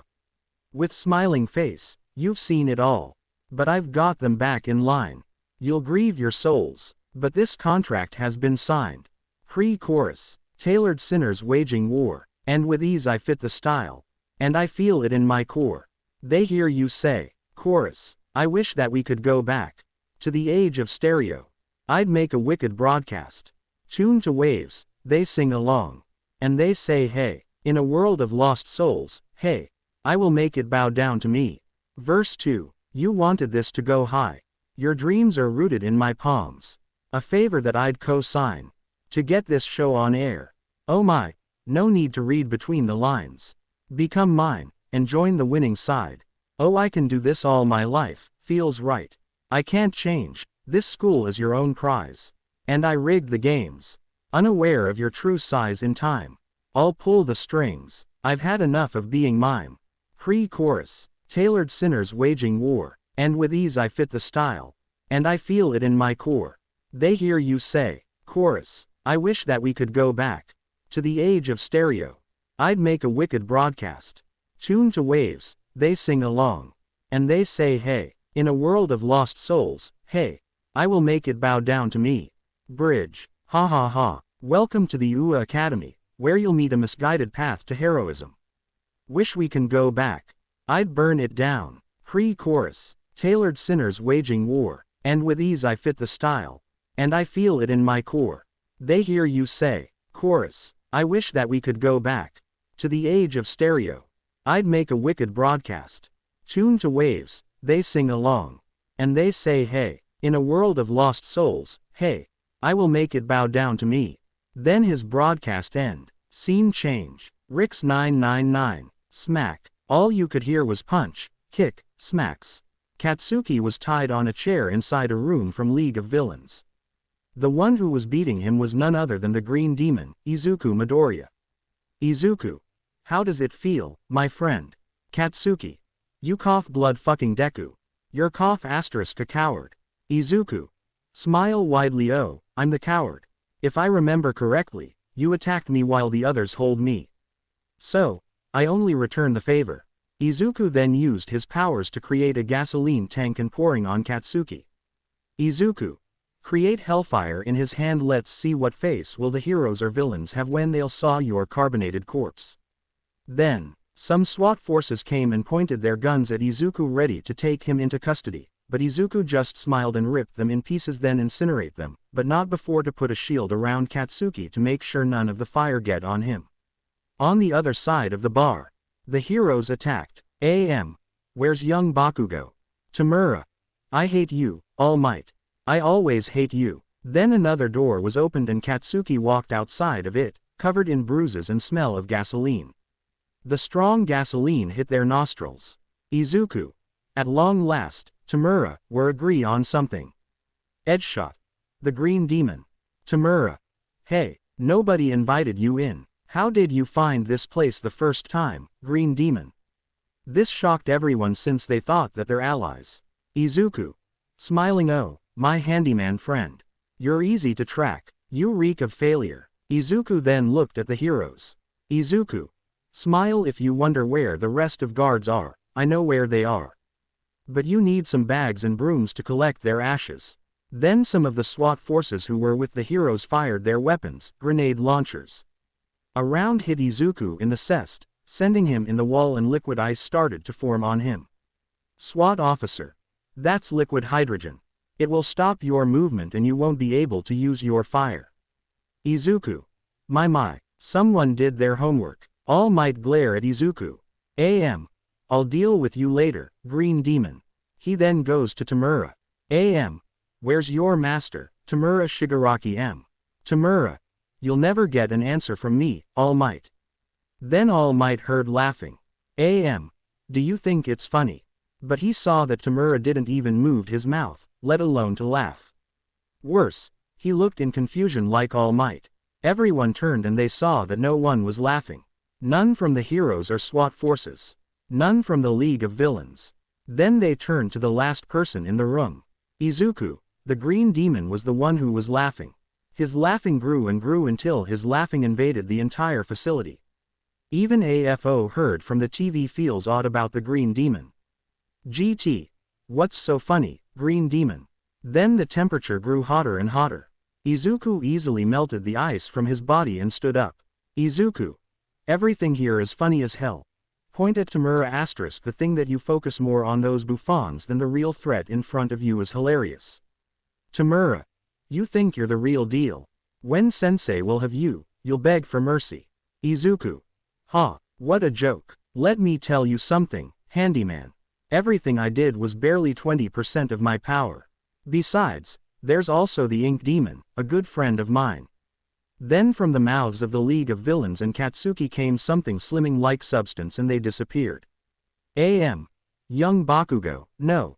But it was too late, Katsuki disappeared as well. Izuku. How unfortunately for you, heroes. Then creatures like the one from USJ came and started to fight the heroes.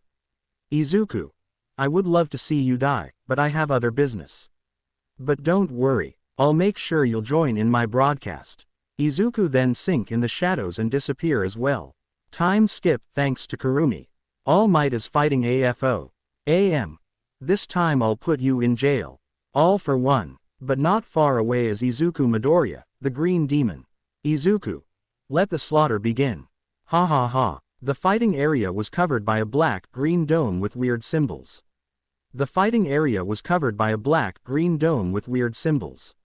AFO. What's this? Where this dome come from? Then they heard some footsteps and Izuku came. Izuku. AFO. Number 1 villain, next to die. AFO. Who are you, Green Demon, and why did you interfere with my fight with All Might? Izuku. Izuku Midoriya. Pleasure to meet you, quite the pleasure. I'm about to end your fucking life. Hit the ground with his staff. Izuku then looked at All Might. Izuku. Don't worry, All Might. You're next. S son, please. You don't have to do this. AFO. Oh, son. I never thought that All Might had a son. Izuku. I'm not his son. Never his. AFO. Tell me more. Izuku. What's the point of telling that to a deaf man? AFO didn't like that tone and get his quirks ready. Izuku. Let's get started, Fossil. Thought, although Alistair is way older than you. The horizon, casting an eerie green glow over the desolation that surrounded them. Crumbling buildings created jagged silhouettes against the sky, remnants of a world once full of life and color. In the center of the devastation stood Izuku, the Overlord Green Demon, a figure cloaked in dark emerald coat that shimmered ominously in the fading light. His eyes glinted with a wild energy, revealing a mix of confidence and mischief. Across from him, All for One AFO, the infamous villain and master manipulator, loomed tall and menacing. His presence radiated malice, yet he was visibly unsettled by the transformation of his longtime rival. Izuku. Oh, AFO. You should have known better than to face me. Look at this kingdom of despair, you. With a flourish, Izuku summoned swirling tentacles of green energy that danced around him, like playful spirits' delighted breath, and began to sing in a mocking tone, the melody echoing through the ruins. Izuku. In shadows deep, where villains creep you'd win, but look who's here to reap. With every scheme, you plotted and dreamed. But today, dear AFO, your plans are deemed. AFO's expression darkened as he felt the surge of Izuku's powers and the mocking tone he used on him. For every vicious quirk he had, Izuku now wielded the powers of a demon, becoming a demon as well. Izuku continuing his song, unfazed. Oh, how the mighty have fallen, oh yes indeed. Your darkness cannot extinguish my righteous creed. With demonic powers as my sword by my side, he twirled with the grace of a dancer, the energy congealing into a massive punch that made contact with AFO face. With a laugh filled with both joy and defiance, Izuku launched the attack toward AFO, who barely managed to raise a hand to defend himself. Izuku. Still singing, as the blast approached. So come now, Alvgot. Your power is waning, your hope's in the quirks, but you'll never steal heart. And that's why, old man, you'll collided with my powers. The force of waves blasted through the ruins, sending debris flying. Izuku. You got cocky thinking that you'd never be dead. Until All Might defeated you like. So no head, you'll need more than your quirks. If it's me that you're fackin', I'll broadcast your death. On the radio station, AFO gritted his teeth, feeling the sting of defeat creeping him from his insides. Izuku. Ever the tease, what's wrong? Is the Overlord Green Demon too much for you? You were the one playing God, and now look where it's led you. As the dust settled, AFO staggered but kept his defiant posture. His hatred burned with fury, but deep inside, there was a flicker of doubt. Was the Overlord Green Demon truly untouchable? AFO. Smirking despite himself. You think this changes anything? You're still just a child playing. Izuku. Grinning wide-o, but even children can change the world. And trust me, AFO, this throne isn't for you anymore. With that, he summoned more tentacles, ready for the next clash, determination surging within him. As the sound of his laughter echoed amidst the ruins, it mingled with the fading light of day. A desolate crumbling previous clash between heroes and villains.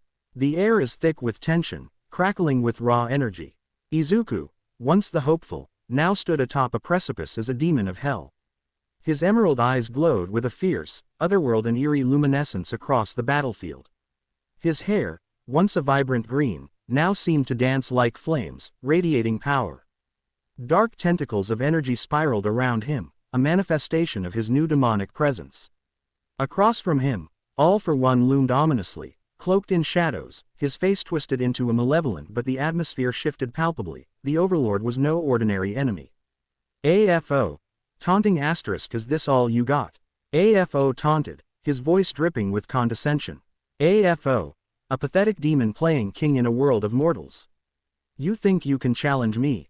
Izuku's expression remained calm, but a deep roar echoed in his heart, igniting the dormant power within him with dark energy that swirled in intricate patterns. Izuku. I am not just anything. Izuku replied, his voice a harmonious blend of his original self and the resonant, powerful cadence of the Overlord.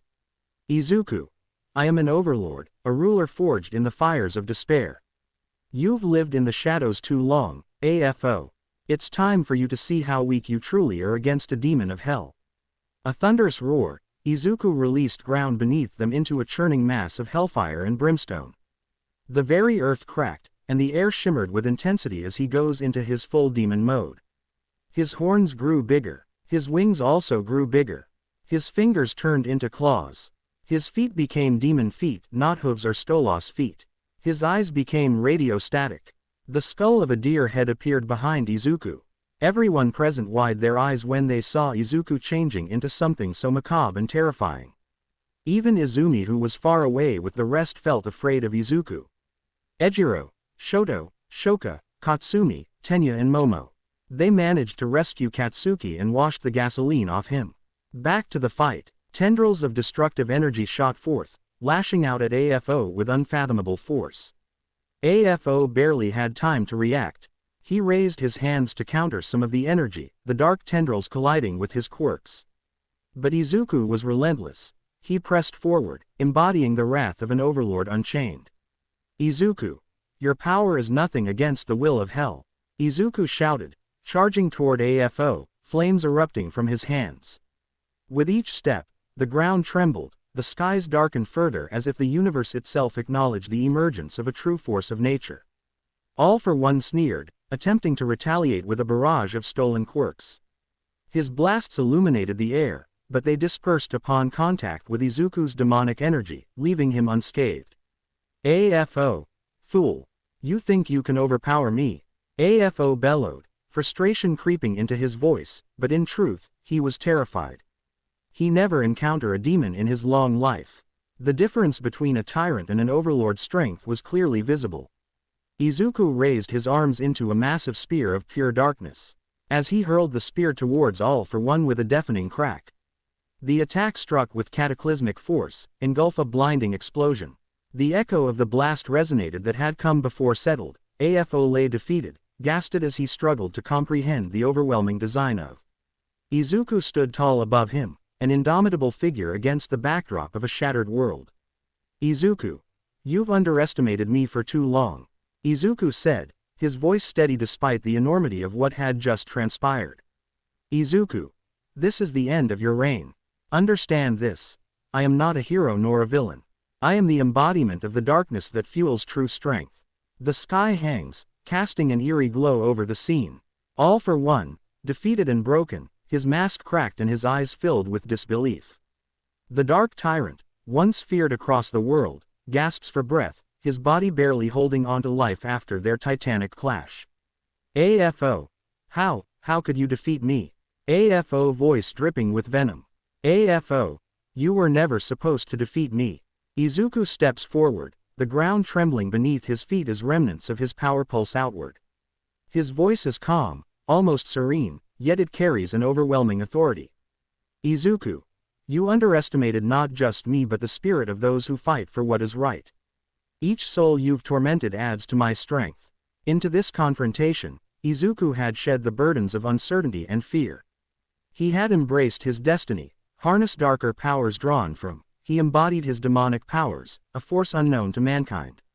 With a swift motion, he reaches down, gripping AFO's throat. Energy crackles around his arm, a swirling vortex of green light enveloping them. Terror as a realization strikes him. He knows what is coming. AFO. No. You can't. He cries out, but it is too late. Izuku releases a surge of energy that siphons AFO's essence, pulling the very soul from his body. It manifests as a dark shadow, writhing in panic before being captured in an ethereal chain of green light before it was absorbed into Izuku Kane. With that, Izuku stands tall, now radiating an aura that put fear in anyone's heart. The air around him vibrates with power, as if the land itself acknowledges his ascent. He looks down at AFO's lifeless body, a symbol of tyranny now forever silenced. Izuku then created a fire blast made of hellfire and launched at AFO body, incinerating the body of AFO. He then turns to All Might, who was paralyzed from fear. His nemesis is dead, by his son, Izuku. Radio voice, you're next. Izuku walked towards All Might, ready to give him the same treatment as AFO, but before he could do anything, many heroes and SWAT forces came. Deciding to play with them, Izuku unsummoned his cane and surrender. No one pav. Izuku was being cuffed by the arms and legs. In front of him are Eraserhead and Detective Tsukauchi. Tsukauchi. Start talking. We don't have much time. Tsukauchi pulled a cigarette and tried to find a lighter through his coat, but couldn't find any through his coat. Izuku lifted up his chained arms, snapped his fingers at the right hand and hell flames appeared on his pointing finger. Tsukauchi light his cigarette on Izuku's finger. Eraserhead. How did you? Izuku. Shota, you should know by now that this stupid canceling quirk cuffs or your quirk won't work on me. I'm a demon, a literal demon from hell. Eraserhead. Why did you become a demon? Izuku looked at Eraserhead and gave him a, are you for real? Look, Izuku. You dare to ask why I became a demon when you and the others are the cause of it. Eraserhead. Tsukauchi. Tell us from the beginning of what happened to you. Izuku. Alright then. It takes place when me and Izumi became 4 years old. Tsukauchi. That's the age when people develop quirks. Izuku. Correct, but as you see, I wasn't lucky that day and I was born quirkless and I believe you know what happened to quirkless in Japan. Tsukauchi. Yes, I know. Izuku. For 10 years straight I suffered abuse, neglect, torment, bullying and the list goes on. No one wanted to help me or be my friend. But then everything changes. When Alistair, the radio demon himself came to my aid. Eraserhead. Why would a demon came to you? Izuku. When you put it that way, it's pretty bad. But I didn't call Alistair. He came to me. You see, my anger on this society attracted him. At first I refused him because I wanted to be a hero. But after what happened with the sludge villain, I was ridiculed by those heroes while they were praising those from Uenao. Then after a couple minutes, Toshinori aka Asmite and Magnet aka Inko revealed themselves to Izumi in her class. After Toshinori told Izumi about OFA and he said he'll give it to her. Can you believe it? All this time, Toshinori could have given OFA to me and none of this would have happened. But did he think about me? He said and I quote, he doesn't have what it takes to be a hero. Quote. That was the last drop. My breaking point. I throw a rock at his head and then called Alistair. I wanted to make another deal. One where I became what I'm now. But it did come at a cost. Eraserhead. What cost? Izuku. My human soul. Tsukauchi. You sold your soul to a demon. Izuku. Only temporarily. Eraserhead. What do you mean, temporarily? Izuku smiled widely. Izuku. I know that Shitai is watching right now with Toshinori and Inko through the two-way mirror next to us. And I want to piss him off. I killed Overhaul. Outside Night Eye had to be cuffed and restrained to not go inside. Izuku. Then I made a deal with Alistair. Once I killed Overhaul, I took his soul and he became my property. I offered to Alistair Overhaul's soul in exchange for my freedom and he agreed. I'm now a free demon. Later I found out that the angels said that I could have become a great angel. They still offered me a deal to give up my demonic powers and became an angel. But I refused. Tsukauchi. Why would you refuse becoming an angel? Izuku. Oh, you silly detective. You know what they say, who wants to serve in heaven? When you can rule in hell. And here I'm, as an overlord. Eraserhead. Overlord. Izuku. I a powerful type of demon that rule in hell. The most powerful in hell is Lucifer himself. Tsukauchi. Okay, we gather enough evidence. Don't move. Izuku. Excuse me, Tsukauchi. You're under arrest. Izuku. Really? After everything I told you and knowing about me? Tsukauchi. I know what happened to you and I'm sorry. But I have to arrest. Izuku. Fair enough. But tell me, how are you going to arrest me? Eraserhead. What's that supposed to mean? Izuku then easily break the handcuffs that, restraining him and spread his wings while summoning his microphone cane. Izuku. Releasing demonic aura. How can you stop a demon like me? My powers don't work like your quirks, meaning you can't stop me from using them. I can just ignite this whole building with a flick of my wrist. I have powerful regeneration which means I'm almost unstoppable. Even if you can kill me and that's a big If, my death will transform me into a full-blood demon with unlimited powers. I will no longer be able to die since I'll just respawn in hell and kill again. Tsukauchi and Eraserhead were shocked and terrified by that statement. If Izuku was capable of something like this at half-blood demon, they don't want to know what he'll be able to do at full-blood demon. Tsukauchi. If you could just escape, then why did you allow us to capture you? Izuku. I want to attract the big fish out of the pod. Eraserhead. The big fish. Then she enter. Madam President. MP. I'll take it from here. Tsukauchi. Are you sure, madam? You realize who's here? MP. I'm fully aware. Now get out. Comply with the order. They exit outside, leaving only Izuku and Madam President. Izuku. Joking playfully, well, if it ain't Madam President herself. What brought you here? MP. Watch that tone, brat. Before I put you down. Izuku was silenced for 2 seconds before he burst out laughing. Izuku. Oh, how delightful it is for you. Thinking you have the upper hand. The IQ of human brain is starting to decrease by the decade. MP. Angry, what did you said, brat? Then Izuku. To shut her up, incant the hurting spell. Wither and decay. End this destiny. Break these earthly chains. And set the spirit free. MP. Stop with this stupid playing. You don't scare me. Then she heard screaming of pain and agony outside the room. Take what has been hurt. Grant them no mercy. Bend and break the reins. And set the spirit free. The spirit free. Then she felt the pain herself. Like she was stabbed with 1,000-degree knives while her insides were forcing their way out her mouth. She collapsed on the floor in pain. Izuku stopped his spell and smiled at his masterpiece. Everyone in the station on the ground in pain from his spell. Izuku. Now do you see what I'm capable of? Don't forget this. MP. Asterisk in pain, what do you want? Izuku. That's simple. I want you to sign a document for me attesting that you're going to expose yourself of everything Toshinori, Inko and the rest did to me on a press conference. Otherwise create hellfire in his left hand. I'll incinerate you right here on the spot. And judging by your sins, you'll be sent to hell where I can get your soul. Note. The rest is similar to Rick's 999 story, Izuku Yagi, Revenge from Hell. Time skip thanks to Kurumi. All Might and the rest came to stop the fight between Izuku and 1A. Izuku. Look, Izumi. Your dad has come to save his princess. Isn't this wonderful? Eraserhead. What are you doing here, Midoriya? Izuku. I just came to say hello. Eraserhead. I mean, what actually are you doing here? Izuku. Well, since you can't get on my requests, I decided to take things into my own hands. Izuku's eyes turned radio static. Katsuki had to be held by Kirishima and Sato and he was cursing and yelling nonsense. Izuku. Oh, put a leash on, mutt. But please, come on. I would love to put you down like the mad dog you are. Laughing. Izumi. Please, Oni-chan.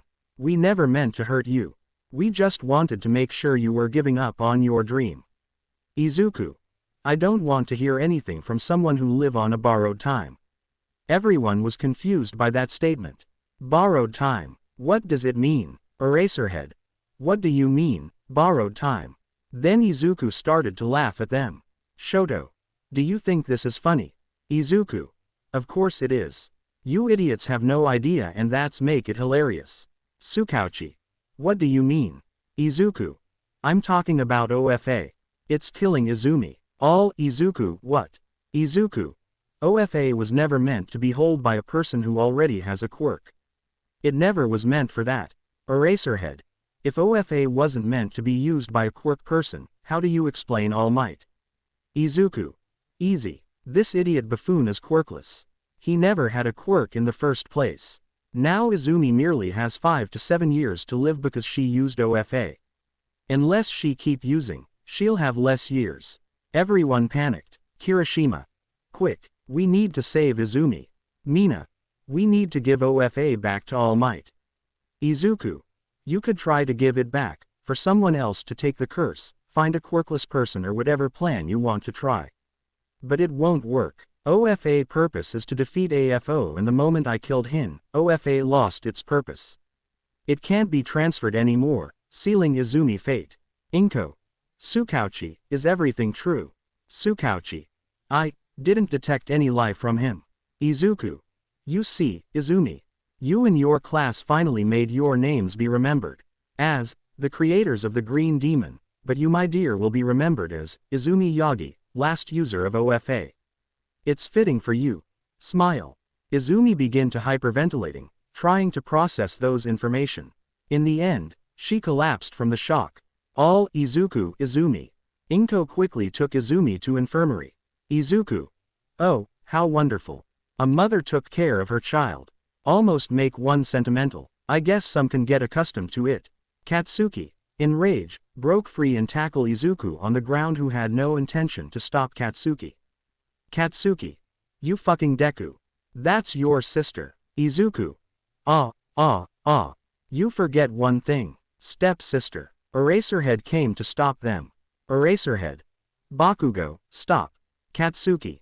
No, I want to know. The whispers, the shadows, the talking. Eraserhead. What are you talking about? Toshinori. Young Bakugo had told me about he had seen things and hear whispers. Eraserhead. What? Izuku. I can illuminate on that. Ever since I got my powers, I decided to play a game. I used my powers to make Katsuki insane. By lurking into his shadow, appearing on the walls in my shadow form, whispering to him how pathetic he's and many more. And when he was on the operation to remove the words I write on his face, I decided to play with his meds. I spikes it a little bit. Eraserhead. You drugged him. Izuku. I just put a little. What my friend, Angel Dust, taught me. Then Katsuki remembered. Next to the tube connected to his wrist when he had operation to remove the words, tiny dick, was a syringe plugged in it. It was all making sense now. Deku drugged him. Eraserhead. Activate his quirk. I hope you have a good reason to drug my student. Izuku. Quick question for you. Why do you keep using your quirk on me? We all know it's now working. So why bother? It's an habit of yours. Or you're trying to intimidate me? Because I can tell you, it's not working. But to answer your question, I just wanted to give Katsuki a reminder. Kyoka. A reminder of what? Izuku. That he's nothing more than an abuser. You know Katsuki, you and Toshinori have a lot in common. Both are abusing your power and both are trying to crush whoever is better than you. All that's left for you is to find a woman, bang her, have kids, and if they're not born with the quirk you wanted, you'll start abusing them like Toshinori. Katsuki froze. Him. Abusive. No, it's not possible. He look at Toshinori and he see him as a great father to Izumi. It's Deku's fault for being quirkless. Then Izuku grabbed Katsuki by the collar and both disappeared in a circle of flames. Mina. Where did they go? Nezu checked his phone. Nezu. They're inside ground beta. Meanwhile, Katsuki was thrown on the ground. Then he heard Izuku. Let's begin. I'm gonna make you wish that I'd stayed gone. Tune on in when I'm done. Your status quo will know its race is run. Oh, this will be fun. Izuku came. Izuku. What a nice place for a burial. Don't you think, my explosive friend? Katsuki. What are you talking about, Deku? Izuku. Tap his cane on the ground. I'm about to end your fucking life. 4 tentacles emerges from the ground around Izuku. No one pav. Izuku and Katsuki were face to face. Izuku radiating his demonic powers with weird symbols around him and his eyes turned radio static. Izuku stepped forward as he stared at Katsuki. The cold wind breeze flows toward the night and the air feels tense around them. He looked at his expression filled with anger and fury and he enjoyed every second that he could get. Izuku took one step forward and Katsuki was getting pissed with every second. Izuku. Now, surely you're not afraid of little old Deku, right? Izuku said while grinning. Katsuki. You wish, I'm gonna fuck you up big time, Deku. When I'm done with you, you're gonna wish that you remained in hell. Katsuki cracks his knuckle. Meanwhile, in the classroom, everyone was forced to watch what's gonna happen between them, but the image was unstable because of glitching and malfunctioning. Each of them was on the edge of their seat. Toshinori. Nezu, we have to do something. Toshinori pleads to the principal. Inko. Yeah, Izuku could get hurt. Inko cried her eyes out. Eraserhead. Are you two seriously haven't wake up yet?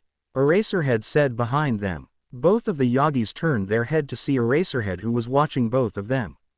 Eraserhead. Right now, Izuku is alone with Katsuki Bakugo, and who knows what is gonna happen to him. Toshinori. I know, Aizawa, that's why we had to stop young Bakugo. Toshinori told him. Eraserhead. It's the other way around, you idiot. Eraserhead looked at the screen. Eraserhead.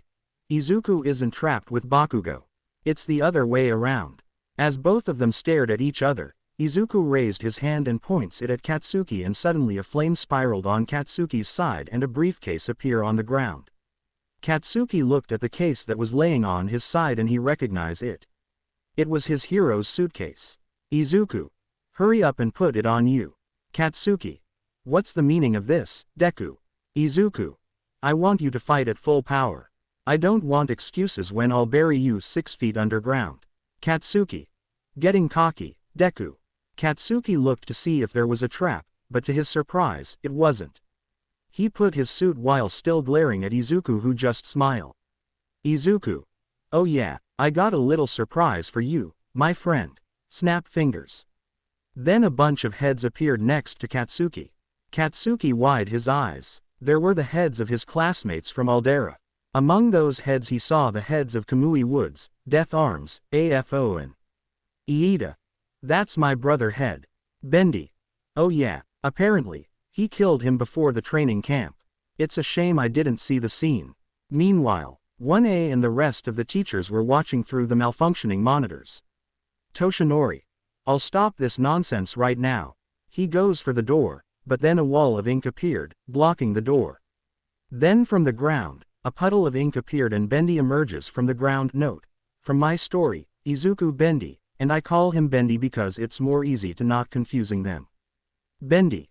You won't interfere with my friend Vengeance. Inko. Who are you supposed to be? Bendy. Oh, where are my manners? Bo, I'm Bendy, the ink demon. Eraserhead. Are you like Midoriya? Bendy. In many ways, yes and no. I'm here to stop you from interfering. Katsumi. Do you think you can stop all of us? Pop-up explosions. Bendy started to laugh more and more. Bendy. Silly girl. Bendy transformed into his beast form and roar. Bendy. Come on, try me. Back to the fight. Katsuki finished putting his suit on and charges at Izuku. Katsuki. Die Deku. Katsuki explosion hit point blank range. Everyone, except Bendy, who used his powers to fix the monitor to not glitch, thought that Katsuki killed Izuku. Inko. Crying my baby boy. Toshinori. Son. But then the dust dispersed, revealing Izuku with no injuries. Not even a scratch. Izuku stared at Katsuki while his hand is shaking, but it was filled with excitement. Finally, he could get his revenge, and it started with him first. He couldn't imagine how many beatings he had to endure because of this son of a bitch. The beating, the humiliation, the torture. Finally, he could get his hand on this son of a bitch and make him feel a fraction of what he had to endure. Both of them stood right in front of each other, eyeing each other, waiting for the other to make the first move. The first one to move is Katsuki, as he launched himself to the front with his quirk and charges ahead. He swings his right hook only to be caught by Izuku while he flips him on his back. He groaned in pain as his back hit the pavement on the ground. Izuku. I watch you for 10 years, Bakugo. There's not a single move that you haven't performed that I haven't seen. Izuku said coldly. Katsuki. You always think that you were better than me. Even without a quirk, you still look down on me. And that's what pissed me off the most. Katsuki roared as he screamed in rage and jumped in the air. Katsuki used his quirk in the air to make his movement faster, and when he was about to blast him in the face, Izuku yanked his hand upwards, making his explosion render useless, and landed a powerful punch on his chest. Katsuki spat his saliva while holding his chest in pain and his knees on the ground. And when Katsuki lifted his head, he was met with a kick on his jaw, throwing him on the back. Katsuki groans in pain while looking at Izuku, who's standing looking at him. Izuku. You always called yourself a hero, but after what you've done, you're nothing more than a villain. But before Katsuki could say another word, Izuku blitzed right in front of Katsuki and covered his fist with flames. A heavy, sharp, and accurate fist gets thrust into Katsuki's stomach. That single blow goes past Katsuki's body and destroys the building behind him. Because of the destructive power he didn't expect, his expression changes to that of confusion and then to that of extreme pain. He kneels down on the ground and grabs his stomach with his hands. He spits out blood from his mouth. Katsuki is feeling intense pain that can't be described in words. Izuku. That's the power of an overlord, Katsuki. Remember that. I'm the green demon. In the shadowed depths of a forsaken battlefield, the air thickens with an ominous, crackling energy. Izuku, once the humble hero dreamer, now stands transformed into the green demon. His once bright smile put fear on his enemies. His eyes glow with a fierce, unearthly light, piercing through the darkness with a terrifying intensity. Izuku, let me show you what I can really do. He entered in his full demon mode. Horns grew bigger, fingers became razor-sharp claws, a shadow of a deer skull appeared behind him and tentacles of dark energy ripple around him like a shroud. With a deafening roar that echoes across the sky, the ground trembles beneath his feet as torrents of hellfire erupt from his hands, swirling into a vortex of destruction. Shadows bend to his will, and the fearsome state, he embodies both destruction and a glimmer of his indomitable spirit, ready to kill Katsuki. Izuku. This ends today. Izuku summoned tentacles from the ground beneath Katsuki, who was caught by surprise. Katsuki. What the? He tried his quirk, but nothing happened to the tentacles. Izuku. Silly boy, I'm a demon. I can't be affected by mortal flames. Then Izuku used the tentacles and lifted Katsuki in the air. Katsuki. Let me go, Deku. Izuku. Well, if you insist. Izuku smashed Katsuki on the floor and on the buildings repeatedly. Blood splattered from Katsuki's injured body. Izuku. How does it feel, Katsuki? This is pain. Pain that you caused to others.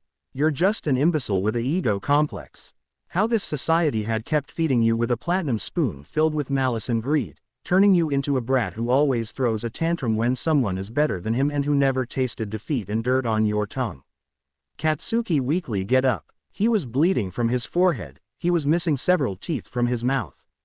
But the most that was hurting was his ego. Katsuki. You filthy villain. You think you're strong just because of those powers. Without those you're nothing but a wimp. Izuku. And without your quirk, you're nothing more than a murderer who deserves to die. Meanwhile, Kirishima. Shaking from fear, how could he say something like that? Ochako. What happened to Deku? Bendy. Are you really that dense? They turned to Bendy, who was still trapping them inside the room. Mina. What are you talking about? There's nothing worse than someone telling you, you should die. Bendy. And yet, you didn't have anything against it when the mutt told Izuku that. Toshinori. Let us out, you villain. Bendy. Or what? We both know that you're running low on All Might time. But please, be my guest. Bendy then allowed Toshinori and only Toshinori to leave. Nezu. Why did you allow Toshinori to leave and try to fight Midoriya? Bendy. That's because even if he'll arrive at the scene, he won't be able to do anything. Back to the fight. Katsuki weakly pulled his right arm in front and pulled the pin. Katsuki. Die, Deku. A giant explosion goes straight to Izuku, who didn't even budge to move out of the explosion. Boom. The attack hit point-blank range. Katsuki. How's that, Deku? Silence. Katsuki. Oh, I forgot you're dead. Laughing. Then the dust dispersed, revealing not Izuku, but his stepsister Izumi, who was hit by the attack. Katsuki's expression changed from crazy laughing to shocked and worry. Katsuki. Izumi. He rushed at her aid. Izumi fall on the ground with explosion wounds on her body. Fortunately for her, her uniform took most of the blast. Katsuki. Please, Izumi. Don't leave me. He was trying to find ways to help her. Maybe some clothes to stop the bleeding, anything. He couldn't find any ragged clothes or of material of any kind. Even though he could find pieces of material, it will be useless because he never paid attention at medical lessons. All he knows was exploding stuffs and train his quirk beyond his limit. Izuku. Another one bites the dust, and it's all thanks to you, Katsuki. Katsuki. NNOOO. I didn't do it. It was you, Deku. Katsuki tried to blame Izuku for hurting Izumi. Izuku. And here we go again. Blaming others for your mistakes. Like you did all those years ago. You were jealous because if I would have become a hero without a quirk, I'll be more popular than you. That's what you'll always be, Katsuki. A murderer. You're no hero. You killed all those people. Their heads are proof of that. All this blood is on your hands now, Katsuki. Then what are you waiting for? Kill me and finish the job. Izuku. Izuku kicked him square in the head, knocking him out. Izuku. Killing you will be an act of mercy. I'll first destroy your life like you destroyed mine. Then I'll make sure to kill you. Then, what have you done, son? Izuku turned and he saw Toshinori in his All Might persona. Izuku. Can you be more specific, Toshinori? You hurt your friend and your sister. Izuku. First of all, point at Katsuki. This murderer is not my friend. And second of all, why should I tell you? You'll always blame it on me. Like you always did. And what are you doing here? You're not actually thinking you're going to fight me. If that, you're dumber than I thought. I killed AFO. Something that you or those 7 idiots never were able to do. Izuku mocked the past users, making All Might angry. Izuku. And now, I'm going to finish what AFO never did. You won't get away with this. Izuku. Oh, Toshinori. I'm not planning to get away. In fact, Izuku sinked into his shadow and appeared behind All Might. Izuku. I'll be taking you with me. Both Izuku and All Might were surrounded by flames and disappear. Scene change. Both Izuku and All Might are now on a tall building. Izuku. Recognize this building, Toshinori. What are you talking about? Then he looked at the building and he knew it all too well. It was his building. The Might Tower. Izuku. This your building. The Might Tower. Where you became a fraud and a murderer. I'm no murderer. Izuku. Really? Does the name Hisashi Midoriya ring any bell? All Might was silent when he heard the name. Then Izuku snapped his fingers and one of the floor of Might Tower engulfed in flames, killing the ones inside slowly. What have you done, son? Izuku. Still thinking I'm your son, huh? But I'll humor you. I just detonate one of the floors and killed the ones inside.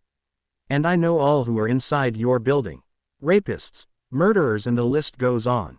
You always covered them and give them jobs. But it ends today, along with you. Then tentacles emerges from the ground and caught All Might. Izuku. Time to show everyone the really All Might. Izuku launched a powerful fire blast in the air, caught at the attention of a news helicopter. Then Izuku used his powers to not glitch the cameras so everyone can see All Might being trapped. Everyone wide their eyes when they saw their hero being strangled by a villain. Izuku. Now, the truth.